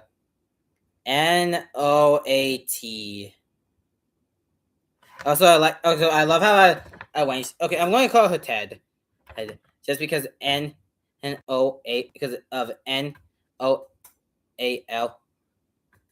kind of spelled Ted T. No, Ted spelled E. Okay, I have no. I know she mentioned in an episode, but I don't want to lose my place. But I'm gonna just I'm gonna know. I don't know what to use for her name, but the point is, I want you to go check Blue Sky. I believe it was on Blue Sky, and when Goose was set, and when someone said, "Hey, we need to ban the idea of knowing what Jax does when holding his weapon," and then Goose literally said. He plays next question. Check your Twitter bio or your Blue Sky bio. She literally answered that question. Answer one of your questions for you. Bringing up Gooseworks because I must remind you, she's the sole director and writer of this show. It's in the credits of every episode. You're right. She does write the stuff, but do we really need to mention her for your point to come across as valid? You can still, you can still say your point without actually say someone's names who wrote it and stuff. She's the one who decided to drop all of these red herrings, and she's the one who chose to not add an actual story to go along with them. I want to try and find a bright side to this side of the argument, but I genuinely can't. I see no reason to add in all these hints and do nothing with them other than to be mean and laugh at the theorists who are passionate about your show, which did not have an actual story at the end of the day. If the only reason these hints and clues to a story that didn't exist were added was to say, theorists look too deeply into things and they have to realize that not everything is that deep. Did that make And you realize the show did that, right? Because everything it says not literally feedback, this might lead to something. Everything was say that's fake. Because when Pomni, when King said, so that's not some lore thing or something that meant to be solid for lore purposes or to go on when plot. It meant to be a cursory was to Pomni after she fell down in the dump. Not be this is important because you are looking too deep into conversations that is not even that important into your plot argument. message have to come across in this incredibly interesting premise? It just feels like a waste to me. I guess I could say that it's just a me issue, and I'm mad at the show for not being a story I made up in my head. But I really exactly, because like I do feel like when people say they are mad about plot, they are kind of saying the fact that they expect the show to just be plot wow actually diving into the characters, because like that's what theories are mad about. Oh, just the fact that their plot, that the show what they wanted to be wasn't correct, but they are mad when the show that's decided to tell. Right, so like tell the story that how they wanted to do. Like you can still complain about that stuff, but it was something about the show, how the show wanted to be perceived compared how you perceive it. don't think I am. I'm looking at the clues the show pointed out, and I'm confused and disappointed that they went nowhere. I'm not asking for the show to follow my headcanons. I'm asking for the show to use the obvious clues it was laying down, or the ones crazy theorists obsess over. I don't see how that's too much to ask. Do let me know you don't look like the 18 things you gave me, I literally answered all of them. I literally answered all of them, but there was no one I literally unturned. And me that you guys think on this one? I'm not trying to sound like one of those fans who say the show is bad because it didn't match the fanfic they made up. I'm just really disappointed with how it's structured, and I think I wouldn't say come out about that, but you kind of, but the fact that I could answer those questions less than 5 minutes kind of does show how different and wavelengths that we both have. Like we might like think more on the fly. Hey, compared to you do, who I'm just saying like we both have different type of way in brain pattern, not brain pattern, different ways of thinking. That's what I was trying to say. Gooseverse could have done better with handling the writing. Speaking of things Gooseverse could have handled better, I can't not talk about. If I had to rank characters by how much they develop in the show, I put Jax at the top. It's not even close. He's definitely the one who gets the most focus. To the point that I think is to the detriment of the other characters. He's the one who gets the most screen time, the most spotlight, and the most payoff to his character arc. In a show that's supposedly character focused, putting the spotlight on only Jax's development isn't how this should have been done. What do I mean? I'm glad you asked. Jax is the only character who we start to see hints of something more to his typical character stereotype. In episode 4, the fast food Avenger and Gangle's shift manager antics start. Yeah, see, I love how you say that, but in episode 6, literally just put those from Jax, because we all talk about Jax archetype that he put them in the category of episode 6. Literally just put every single one of them. To get to Jax, as any retail environment. You talk about the other characters, but let's focus on Jax right now. It would. Jax can't keep up his funny guy persona any longer because in this setting, there's no point. Now, it is true that in the same episode, we see Gangle's insecurities and her attempt at masking her feelings. Like, episode 4 is for the game, so no ifs, ands, or buts about the Jax is like it lasts 5 minutes. Now, that's me being generous. That lasts like less 5 minutes. The only part we give up is when Jack said, "Is this a bus?" and seeing where we get more of Gango and Jax and the Whack King, and then we get another scene in Jax and culture. And then afterwards, we just see him talk to Pawnee for a quick, and then leaving him for the day. That's all the important stuff compared to Gango, when we have to learn more about her stuff, how she processes things. Because like episode 4 is fully Gango. It's fully Gango episode, not Jax. And Jax only get like a small percent compared to what Gango get in the as well as Agatha saying her honest feelings about the others while she's super high. But I can't really see it like that because these two characters get so little compared to everything that Jax gets. They're overshadowed by him in sheer scope. I find what Ragatha and Gangle have to be very loose at best. In episode 5, which is apparently supposed to be Ragatha's episode, I find myself spending more time and learning more about Jax than Ragatha. Actually, I really agree with that part because like I saw both on because like, I because when they were like when people asked her what character would be focused on, and what she said on her Twitter, and not Twitter, it was Blue Sky. I think she's mostly at Blue Sky. Not sure to say she isn't at Twitter, but she's definitely more on Blue Sky part than Twitter part nowadays. On Blue Sky, she did say, "Hey, that it was going to be Gango, and then Super. No, it was going to be Kinga, and Super in episode 3, Gango in episode 4, Wagfer I'm saying Jax in episode 6. But then when you look at her Tumblr, when she asks the same question, it changed from. If the list is mostly the same, besides the last two being switched, saying that Jax was going to be episode 5 and I was going to be episode 6. That kind of tell me that she is like a little bit confused, like why not think episode 6 was a Jax episode or a Wagatha episode? Because I do think enough was said about Wagatha in this episode, but this kind of did stuff. So I'll give you a point for that. However, the show kind of not fully, living up to the worst choices is in episode 5 when the episode kind of felt like she was just sharing alongside with Jax, which is not entirely a bad thing, but the way that group did was explaining me that we was going to get the whole episode with her. Jax's aversion to corn, Jax's confusion about Ken making him a vegan, Jax's fear over Kane manipulating his mind. We learned that Jax used to have an actual friend in the circus and wasn't a jerk all the time for Pete's sake. And we learned that last one because of Ragatha. What did we learn about Ragatha in her focus episode? That she has issues with her mom. Okay. And what else do we learn about her? What does she do besides being an accessory for Jax? I know that sounds harsh, but everything she does in her supposed focus episode is either because of Jax or caused by Jax. Even when she finally has enough of Jax and finally yells at him for rightfully being a jackass all the time, she's told to calm down, as if she wasn't directly told by the person telling her to relax that it was okay. Yeah, but I think there's a difference, because you are allowed to be angry at a person, but you also do need to realize when you are taking it a bit too far. Because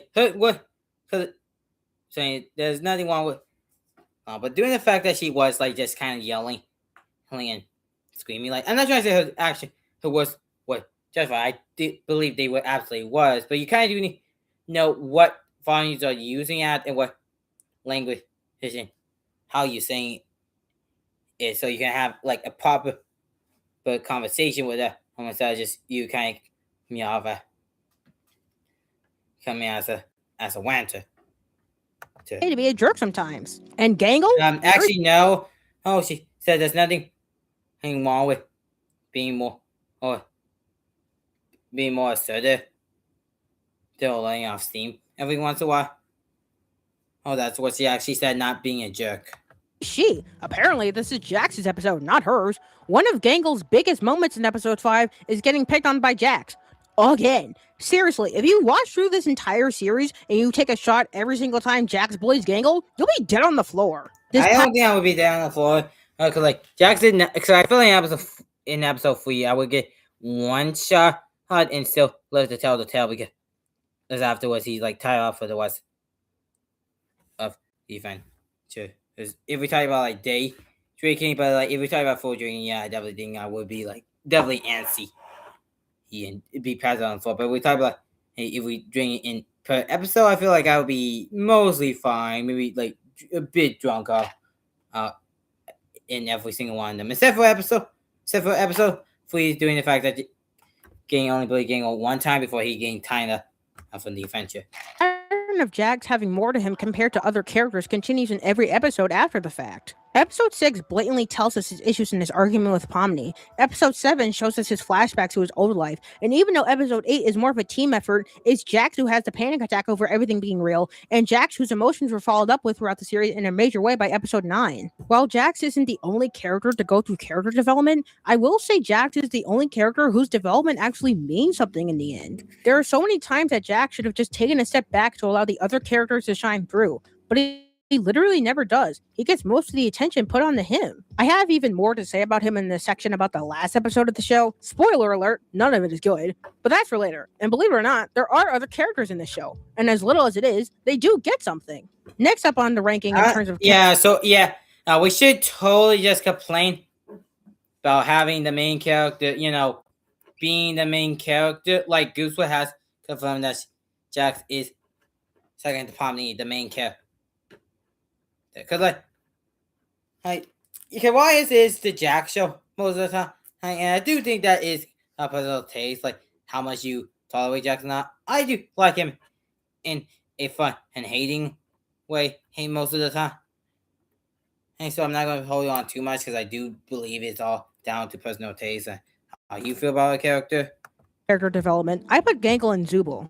Gangle is very shy and nervous at the beginning of the show, her comedy mask always breaking and going along with what Jack says to get him to stop harassing her, to little success. And Zubul's tough exterior hides the fact that they have severe dysphoria about their body and are really insecure about it, and I've been trying to find body parts that they like since they got into Circus, which might have been years at that point. They're both dealing with a lot of problems, and it's clear that they can't solve those issues on their own. And they don't. In episode 4, Zubul reaches out to Gangle to give her a new mask to try out. I found it really sweet, and I found their follow-up talk after the adventure even better. Gangle realizing that she can reach out to Zubul as a friend, and Zubul finding friendship in Gangle was honestly really cool. And this continues on into future episodes. Zubul telling Gangle that her anime suggestion is fine, Gangle and Zubul starting to vote to put Jax in a maid outfit and laughing about it, their one-on-one in episode 6 where they bond over their avatar Wait a kids. minute, I thought you didn't like that part. Look like you contradict yourself yet again. And like, I also actually, you know what? Another drinking game that wouldn't necessarily kill you, but that would like give you on a date. See, make a drinking game. How much? Making a drinking game. How much you contradict yourself. Oh. They continue to be friends as the episodes go on, and it's awesome. What else is awesome is how they both improve each other in small ways. Because of Zubul standing up for her, Gangle gains more confidence to stand up to Jax in episode 6 by refusing to be on a team with him. And because of Gangle's kind personality, Zubul learns to be more open with the others like Pomni and Rakatha. Well, except Jax, but that's understandable. The two of them improve each other for the better, and it's really cool to see subtly play out as the episodes go on. And it makes me confused why we couldn't see this for other characters. I'm getting ahead of myself there. My point is, Zubul and Gangle are awesome, even if they were overshadowed by Jax. I thought you.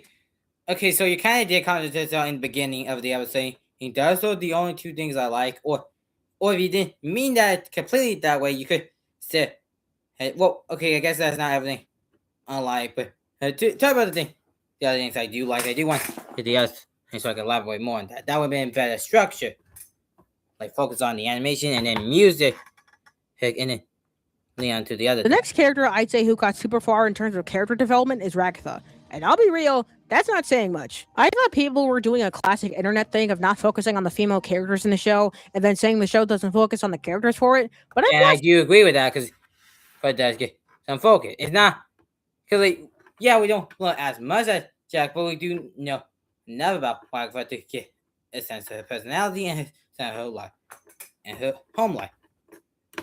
The fact that she was raised by abusing mother who covered to her like a wag doll to make her force her to be happy all the time and not give her any complaint. And so, wife for working real estate for a bit and then got her digital copy sent in here. To show several times over by now.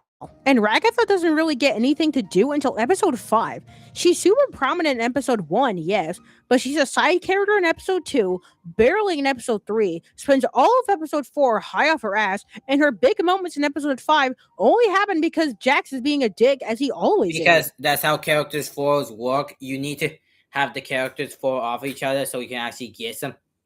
Because like characters for each other actually work because the fact that we do know more stuff. We know. So because both of them are kind of the opposite, but also kind of on the same coin. Both of them have different ways of cope in the circus. One is extremely negative trait against the circus, while one uses a positive ways how to deal with the circus. Meaning that even though they are different personality, they do share the same coin. And so it actually works when Jack says something, Rifle get mad because you're intentionally to be made from the same coin. Oh, remember when you got high at McDonald's and told Gangle to kill herself? No, that was funny. What? I did not say that. I think. No, of course I didn't. I am still so sorry about that, Gangle. I would never have said anything like that if I didn't get that stupid sauce in my eye. Sure, from episode 5 onward, we see more of her and learn more about her, and she learns to accept herself after a patented dad talk with Kinger. But what does she actually do? I couldn't tell you. What I can tell you is that her crash out in episode 5 is 100% justified, and I can't believe so many people thought Rakatha was in the wrong here. See, I feel like there's an issue with the fandom space rather than the actual show. And even for the show, we got a actual character and Pomni who doesn't say that she's entirely wrong for being crashed out, but not trying to escalate it further. Because this is the kind of conversation that people we do hate, but we do understand why they do assist. When someone's having a heated debate, and probably want to be like, okay, how about we like slow down a bit so we don't escalate, this thing, because that was probably what he was trying to do. He was trying not to escalate things to begin was point. Later. Ragatha did nothing wrong. Jax 100% deserved to get called out for being an asshole. One good thing this moment and episode does is let Ragatha be angry for once and actually let loose in her own way. She's obviously been holding in these feelings about Jax for years, and being able to finally let them out is good for her, and it was refreshing to see. Which leads me to episode 6 and her conversation with Kinger. I know a character flaw of Ragatha's is that she isn't always completely sincere and she hides her true feelings, but she does that because she wants everyone to be happy, which, in all honesty, is very reasonable. This woman is trapped in the equivalent of digital hell with a crazy ringmaster torturing them all the time. The last thing she needs is everyone at each other's throats 1 second away from abstracting. Ragatha is trying to keep everyone together in her own way, but she's overcorrecting and pushes people away by trying too hard. I think her conversation with Kinger taught her that she can be more open and honest with the people around her, and as long as she's there for her friends, she's doing all she can. As hand-fisted as the conversation felt, that's definitely— Oh my god! That felt natural. Like, I don't know how many times that, because I feel like the show don't tell was saying this conversation is natural when I had conversation like these before. I don't know how many times I can say they actually felt natural. Wow, me sound like a broken record. What she needed to hear at that moment. Speaking of Kinger, I hate to say it, but I don't think he really goes through a lot of character development. Yeah, we learn more about him and his backstory and what he meant to the circus, but at the start of the series, he was a crazy guy who could be seen in the dark. And at the end of the series, he's still a crazy guy who's seen in the dark. Kinger doesn't really change a lot as a person or a character by the time the series ends. However, even though I don't really like it, I can understand why he didn't change a lot, considering his role in the story as one of the creators of Kane, and being shrouded in a lot of mystery because of that. Also, Dad Kinger for the win. You know who I didn't see coming in terms of low character development and who's at the bottom of my list of those who got it? Pomni, the main character. In fact, I go as far as to say she barely changes as a person over the course of the series at all. I know that's a very bold claim, but when I look at her actions and her mindset in the show, as it's shown and told to me, I can't help but come to that conclusion. And episode 9 just— I would repeat the Pomni stuff, because everything I said about Pomni stuff had already been said earlier in the video, and I don't want to come out me being very much repeating myself over and over. Yeah, see the beginning of the video, what? And I may or may not repeat some of the stuff I've been saying. Cemented idea in my head. Now, I admit this is probably a bad faith interpretation on my part. I've tried to see this through a positive angle instead of being mean about it. And that new angle is that Pomni starts the series as an anxious jester who just wants to leave the circus. And Pomni ends the series accepting the circus and her new friends and living the best life she can. However, just like the plot section I brought up earlier, I disagree with this positive interpretation way more than I agree with my negative one. And since it's my video, I'm going to go with the one I agree with the most, and that's a negative one. Sorry.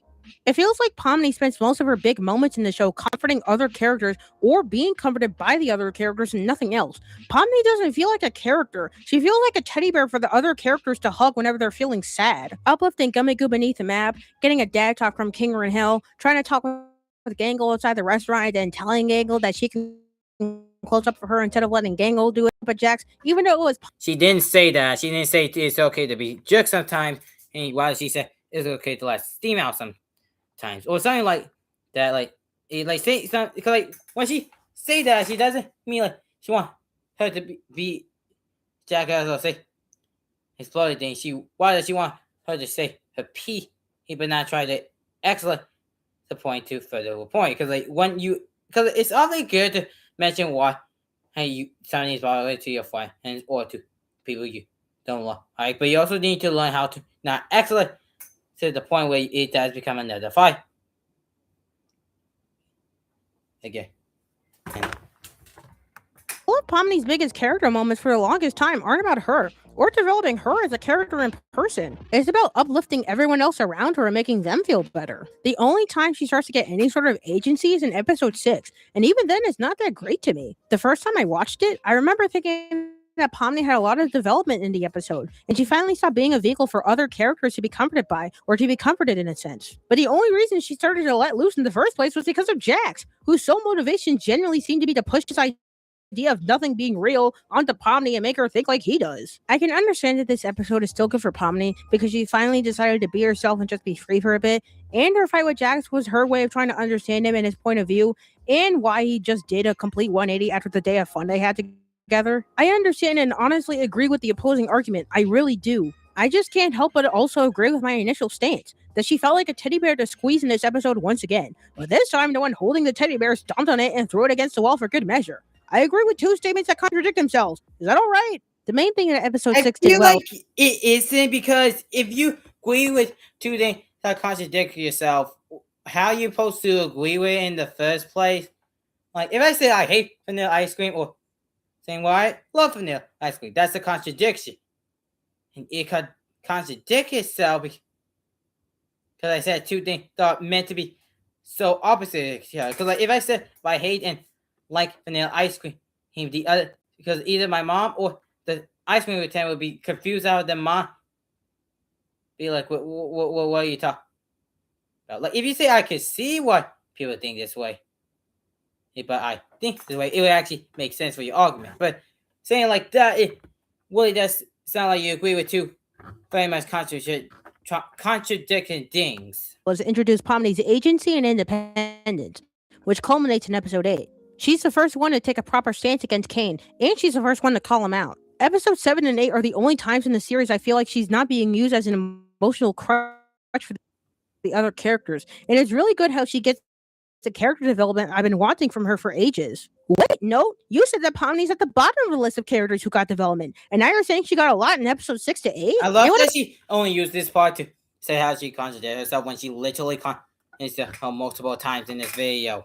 No, Kane, you didn't bring him up at all. Right you are, dear strawman for the viewer. Right you are. There's a reason for that. A reason I've been putting off this whole video. The reason why Pomni is at the bottom of the list for character development. Why I think Jax gets too much screen time and should have been established as the obvious main character from the start. Why Kane isn't even on this list. And why I think The Amazing Digital Circus is a poorly written show. And that reason is called The Amazing Digital Circus Episode 9. Which title is unrevealed as I'm scripting this, so bear with me. Oh yeah. I know she probably knows this, but I'm still gonna remember. Like not me being mean with it, but rather just me like saying stuff.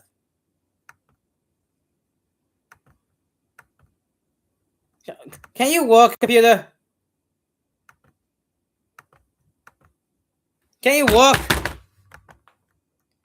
That's me getting angry at my computer, my broken ass computer for not working. Wrong with the series wrapped up in a single episode, and what I've been saving all my rant budget for. This episode is why I don't like the show and why I will never, and I mean never, understand why so many people found the show so appealing. I'm going to go in order of the things I have the least to say about, because while I am equally infuriated by everything in this section, I have more to say about some things than others. Fair warning, this section is a bit more unhinged than the other ones. First things first, plot holes. I know, CinemaSins ass section, but genuinely, this finale raises questions about the rest of the show that makes zero sense. My first question being, how the heck did Gangle end up in the circus if she was in the hospital after getting run over by a truck? Yeah, but she said besides her injury. It's cause like, I don't know you know this, but injuries doesn't mean like literal casting. It could mean like after she got hit by the truck. Because like actually I didn't want to change the series because like this watch is getting harder by the second. I am going to continue on this point, but let me just check myself out these workers so I can comment.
Right here.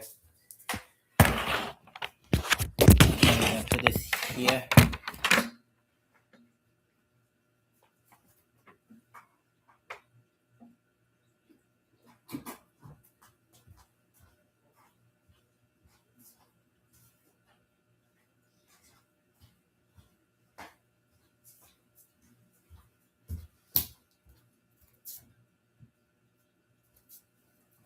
Okay. Sorry, guys. I just had to change scenery because the hot was too hot, and I didn't want to be comfortable because I knew that we are going to be complaining. Here, well, I am hoping that Mike playing with last 1 hour because doing the fact that the couldn't have been before she got in the accident. Otherwise, the truck hallucination she had would be depicting future events. And last I checked, nobody in the show is psychic. And it was told to us by Palmy that the computer holding the circus game is in an abandoned building. So unless the doctors at the hospital Gangle was... Have you considered the fact that her injury wasn't even that big? Yeah, because injuries can scare from all different shapes and sizes. Does mean that the injuries that she could have are very minor, maybe a chest thing, or maybe a crush thing. She obviously got into a car accident. Than me, that we don't, because from that description, we don't know what could be broken. Her legs could be broken, her leg broken, and even how long. Because all we know that she after, because that could take place after she got better to walk around because her bounding build. Yeah, so because I don't know, the headset is not that complicated to put on and see what happens. Because hey, she said it coming from her injury, because that could grab her back area to the chest area to everywhere, or it could be very much mine. And plus, as who said she did get hit while she was injured? She could easily got that when she wasn't injured in the store. After she was injured, she felt like going for a bit, then she put on, and then she decided to get bit. Even when you don't pop up immediately, she could have still been working her fast food place. While walking here were unethical as hell. It couldn't have been during her hospital stay either. And before anyone even considers typing it out, no, the hospital staff did not scan Gangle's brain with a headset from the scene. Now, my argument is that after she got her injuries, or her injury was either fully healed or healed enough for her to walk again.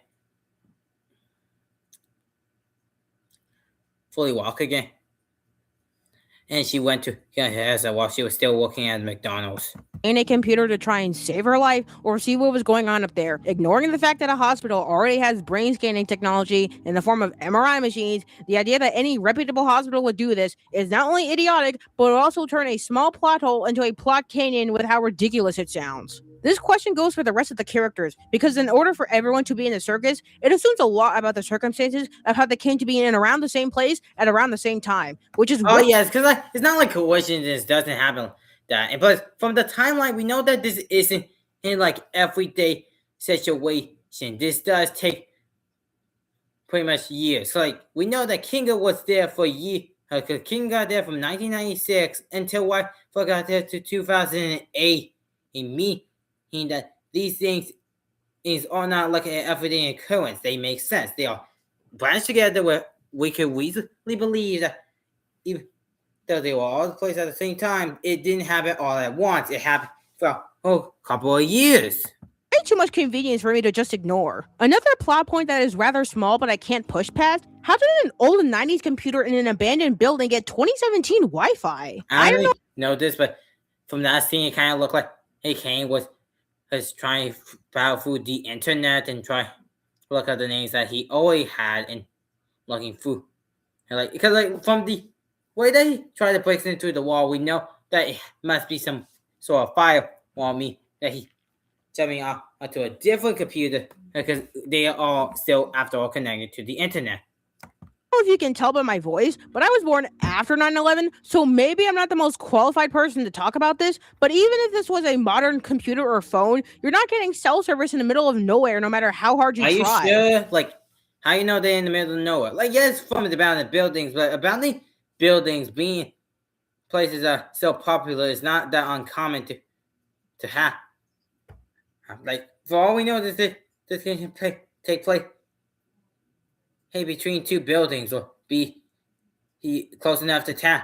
We don't know what the exact location is, but we can't very much verify that it can't be in fact nowhere either. We don't know what it is. It could be somewhere with a lot of Wi-Fi or little Wi-Fi. We don't know exactly where. I don't see how a computer that's older than I am could possibly do that. But I will concede that complaining about small to medium-sized plot holes is a bit of a nitpick on my end.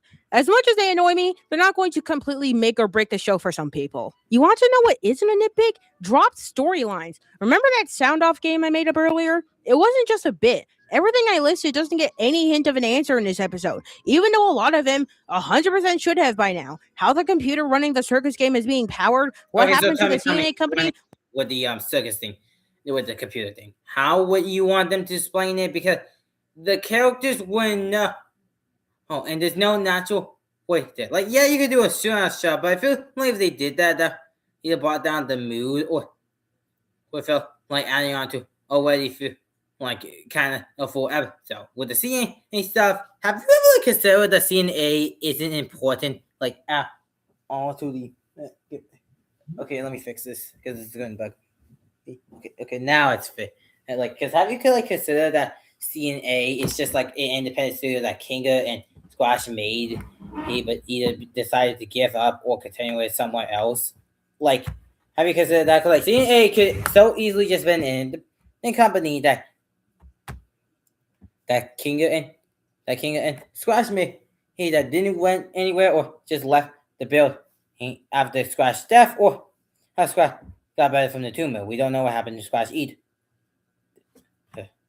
Why Kane is the way he is with his passion for adventures, we never get any. Because that's all he knows how to do. Because once again, if you feed AI certain things, it will connect some dots. Not goodly, but it will connect some dots.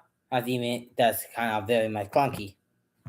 Answer to these questions. And while it is true that not all questions need answers or even clear explanations, to have the audacity to introduce these interesting plot elements and then do absolutely nothing with them by the time the show is finished is absolutely criminal to me. What was the point of introducing something as interesting as Kane, an AI, thinks his function is wildly different from what he was originally made to do? You telling me the show didn't explore that? Like, you tell me throughout the show, the show never explores that. Like, it's not like Kane throughout the series, we get frustrated or gets concerned what the humans think. It's not like episode 5 was like entire looking at what adventures do and do not work. Not until the King will like, oh, wait a minute, adventure more of their adventures than me do. Don't want any more with my adventure. It's clearly shown in the fact that Kane does care about the adventure, what the human think. Little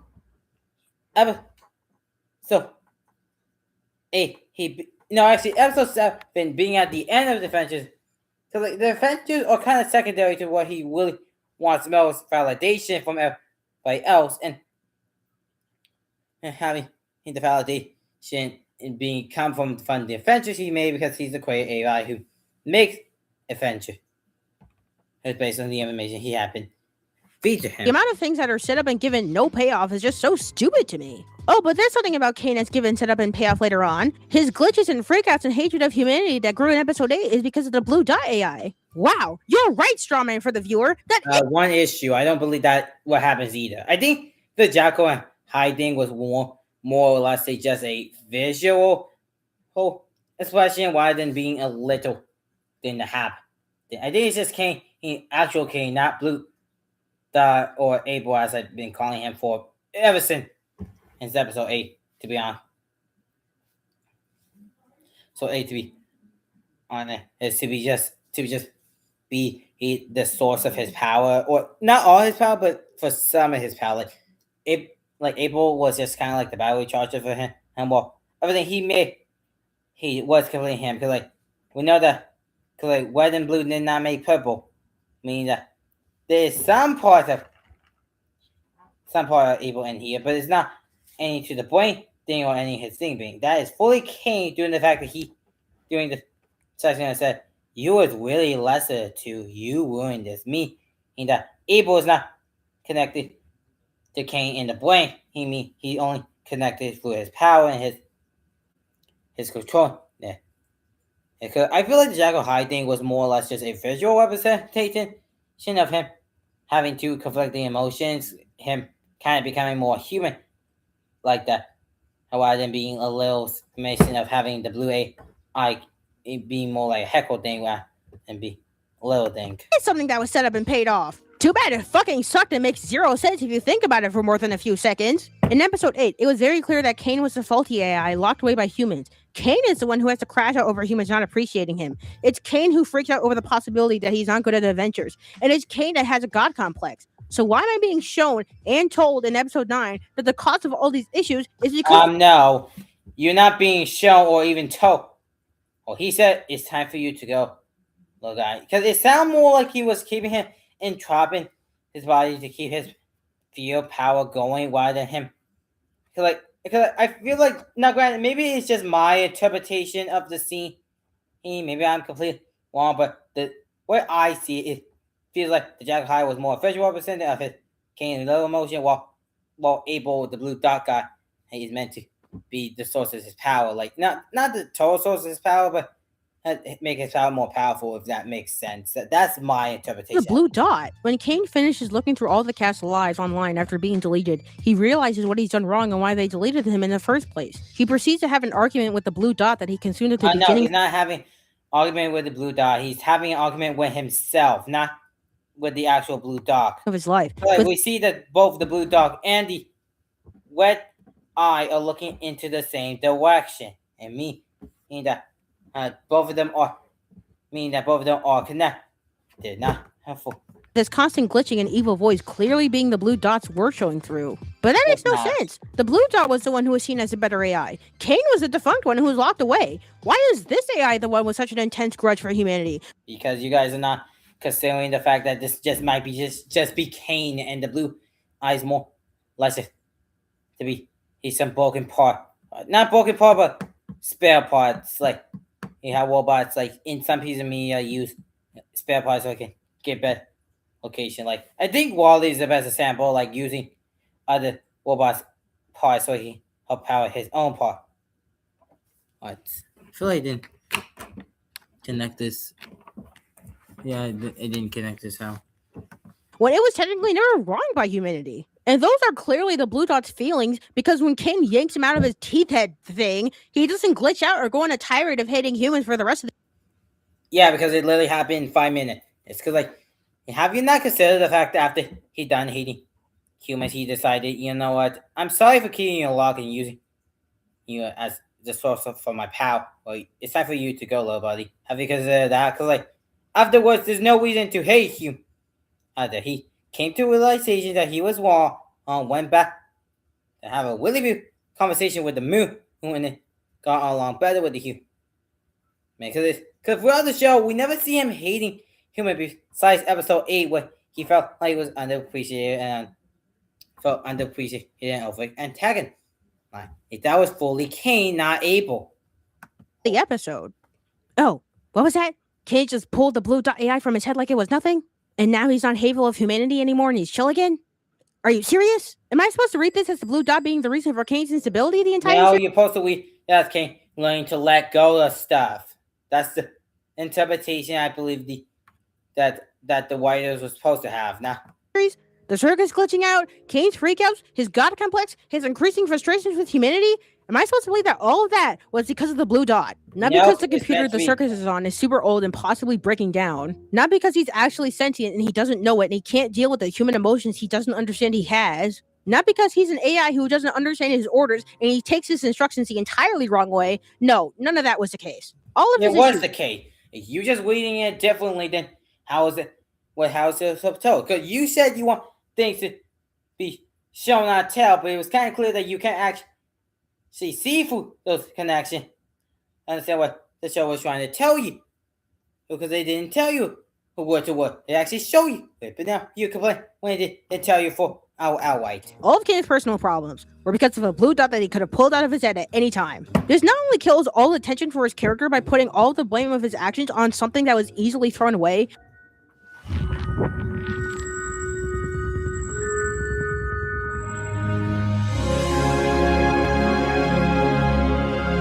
but it's also why I didn't add Kane to the list of characters who get developed. None of his development is actually earned in a substantial way. And the number one because everything he's been doing, because I will make specifically Paul, because like Kane is my favorite character, and I feel like he is definitely the most interesting.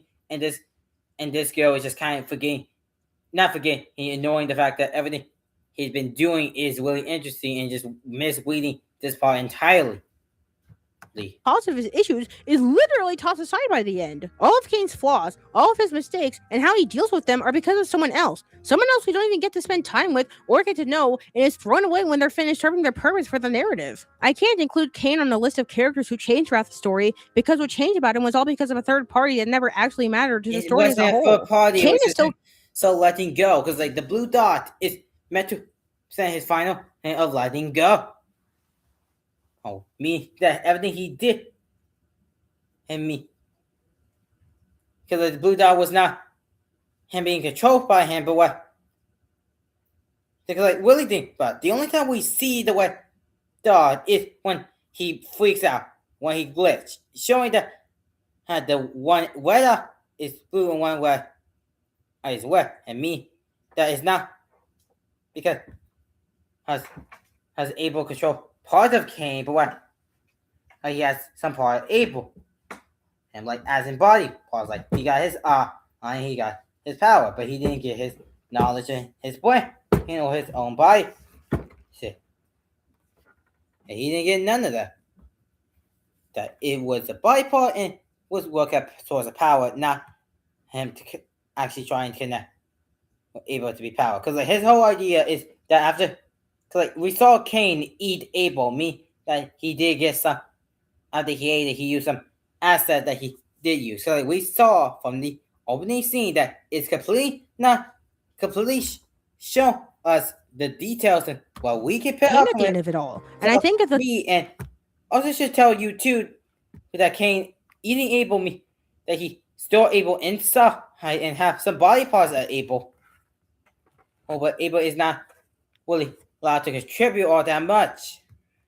Development of an important character hinges on another that doesn't exist until the last episode. I can't really call that character development. You want to know who else I say didn't get a lot of character development? Pomni, which is such a disservice because I thought she did so well in the last 2 episodes, but in episode 9 it just felt like she was trying to see who she could comfort the most. Her entire runtime in this episode is spent comforting other characters or being exposited to for the audience's sake, which is insane because she spent episode 8, 7, and even most of 6 doing the exact opposite of that. She comforts Ragatha and the others when Kane is deleted, gets another dad talk with Kinger when everyone is in shock, comforts Ragatha again by telling her she's her closest friend, somehow, and then goes out to find an abstracted Jax to not only comfort and uplift him, but also get his entire backstory shown to her, and by extension the audience, for the next 15 to 20 minutes of this hour-long episode. Oh, and don't worry, I'll get back to Jax. Just you wait. All the problems I had with Pomni's character that were slowly waning with each episode comes back full force for no reason in this finale. Gone is the Pomni who wants to do things for herself and doesn't let others dictate what she wants.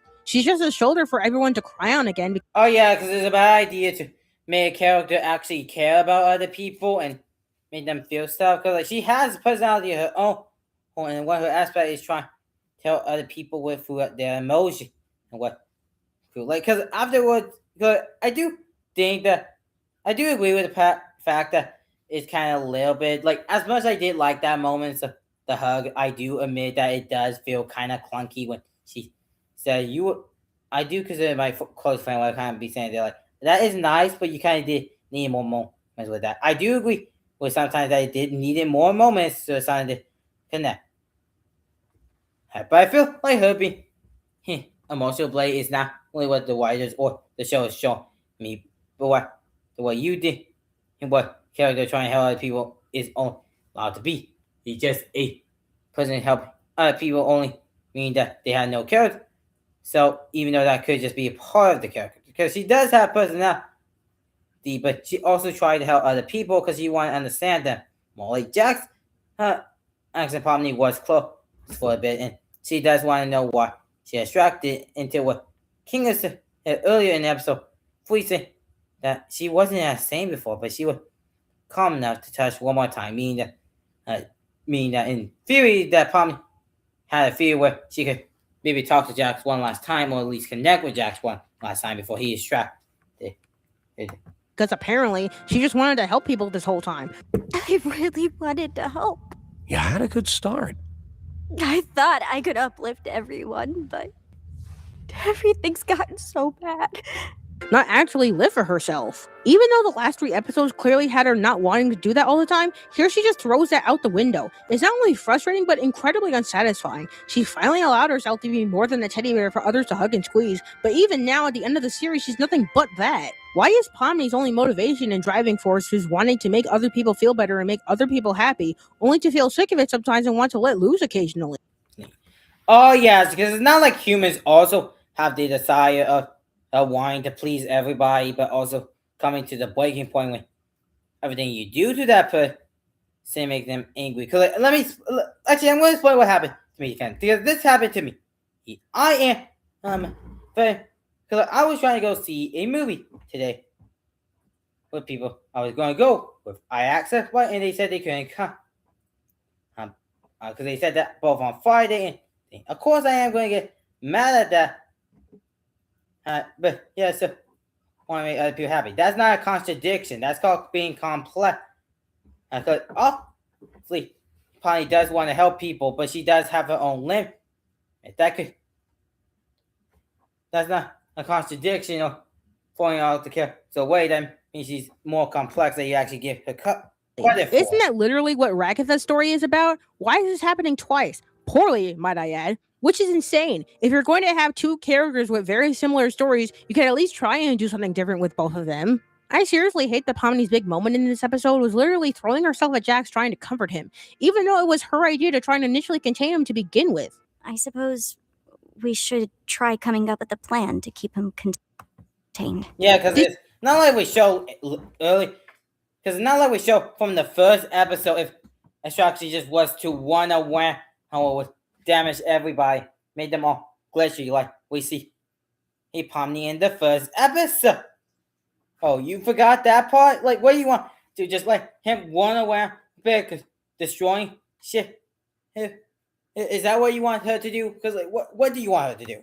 She seriously think that just hugging it out with work? Did she stop to ask anyone else if that had worked before? Consider. I don't know. You know this from episode 3. It was just a leap of faith because Kinga did mention something in episode 3 where he said, being the doctor did calm it down me that might work again. It wasn't foolproof, but it was a plan and that could have worked and did work. It was a leap of faith that Pomni was willing to take, and she took it, and it paid off. How the show doesn't exist outside of what we see of it? I doubt it. Pomni spends nearly all of her runtime in this episode being a vehicle to uplift other characters, but mainly Jax. She's the one who suggests to contain Jax, and then goes after him on her own to do another hug session like that will fix anything. And the worst part is, it actually kind of does. It genuinely seems like the few episodes where Pomni showed any kind of agency were the outliers and not the start of a new norm. I feel like Pomni has been dealt such a bad hand this entire show, because all she does is comfort others and be a stress toy the entire time. For someone who's supposed to be the main character, she doesn't get developed at all, and she's done so unbelievably dirty. But she's not the only thing in this episode that's done dirty. I feel like I could repeat the same section that we did in episode 1, but for the stress toy argument, and yes, you could very much say that Pomni has do a lot of therapy talk on that. But I feel like that was the point of, like, she only does have agency over herself and have her limits, but overall she does try to help everybody out, and I believe it does make sense for Pomni to help out everybody, especially during the fact that everybody broken down, during the fact that everybody is losing their mind and nothing is fun.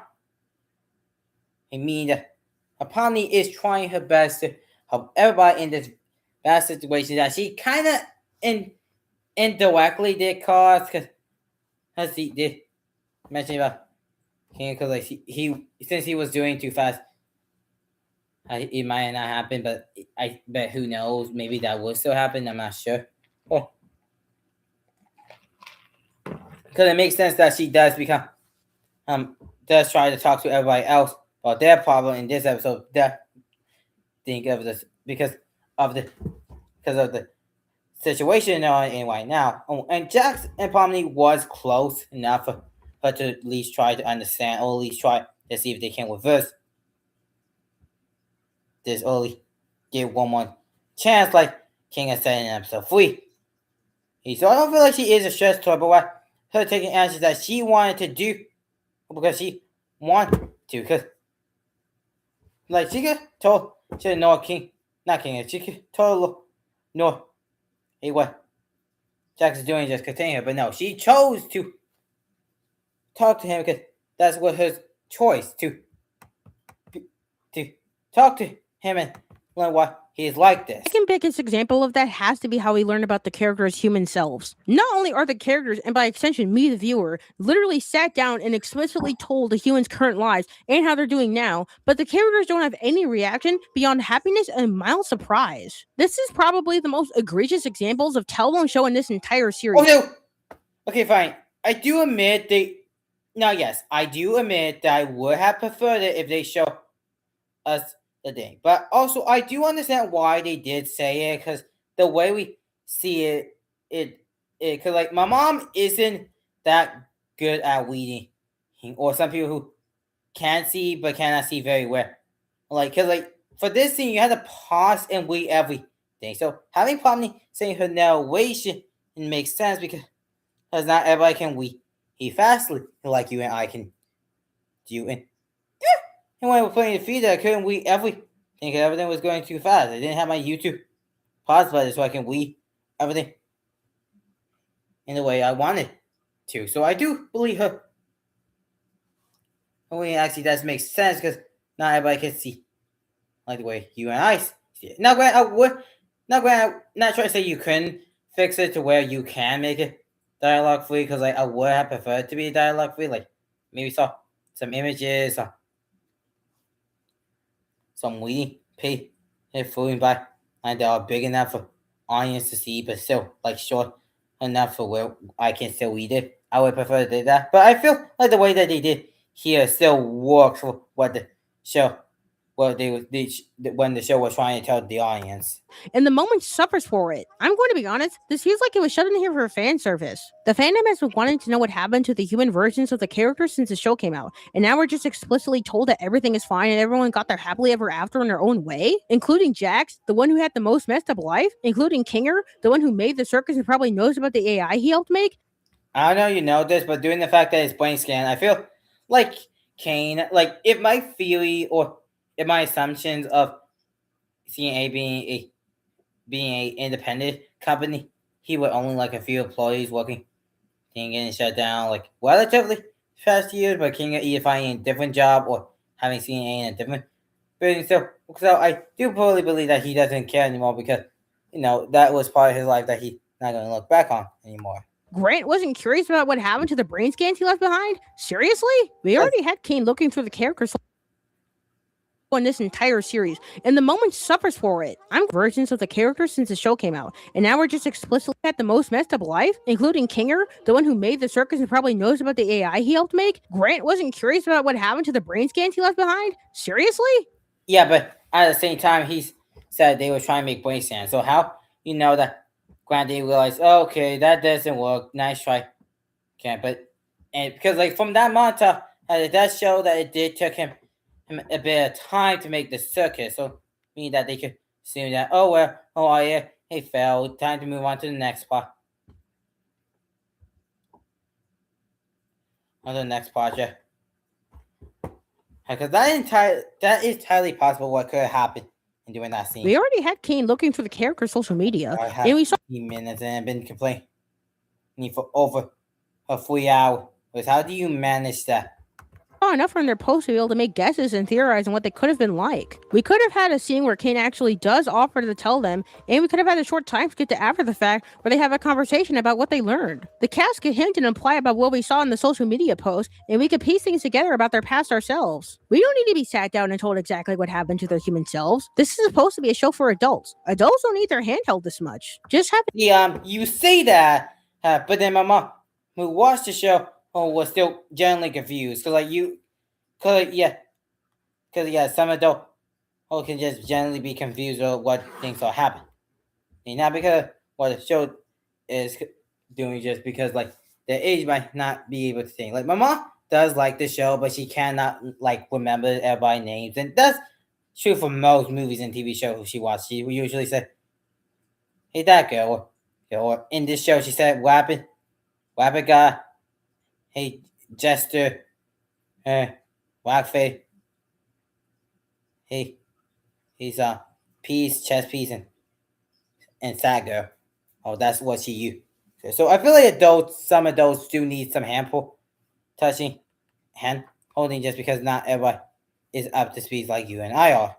I think Pomni say something as simple as, "At least he found some happiness out there," would give us some indication that Jax actually did have a good life despite all of his problems in the circus. Also, maybe this is just a me thing, but I found the cast's reactions to finding out their human selves were actually doing fine to be completely unrealistic. I feel like Gummy Goo had a more intense reaction to finding out Are you sure? It's not like they cried and literally saw completely. Okay, well, that's a long button. Oh, well, it's not like I and Sala. It's not like Gango and Subo and Wildfire needed time to think. It's not like they went out for a bit to think about everything. No, it's not like that never happened. completely shattered. I'm sorry, but if I got stuck in a digital hell of a circus game ran by an insane ringmaster for years of my life, and I learned that I was a brain scan of my human self who actually went on to have an incredible life after I got trapped in said hellscape, I'd probably abstract on the spot. What an unrealistic reaction from Pomni to just go, "Abigail is out there living her best life, and I'm in here doing the same." Because that's the whole point about the show. Literally learning that even though they ain't the real people, it doesn't mean the experience will all for nothing. Because you're kind of missing the whole point about the show at that point. Why is nobody freaking out about this? Why isn't care? People did free about this. Literally, everybody was crying. Everybody was in the corner crying until they were like, even though I'm not the real person, it doesn't mean the experience I felt wasn't real. Learning through their moments and their experiences that even though they ain't the real people, it does mean that people around them mean like this entire scene. Why he of them looking at the camera, or looking at King, that they do set the new status because it wasn't like it's faster. It wasn't like the next day. It was like, oh well, what are you gonna do? Oh, I guess we live a lot. No, they had that moment to cry. They had that moment to reflect, right? And they had the moment to realize. They had their moments to realize who they are, what they were, and understand that it wasn't like a bait and switch. Who just learned he has children on the outside, freaking out about this. This is just so poorly done on so many levels. But fuck it, whoever heard of subtlety? We need to shove it as much exposition and story as possible before the show ends because we gave it all the screen time to Jax. I feel like I should like leave or feel like to talk. Cause like with the Jax thing, I'm very much on the opinion on it. Your opinion on your finale is going to be entirely what you think of Jax as a character. I am tempted to see this so I can finish this, but also I am tempted to leave this one. I've been talking about this, well, not this video specifically, but rather the other videos for 5 hours and 40 minutes. I am just so tempted to just leave and do something else. Just go to sleep and not think about this ever again. But I know my brain will never be fully satisfied. And I'm so close by 16 minutes. So I am going to finish at 16 minutes and go to bed at around 2 o'clock. Because it's 1:45 where I am. 1:45 a.m. and where I am. So Jax. I'm going to finish this and not think about this and go to bed. If I had to talk about the character that was done dirty by this show, it would be Jax. Because by the end, all the things that the show is building up for him are completely destroyed. He gets no payoff, no chance of becoming a better person, and by the time the episode is over, I feel like I was told to feel bad for Jax and love him because he had a sad life. And nothing enforces this. Way out of the back, the show, like, because why the show, that show, why he became this, is not like explaining saying that you should feel bad for him. It explaining us why he's like this, and okay, I am gonna go watch again so I can like spend this last 15 minutes so people doesn't complain. Because I know what happened last time. I might talk to you here, people complaining. Okay, I'm gonna go outside for a bit for this last 15 minutes. I am hoping that I get to finish it before the video becomes 6 hours or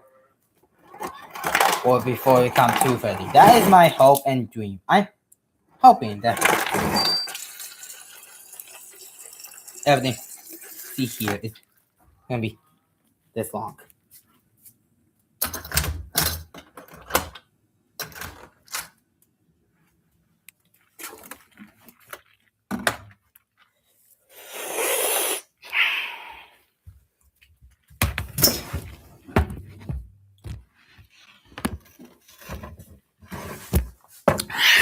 Okay.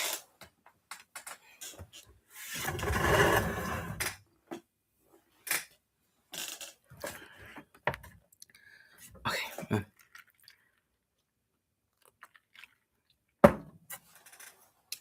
Let's get this started. Okay, everything is okay. Everything is perfect. Let's finish this stuff. It's more than Jax abstracting off screen around 10 minutes into the episode. When I saw this, I felt like I was slapped in the face. It felt like a bad joke. Jax's abstraction and downfall as a character has been built up since episode 6 and hinted at since episode 4. It almost happened to him in episode 7. And now, after all that buildup, it happens off screen?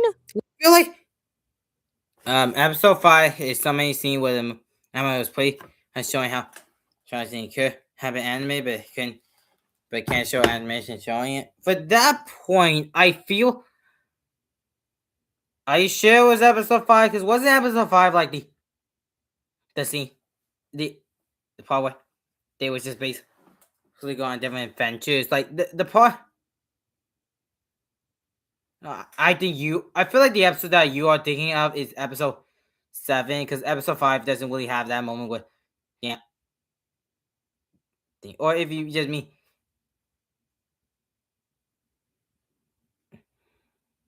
Oh, kill anime. Okay, my bad. I did misunderstand you. My bad. But on that point, I think the fact that we don't see it actually works on the fact that if because I am going to say that this either is death or suicide, where it's not flashy, it's not make a big deal, it's subtle and quick to have it on screen. Especially with suicide, you don't know when people is going to do. Like, that could happen at any time, anywhere, without you know. And it can feel really bad. Because you don't know when it happened, you know? And I feel like the fact that we don't see it happen actually make that more impactful if we did see it happen. Yeah, it would have been cool showing animation, seeing how they do it. But doing the fact that doing the fact they don't show it actually let more of an impact, because we don't know what moment we know what caused it, but we don't know what exact moment or how it happened. We just know that it happened, and there's not much we can do about it. And I think that's way more interesting to me is that they actually show to us. That's why I like it. How was it seriously that hard to animate what someone abstracting would look like? Why not finish that trip out sequence from episode 7 and show what it looks like when someone finishes abstracting from Jax's point of view? Or show what others see when someone starts to abstract? Having Jax abstract off screen isn't just a bad end to his character arc either. It's a terrible look on everyone else in the circus. In episode 8, just one episode prior, everyone said that they wouldn't let him go. Have you considered the fact that was like a contained situation? Like everybody was saying on the cow house, and Jack said, "Oh, you worry too much." Have you not considered in this broken ass circus, Jack could just ran away. He was about to come to talk to Pomni, but then decided that he doesn't want to, and then try to hide himself away from the as best he could. But I was trying to fix the circus or to occupied it, cause I think Pomni, the reason why she didn't reach out, cause she thought that she didn't need. Because sometimes when you do try to reach out to people, they do more ends up, because sometimes they don't want any covenant right now. Sometimes they do, sometimes don't, but you can never tell. And I do think that's why it's tragic, because maybe Polly could save him, maybe he couldn't. But whatever happens, and you do have to live. That's how we are. And I think that's why it's interesting that they do that, not showing us the death scene, because the animators, if they wanted to, could have did it. The story was, but they didn't because they didn't want to show a part where that could, I think that could happen off screen did happen off screen, because that's something how suicide that what happens off screen while us really know, being on that flat, and that sometimes that's a holiday sometimes, but that is reality still, and the one we had to deal with. Off somewhere and abstract, and they support him, and they were all in this together. And now in episode 9, he does the very thing they said they wouldn't let him go do. Did everyone forget what they promised each other last episode? No, because have you asserted that Jax hide from everybody where he couldn't be there, and doing the circuit is really big. It's not it's that hard for him to escape. Because after Polly, he think maybe he would come around tomorrow, but that was the last that he saw. I do believe that is the reason why how it happened, and probably thought maybe he'd be around tomorrow, but that was overestimating. Now you can't take it back anymore. Okay, that's not because I feel like Jax could be sneaky enough to hide to wall his own self-pity until finally abstracting off screen. Because it does, so that part does make sense. How no, because Jax did hide away. Was Jax seriously not important enough to make everyone try harder, or do these guys seriously not interact with each other outside of the show? Because I'm starting to wonder if it's all of these things. But we see Jax willfully ignore the others and try to reach out to Pomni before changing his mind. Maybe the others did reach out, but he just ignored them because of his issues, and that's just how people work. Yeah, exactly. Have you also considered the fact that Jax can also hide from everybody else in this circus that have been shown to be big, and the moment he hears people, he wants away. And the fact that the circus is kind of collapsing, so they have other things to work about, so they're likely occupied or need work on something else. Have you considered that to be your answer? Your strong answer is actually answering your question for you. Great argument, straw man. You want to know what else people do? They do their best to be there for each other when everything around them has gone downhill. Yeah, and they don't. Hey, but the fact that the circus is literally in shambles, and best to fix it. And also, you know what else that people is best to do? Hiding their feelings and hiding away from people in general. Well, I watched this really good movie called Man Named Otto, where he still has suicide tendencies even after people was coming out to help him out, even though they didn't fully know the story. Well, even with that connection, some bad days and some bad nights still. Some bad days and stuff from the past I can't fully live with. It happened. It's any. See, that works because it felt realistic and thing. And the movie I was talking about that was referring to the guy is called A Man Named Otto, where Tom Hanks played a guy named Otto who lost his wife to some kind of injury.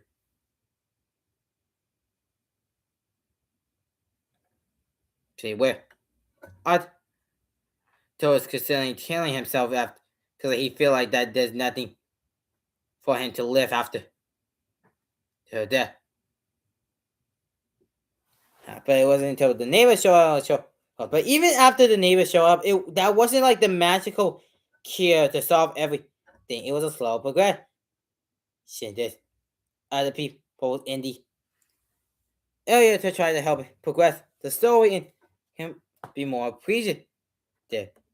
Because a spoiler for Man-Made Otto, the man still died, but he doesn't die because of suicide. He died of a medical issue with his heart. He planned ahead, yeah. Cause even though the story ends in a way that he still died, it doesn't become pointless because the story he does has wider than a nice bow. Because even after Otto died, he still left an impact for people, and especially for that moment, there was nothing they could do. Like no one lived at the house all the time. And Arthur was great at hiding from people, but not in the wagon. But so that interaction actually works, and I think Jax did that too, where he hid himself for most of his life, but until eventually it comes over him and he is trapped. So it's very simple for people to hide away and be completely closeted to people to the point to own for their own self-destruction, and that's also what people functionally good at too. Willingly let the mentally unstable person who they acknowledge might abstract wander off on their own all the time. Jax shouldn't have been isolated so much, and if the others genuinely cared about Jax as much as they say they do, they would have done more for him. Just because a character's actions are realistic doesn't mean they're automatically well written, and people need to start. Because you find it isn't realistic, but then when doesn't mean because you know what else is realistic? How you know they didn't help him off screen? Like they didn't try to find him or and make sure he was okay, or how you know that this came out immediately afterwards? Because there's a lot of cutoff. We don't know how long that section was. Because maybe they did, or maybe they didn't. But all we know is that Jack's distracted, and the other people does feel bad. And that's all we know. And so we. Realizing that the two don't always go hand in hand. And Jax's isolation and neglect that they had to the other characters makes this episode even weirder because of how much it's focused on Jax. Around 15 to 20 minutes of this hour-long episode is dedicated to not just telling his backstory, but also having Pomni comforting him in the abstracted void. While it was cool to finally see Ribbit, she didn't really feel like a character to me. She was just there to give angst to Jax. And Cosmo barely did anything in the flashbacks. Was he even necessary? Through these flashbacks, it feels like both Ribbit and Cosmo represent the third thing group, like him being his friend, even though he's not like the closest ever, but still slowly losing that person. Cosmo and Jax did have interaction. Like, yeah, you could definitely write this off to be the important character who only really exists for the like the fridging thing. I think that's what it's called. Like the characters are meant to be fridged, but I don't think that's necessarily a bad thing with even character meant to be friends that being entirely bad. It does character for Jax, and we don't. And I did get her, and from that back scene, I do get the little information about her and the meaningful and complete way. And but back to kind of being useful, well, it kind of is because after his distraction, that does some had the last real friends he made before Gango, Zubo, and Pomni went wrong. Because he losing wife by the day. By the day, his best friend Cosmo is distracted, and so did Webber distracted. He blamed himself for all this, but not trying to talk about it because of insecurity. Were there just to give context for Jax and to prop up Jax. They don't feel like actual characters to me. They just feel like accessories to Jax. And that's how all of these characters feel to me in this episode. All of them, especially Pomni, come together to just revolve around Jax in the end. Gangle's biggest moment in this episode is feeling conflicted over the fact that she's crying for Jax. And I'm over here wondering why I'm supposed to... one issue, she said in the beginning, when she said, why can't I cry for Jax? And then later crying for Jax. So, because humans are complex with how you can hate a person and like a person at the same time. And that feeling does exist. And I do seems well with him because the interaction experience they have. To feel bad that Gingo can't cry for the guy who abused her the entire show and for years beforehand. No shit, she shouldn't cry for Jax. Why would she? I don't think she... Oh, yes, because, like, we should just say, hey, yes, I'm just glad that person is just dead. Yeah, that's so realistic to Gango, who's mostly like hard then isn't really asked so hard or what she would be saying. Yeah, that just fit with Gango so hardly. Like you're truly a genius for the that Gango would have celebrated or been happy about Jack his death. If that is, I feel like that sample, like yes, Jax did abuse said, but Gango was still felt conflicted because someone died. Even if that person wasn't good to you would still have some emotion because you did knew that. And not reaction you have with them is always going to be bad. There might be good moments you have. Good. Because that's complex. That's actually interesting for getting the quiet for Jax. Even if, despite everything that Jax did, she still had the heart to quiet for him. Even after said that show complexity. That show is more nuanced than that. Wanted Jax to abstract, more like she's just not upset her abuser is gone, as she shouldn't be. Why is this being treated as some big defining moment for her when it's honestly a bit insulting that she's expected to feel sympathy for the person who's hurt her so badly? Because there's other ways. For he didn't need to die for for Super to stop the abusing her. She could either cut out her own cord because her own cord or help Jax to become a better person. So those are the other that she could take it too. Because you don't understand the fact that people can be mad at somebody and hate at somebody at the same time. And that's just like a foreign concept for you. He has mommy issues and mental problems? So? And this is my major problem with Jax, the character, and the show in general. It might seem like Pomni is the main character, but really it's Jax. And Jax that's the issue why. I feel like when people say, hey, they manage, and they're like, okay, so what do you want the people to do? Because Jax, I do feel like Jax is the main character in the last 4 episodes. Oh, I do believe that. But I feel like that's not really a bad thing if a show is because once again, this is really going to be depending on how you feel towards Jax. But I might feel that they roll him pretty well. Oh, and him really goodly. Most setup and payoff. Jax gets the most screen time. Jax gets the most character development. And all of the characters pretty much revolve around him in some way. Whether it's Pomni giving him comfort or Gangle being used as a tool for him to pick on, almost all of the characters exist to prop up Jax. And when they're not being used to prop up Jax, they barely get any character development, if any at all. If Jax yes, so episode 4 about being a Gangle episode, and the time they have in episode 5, talking to other people in the thing. Yeah, that always going to focus on Jax. Actually, episode 3 is not even about Jax. Jax is literally tied up for the entire episode. So, literally the entire episode. He do nothing in episode 3.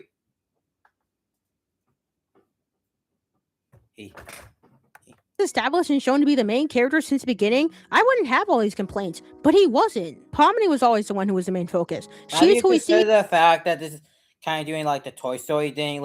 Yeah, Woody was the main character in Toy too, but so was Bud. He's the dude, Auntie, or let me see the names. Let me show it. Let me.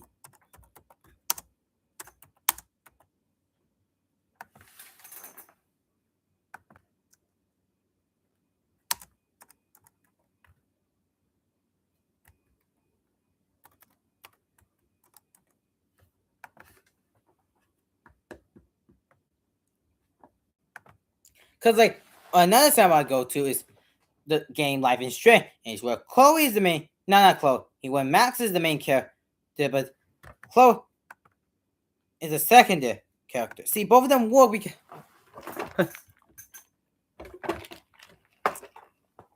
See, those are sad because it's true that Wood, the Max, and Pomni are the main character. It doesn't mean that Bud. Okay, wait, let me read that.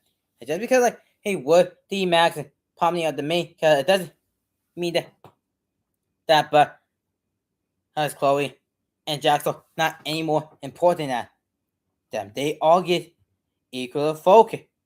Because both of them are meant to be the main character.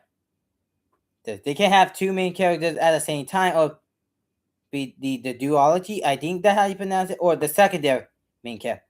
So it doesn't mean there's only allowed to be 1 main character. Well, Jack could be the second main character. Dora is the main character in Paul. So once again, White Claw has 1. Not White Claw. 1 can Whiting to.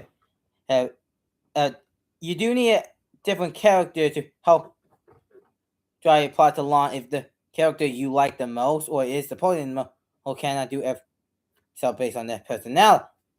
That's why you have to have a character that does do the things that you want the story to do. In the first teaser and who we follow for the first 3 episodes of the show. She was clearly established to be the main character early on, so the slow shift into making Jax the main character is so odd because even though someone else is the focus, that doesn't mean everyone else can't get development. Like Gooseworks, you can have a main character get developed and still develop the side characters alongside them, right? This show doesn't feel like the Amazing Digital Circus, a character-driven show where the characters develop with each episode. It feels like the Jax show, with some extra characters that exist sometimes, and considering that Jax spends almost all of his runtime bullying everyone around him and being a total jerk, I can't really connect to him or the other characters with how minimal of a part they play in the story. Yeah. This is my main issue when people everyone say they want complex characters, but as soon as they get complex characters, they be like, no, he was too mean. Because I feel like, because you guys can never really handle the idea of main characters being assholes or being evil. Because that idea doesn't sit in your mind where a character can be a general asshole, but still have character progression or be a cautionary tale.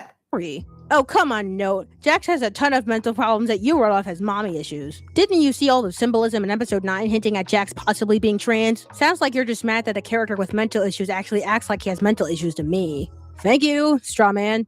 And yes, it's about time I brought up the trans flag-colored elephant in the room. I initially thought I was just bothered for no reason too. I thought I was falling to the mob mentality of the fandom and I didn't want to cave. But these feelings grew with each episode and reached a climax in episode 9, and I knew my emotions didn't come from nowhere. I finally figured out what had me bothered so much. However, I need to give a very big disclaimer. I am well aware of the fact that Gooseworks is a trans woman, and I could tell from this finale that it's heavily implied that Jax himself might be trans in some way too. However, I am also trans, being a trans man. Despite that fact, I only think that means my voice should be heard when it comes to how Jax...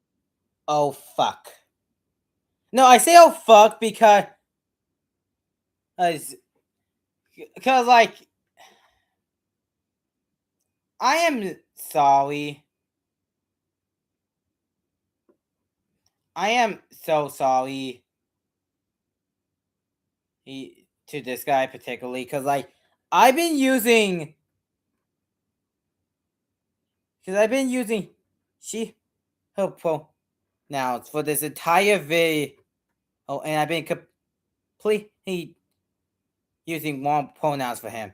I am sorry for that. I really am sorry for that. I genuinely did not know.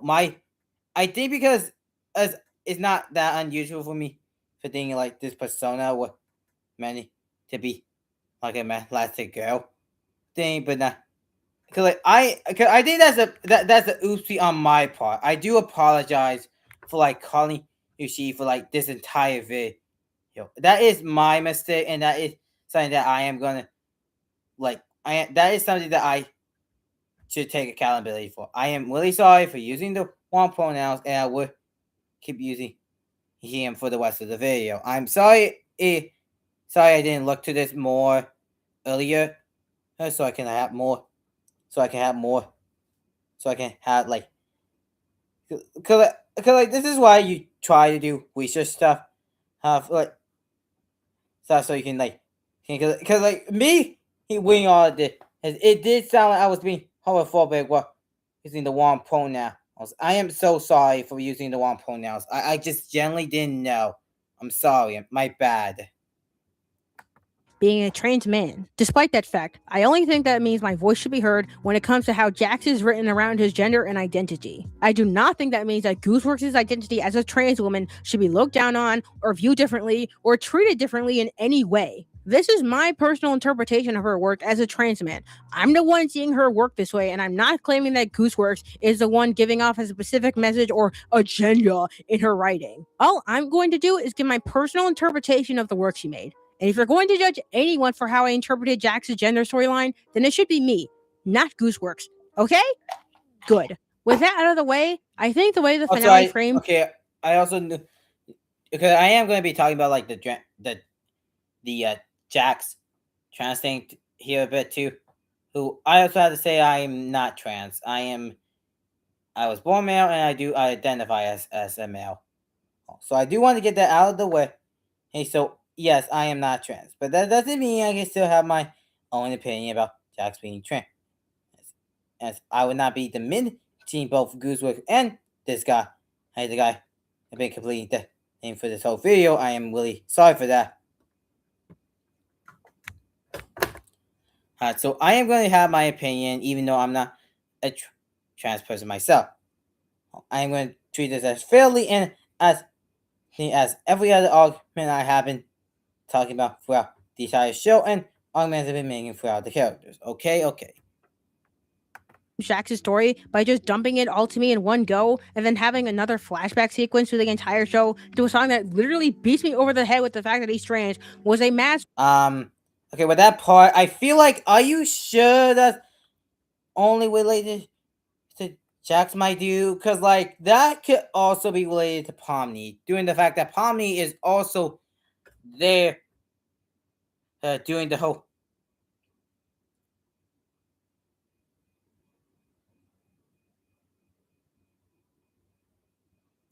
Because Pomni is also there, so the song could also be referring to Pomni too.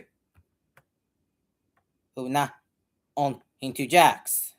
Scramble to get me to feel bad for Jax after non-stop episodes of him being the worst. As if seeing how sad his life was and how he feels about ruining it would make me feel bad for him. And it's just, no, I don't feel bad for him. And I'm shocked that I feel like I have to be. I know that I feel like he doesn't understand the fact that the entire section was not meant to be like, oh, you should feel bad for Jax, but what explaining why Jax did this. See, explaining doesn't mean excuse.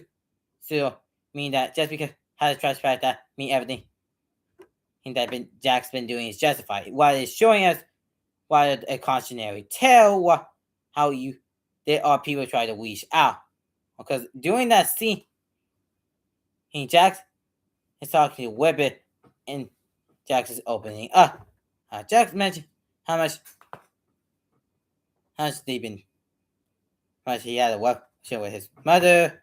And okay, I am like going to be using him pronouns for Jax too, just for both surprising reason and due to the fact that show is vague, which I do have issue about how the show is kind of left it vague. Like it is obvious, but due to the fact that Leroy had him pronouns in the real life, that does kind of leave the fact of like what should I call him? Now Guzman did say it was like completely not like she did say, hey, it was completely okay to use any pronouns for Jax. So, I am going to be calling Jax him a whole lot throughout my main one of the show conversation. But I do want to mention that. So, but for Jax and his family life, with his conversation with his mother, he told Sonny that he regret telling her. Now, I don't think that Jax specifically said he was trans in this scene. Like, that could have been what he said too, but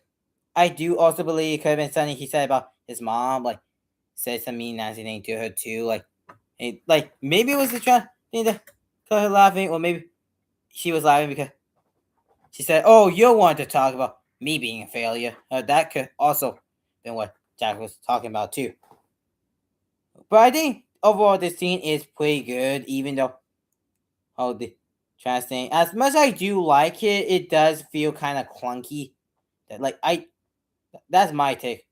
No, anyway, I do feel like it's a little bit clunky. Like you could definitely smooth things out to make more clear to the audience.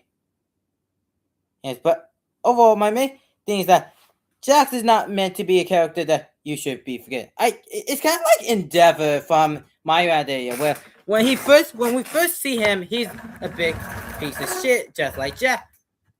But throughout the story, he lost his, he got his injury, and then he realized what he's doing was wrong. Now, the story of My Hero Academia doesn't tell you to forget him. That is entirely your call to make. And I do think that that's what the Mason Circus is trying to do. They're trying to say He will not tell you to forgive Jax, but you can if you want to. Like, the story is giving you a choice to either forgive Jax for his action or don't forget Jax' action. Because I do think it's a thing called a Saturday arc where a character is not fully redeemed by the story, but what they're getting an option by the eyes of the view was that you included the thing that should be forgetting now. I don't think the show is telling me to forget him straight outright, but what I think about, like, do I think he should be forgetting? And my opinion is that I don't think he should be forgiven for everything, but I do understand why he did. That's my thing. Let him take it away with his last, how many minutes? 10 minutes. Man, This might sound victim blaming, but I don't care. Having a tragic backstory and a sad life doesn't mean you can be a fucking prick to everyone around you and expect all of them to still be there when you need them. I don't know you know this, but have you considered the fact that it could be a cautionary tale? Like, this is like, because I feel like this is the reason why. I feel like, have you considered that everything doing Jax is what not to do? But what not to do when you have emotion like this? It's like Google literally said on the blue sky, literally make a post that if Jax wasn't a big piece of shit, like Jax fully transition and still making friends with Pomp, he like, it's showing that Goose works that she knows that Jax isn't a good person and literally acknowledge that. If the show was really acknowledging that you should, she wouldn't make that post in the first place. Hey, that's why I feel like I have a question, my dude. How often do you go to like Juiceworks, Tumblr, and Twitter account? Because you only show me that one Twitter account, but no other else. Now, yes, all of this did happen. Like, I know that he didn't have the information that he did now, like we do too. Because he did say that in the beginning of the episode, that he has been like writing the episode. So after he saw the pilot, so everything that happened afterwards, he went no. But I guess in the future, since everybody is living in the future, now I have to tell you that Google that she doesn't enforce anything that Jax is an innocent person either. Because that's the whole point about Jax. He's not meant to be a character we fully forgive that easily. You can choose to forgive him if you want to or not. If you don't want to forget Jax, that's fine. But the show isn't telling you to forget him, but what giving you the option to forget. And that is a big difference. His actions are realistic of a person with mental problems, yes, but what isn't realistic is everyone pushing aside the fact that he's been a massive jackass to everyone for months to years on end. Are you sure about that? Because like right now he is like a blob monster, and the only person he does try to forget him or does try to understand is Pomni, who has been here the least out of everybody, and everybody is trying to help Jackson. Because like. I don't know you know this, but just because some really badly doesn't mean you treat them back. Because that just will create a cycle where everybody treating each other like shit. Yes, that'd be nice if the mean person doesn't always work. But being mean back then would not solve anything either. So them helping out Jax with the distraction while they figure out a solution to do later. And since Bonnie did say, hey, can you leave him? Okay, we figured something else out later. I see. Okay, because Jax may go back to the tank with the other extraction queen. Is that what may happen too? Maybe he stayed for the 10, and maybe he go back into the cellar with the other. We don't know, but because the show doesn't tell me that I should forget him. The show they say they forget him. They show me that they either understand him or put the side the differences to help, because Jax is like abstract now. He has no thought, so they only doing this so he put him in the dark because they know that extraction creatures relax better in the dark. Me that they ain't helping him because they forgive him. They're helping him because they know if they leave the extraction creature out about, that will lead to more problems for them later. Well, he's abstracted. Even though we said we look out for him, nothing we can do, so we should just move on and forget all the bad things he did and uplift him. Screw our feelings. Are you sure? Because one, Jax wasn't cautioned. Two, nobody said hey, yay, Jax was like the best guy ever, or say anything nearly like that. They helped Jax try to get the better place so he wouldn't tell more shit up, and that's it. No one was like, I forgive you, Jax, or be like, hey, Jax, I understand why you did all that stuff. And honestly, I don't even think it'd be bad why they should do that, because they forget because it's not bad if they have no power. Because Jax doesn't have the power anymore to hurt people like he used to. He's a blob now, and he continue to be a blob because the fact that we don't confirmation that you can't withstand abstraction anymore. Me that Jax doesn't get forgiven. Okay, with D, because it still doesn't tell me I should forgive him, and again, and the entire classmate doesn't forget him either. They don't say I forgive you, Jax, or say yay, Jax, you woo, or ever. He's just helping on Pomni with the solution and to get Jackson the 10 and before he can cause more damage. And everybody saying that. That's the whole point. It's not, hey, I forgive Jax. He let's help Jax. And so he can stop hurting more people in this state. Because at this point, he's dead. There's nothing else he can do. Ooh. Had this exact same problem in episode 8 when Gangle brought up to Zubul that they just had to be there for each other. I understand that what she meant was that arguing about the past does nothing and going in circles wouldn't help them at all. Exactly. But Zubul was completely right. To everyone in that room, Jax freaked out and took away their one chance at escape. One, that wasn't real. Two, I feel like if they did do that, if they have a whole ass scene, no, that I would like it. Yeah, but I also would know that it would be a completely waste of my time because like, we know they're gonna team up and band together. So Fox with Goose with not taking the easy route of like the reason why that I believe that Gangle agree with Jax because yes, it wouldn't be no point to argue each other, fight each other, and then split up hunt. Then split up to different part. It wouldn't be healthy. It wouldn't fix anything.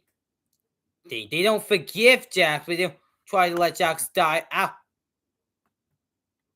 Oh, like that kind of does tell about you and me as people. Like, yeah, if I was in Jax and that too, I would not have the mental capacity to hold it and I would beat that stupid Jack Rabbit on the floor. But it does show that the crew are stronger than you and I because and the crewmate does try to not escalate things towards situation. And to the cast, his selfishness and personal issues could have cost him everything. Why is Zubul told to stand down and just move on as if this isn't a legitimate thing to be mad about? I know that holding a grudge isn't healthy, but Zubul can still be mad about Jax ruining what they... I know he isn't still mad. Like, you say that Super's not mad. How you know that Super isn't mad about stuff? Like, how you know that Super isn't still mad about it, but put the anger aside so they don't have to fight about this anymore? Cause like you can still be angry with somebody, but still not try to fight with somebody. Then act like everything is cool in front of them, and then kill someone else. Cause you know that if you do complain to them, they will get angry. Yeah, did they? Cause thought was a chance at freedom and not want him to abstract. You know that two contradictory feelings. Because that's a terrible thing to wish for. On people, like you're telling me that people, cause like even for people who have been abused, they don't want their abusers to die. Hey, they want, they want something to happen to them, but they be, cause like, abusers suck. But not everybody he want abusers to die. Even the one who is being abused, or they want to put them in jail or get better at people. Or leave the relationship as they can. Because it's not contradictory. It's showing that they don't want bad things to happen to everybody. They don't want death to happen to everybody. This is just generally getting frustrating me because his solution is just that everybody should say he should die. That's not healthy. That is not how you should deal with stuff.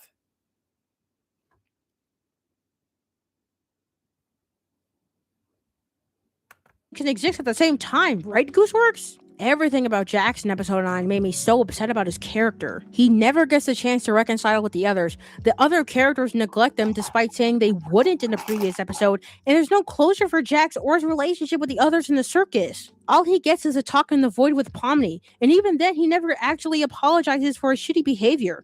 It's just this talk about how Jax feels bad about his life. Jax having a chance to reconcile with the others and admit what he did was wrong, and actually apologizing to everyone for his shitty behavior would have been a lot better than just putting him in a giant tent because everyone failed their promise to be there for each other. For the character with the most focus, I expected a better end to his character arc than this. And speaking of I expected a better ending than that, I have 2 more minutes. My God.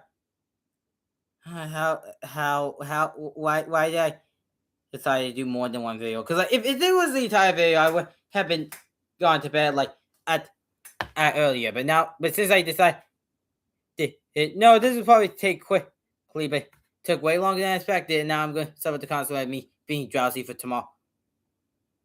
School. I'm so glad of my life's choice. to bring up the one that Granted, that's not his fault. That is rather my fault for taking too long. made me go. What the fuck was the ending?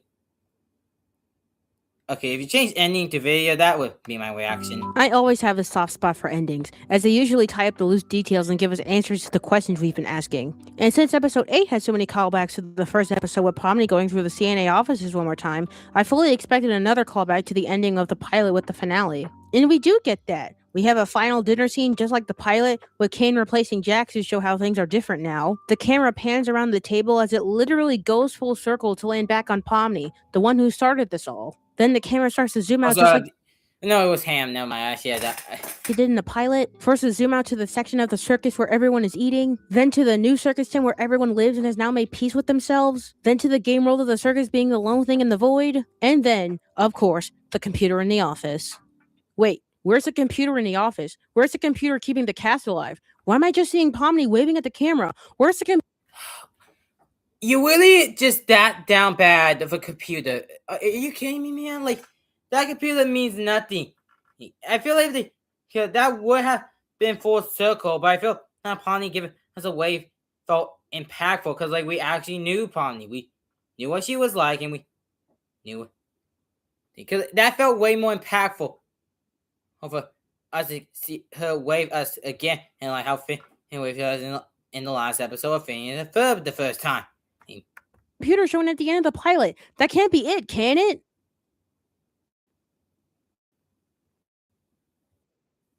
Nothing about the computer? There's just a hint that the human versions of the cast actually meet up at some point and might possibly become friends? Are you kidding me right now? This show... Because this dude is so obsessed with this computer that is not as important. Literally not. But it really does scream.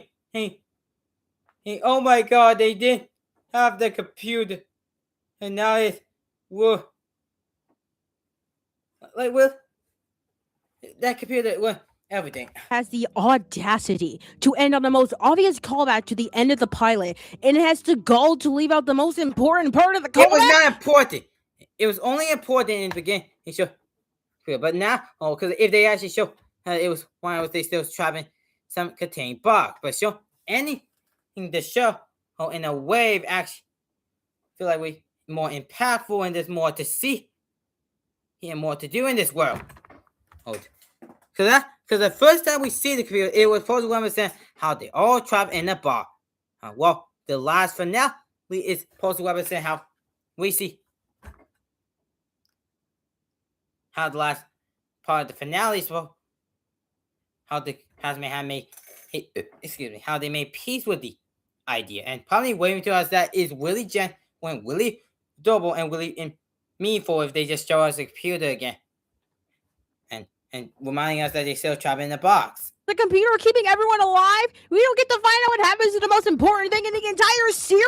This is why I kept bringing this up this entire video. This is entirely a me issue, but this just bothered me so much. If you're not going to commit to the most important part of the callback from the pilot, then don't even do the callback. Don't give me a half-hearted wave that means nothing. Finish the callback to your show. I do not understand the decision to not show the computer and end the show full circle like the dinner scene. It's such a wasted opportunity to me. Not only does the answer to the question of what happened to the computer never get solved, but the way it ends is so narratively unsatisfying. So why you need to know what happened to the computer? It doesn't matter what happened. That computer is most likely still being there, still being way down, because like that computer means nothing. If they show that way, check that the other, just show other thing we always saw, gang. And I believe the reason why they show it in the pilot but not in the finale is because the fact that if they show us the computer again, it will find us that they are still in the box like we did in the first episode. But showing Pun away means that it's more hostile and optimistic. That's what like they didn't show the computer. Because it's not a proper full circle moment. It is I a know full it's not circle harsh moment. right now, Just but I don't the care. end. It's how I feel. I knew I should have listened to my instincts that told me to stop watching at episode 2. Wait a second, note. If you wanted to stop watching the show by episode 2, why didn't you? Well, with that point, I feel like I also related to that where I too watch shows I didn't like or watch movies I knew I didn't like, but continue anyway because that's just kind of a sin that we are. Just like even if like with TV shows particularly, I keep saying to myself, it always could get better, and sometimes it did get better. Sometimes it got worse, but sometimes it did get better. Then when I watch other shows where I'd be like, why am I watching this? But then I realize, you know what? Hey, let me see how well it's done. Because like, and I feel like with him, I feel like he told himself that a lot just because, you know, it was like 8 episodes. Like, I think overall, if we compare everything together, it was like 4 hours. I think it was like 4 hours and 30 minutes of context. So it's like you can finish the show in the afternoon. So I think he just felt like with that part, it was just like 1, it was easier, and 2. And so I don't fully. Now, Grant, I do understand the idea, like, cause like I also do that when I watch a show, because I am not clicking with, but when like, yeah, I'm going to continue watching this, because that's the type of person I am. When even if something doesn't connect with me, I keep saying to myself, it might get better next episode. So I do understand the struggle. If you don't like something, just don't watch it. What, do you hate fun now? Thank you for that, straw man. And no, I don't hate fun. Quite the opposite. I kept watching and trying to engage with this show for a completely different reason. And that reason is actually why I made this video. Why did? This might shock you guys, but at first I really did like this show. Why did I watch it if I didn't like it? Okay, well, granted, when I do watch shows I don't like or watch shows or movies I didn't like anyway, it's just because like either my friends say how to do it, or if I put myself in that situation, especially with TV shows, even if I don't click with it, I do try watch it saying, oh, there's always going to be next episode to get better. But sometimes that never come. Sometimes I get forgot. But that's how I operate, like how my brain like process how I watch shows. This might shock you guys. What his answer is. But at first I really did like this show. I was hooked on episode 1, and I was invested all the way back in 2023. I thought the intrigue the first episode set up was amazing, and I was super excited to see more. I loved what Glitch Productions was doing as an indie company, and I wanted to support them as much as I could. Then episode 2 came out, and while I liked it, I wasn't impressed. It didn't feel like there was enough meat on the bones of the episode like there was for episode 1, and I was just going to drop it and move on. Then the pilot started to quickly become the most watched indie pilot on YouTube, and it started getting tons of stores in other countries, and it started to get picked up by big streaming services, and it kept receiving endless praise from all corners of the internet, and I was confused but intrigued. I didn't know what people saw, but I was determined to find it. Everyone and their mother was saying the show was the best thing since sliced bread, and I wanted to find out why. I thought I had just missed something everyone else had seen, and I wanted to figure out what it was. So I kept watching and watching, determined to search for what other people saw on this show. But every single time I finished an episode, I just thought, this is nice, but why do people like this show again? Like, sure, the animation was good and the character voice acting was really nice, but I thought the writing, aka the most important part, was its weakest link. It felt meh at best and ugh at worst. But I didn't want to be one of those people who expected a show to be one way and got mad when it didn't align with my expectations. I realized the show was a slice of life early on, and I had to treat it like one. So I figured the problem was with me, and I kept on watching. But trying to see it as a slice of life character focused show didn't help either when all of the focus was just on one character. The development the other characters did get was so small I hesitate to call it development. But I wanted to keep trying. I didn't want to accept the idea that this show, with an unbelievably huge fan base and is so popular it got stores in multiple countries and was on multiple streaming services with rumors of being in theaters at one point, was just badly written. No, that was just ridiculous. So I kept going. And starting from episode 6 to 8, I felt like I had been rewarded for my patience because I got exactly what I was looking for. An actual plot to latch onto, proper focus on the other characters, some payoff for the setup all the way back when, and when I rewatched the show with a new outlook, I felt myself reconnecting with the characters even more than I ever did on my first viewing. With episode 9, I felt like I could see the epic conclusion I've been waiting for, something I finally connected with. I finally saw what other people saw in the show, and I was delighted to see how it all ended. Then I saw it. And it was the most bland, cookie-cutter ending in the entire world I could have expected from this show. It was like all the love and connection I had grown for this show immediately died. I tried so hard to connect with this show and see what other people see, and I couldn't for the longest time. And then I could, and I loved it. I felt connected with this incredibly large fandom that had gotten so big and left a huge impact on the indie scene that Glitch Productions could get this movie into actual theaters all around the globe. And the ending killed every single piece of that love with how much it disappointed me. I feel like all I got was unsatisfying answers to questions that went nowhere, and one of the worst examples of a character-focused show I've ever seen. I really did try with this show multiple times. By the time this video comes out, I'll have seen it at least 3 times. I tried to connect with it every time a new episode came out, but this ending just cemented all of my feelings about this show. I just don't like the Amazing Digital Circus, and I probably never will. But that doesn't extend to Gooseworks.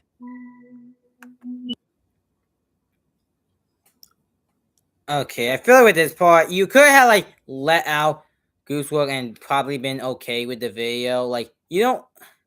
I know, fan base stuff, and it does suck that we had to do all of this thing for pretty much comic stuff that we should know about. But fan base, as being fan base, they just kind of don't know equity.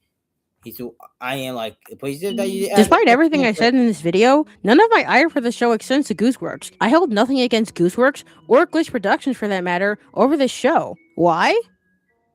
Do I really need to explain why? Because it's immature as hell to hate a person because of their work. Just because I don't think highly of Gooseworks' writing doesn't mean I think she needs to be burned alive for it. Nor do I think Glitch Productions should have reined her in or kept her in line for any corporate shells typing in the comments. Gooseworks didn't need that either. I genuinely think that Gooseworks just needed another writer on her team or an editor overlooking her scripts and ideas for this show and helping refine them. I know Glitch Productions is all about creative freedom, and I would much prefer a flawed show where Gooseworks gets her creative freedom over a good show where she didn't. However, I feel like having an extra voice to give input on what could work better, or at the very least, point out inconsistencies in the plot and writing, will be super helpful.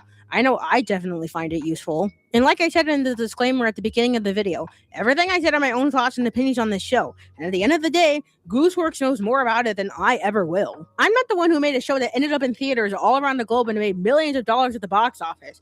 So if she thinks she didn't need another writer, then maybe she didn't. I can't claim to know more than her. I'm just a random internet nerd with a microphone. All I can do is give suggestions of what I think could have been done better and rant a little bit. But no matter what I think of this show, it doesn't change the fact that what Gooseworks created is an incredible accomplishment for independent animation. She made possibly one of the most popular indie shows of the modern day and got into multiple theaters in several countries around the world. That is huge and cannot and should not be understated. Gooseworks should rightly feel proud of herself for getting such a huge show out there, not just out on the internet, but in major theaters all across the globe. Hopefully this makes a huge impact in the mainstream because we need new and interesting stuff like the Amazing Digital Circus in the cultural landscape today. No matter how much I dislike a show, I will never disrespect the accomplishments the creators of it managed to achieve. Gooseworks managed to create something that brought millions of people together and made tidal waves in the indie scene. I genuinely think she'll go down in independent animation history as one of the most important creators of all time. And considering what she's accomplished with this show, she deserves that title 110%. This show makes me think that I can do the exact thing she can, making a show with my own characters and just putting it out there for people to see, as long as I can put my mind to it and try my hardest. I might not like Gooseworks' writing, but she's so inspiring to me in the way that I know I can get to her position if I try my hardest, and that's all I need to do in order to achieve my own definition of success. So, even though I don't like the Amazing Digital Circus, it has taught me a very important lesson. A very corny one, but important nonetheless. As long as I put my mind to it, I can do anything. And hey, the show can't be that bad if it reminded me of something that important. I feel like that should have just been your outro. I don't know. I feel like that was like the perfect way to end it. But whatever makes you happy, dude. So much for watching, guys. It means so much if you made it all the way to the end of this video. And if you did make it all the way here, why not subscribe and possibly ring the bell? This was a lot of fun to write and put together, and I'd love to make even more videos like this in the future. Subscribing will be a huge...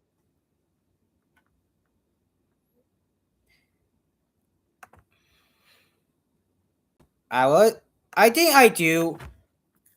I guess I have my own outro for this.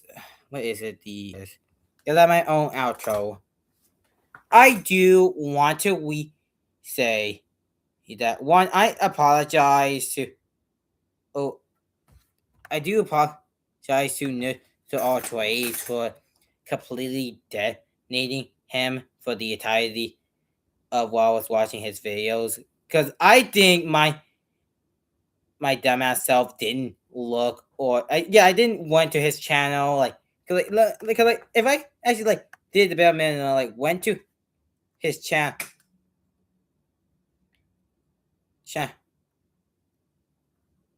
saw a second of the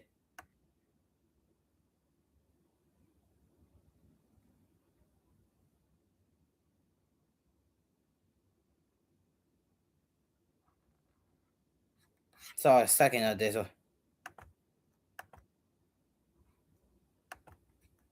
Okay, I feel like if I did more research, I would have able to identify him correctly.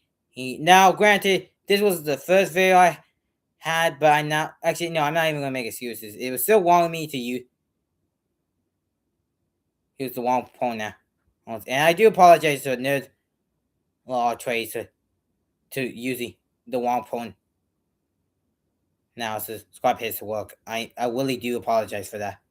That was honestly something that I didn't. That was something that I really felt bad for, and I didn't want to make it seem because my video when I got angry at some of his take, it could have went at me purposely using the wrong pronouns, but that was not my intention. This was the first video I saw of you, and the first video that I saw of you, so I'm very much sorry that I used the wrong pronouns for the thing. I really do apologize for that. And I do want to emphasize so much that do not attack any of these channels. As much as I disagree with them, and you saw me disagree with them for almost 7 hours. Oh my god, I have a bladder mouth.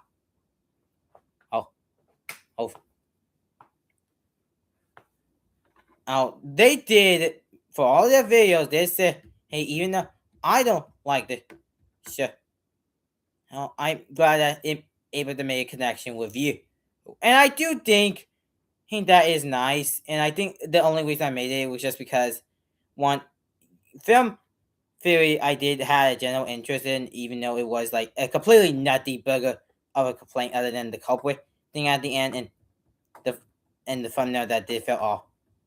And the fact that 18 minutes was just literally just weak cap. And that's why let's reacting to the Amazing Digital Circus takes, because I didn't want it to be good or bad. I just want to say takes because honestly, my opinion, because I did agree with some of the points they did make. Something I didn't react to at all, like films. And that's what I did react to, even though it was very long. I do not mean any ill advice them. I do believe they did misunderstand what the show was trying to go for.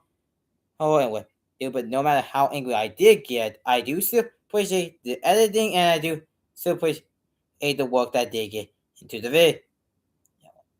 Once again, do not attack their channels for over a show. That's immature and we shouldn't have you and it would not be good to them either. But I say all that said, I do not because overall, even though I definitely do disagree with them how they handle how they handle the Amazing Circus and how much they did misrepresent and misunderstand what the show was trying to go for. I do hope they have a good time, especially the first and last one because they are newer. So I do hope they do get more. I hope they do get more subscribers, and I hope they do carry on making other videos that won't not who not who, I mean make videos that won't not make me angry as much. So I say on that note, I am tired and I am going to go to bed. And so I would like to say good night and goodbye.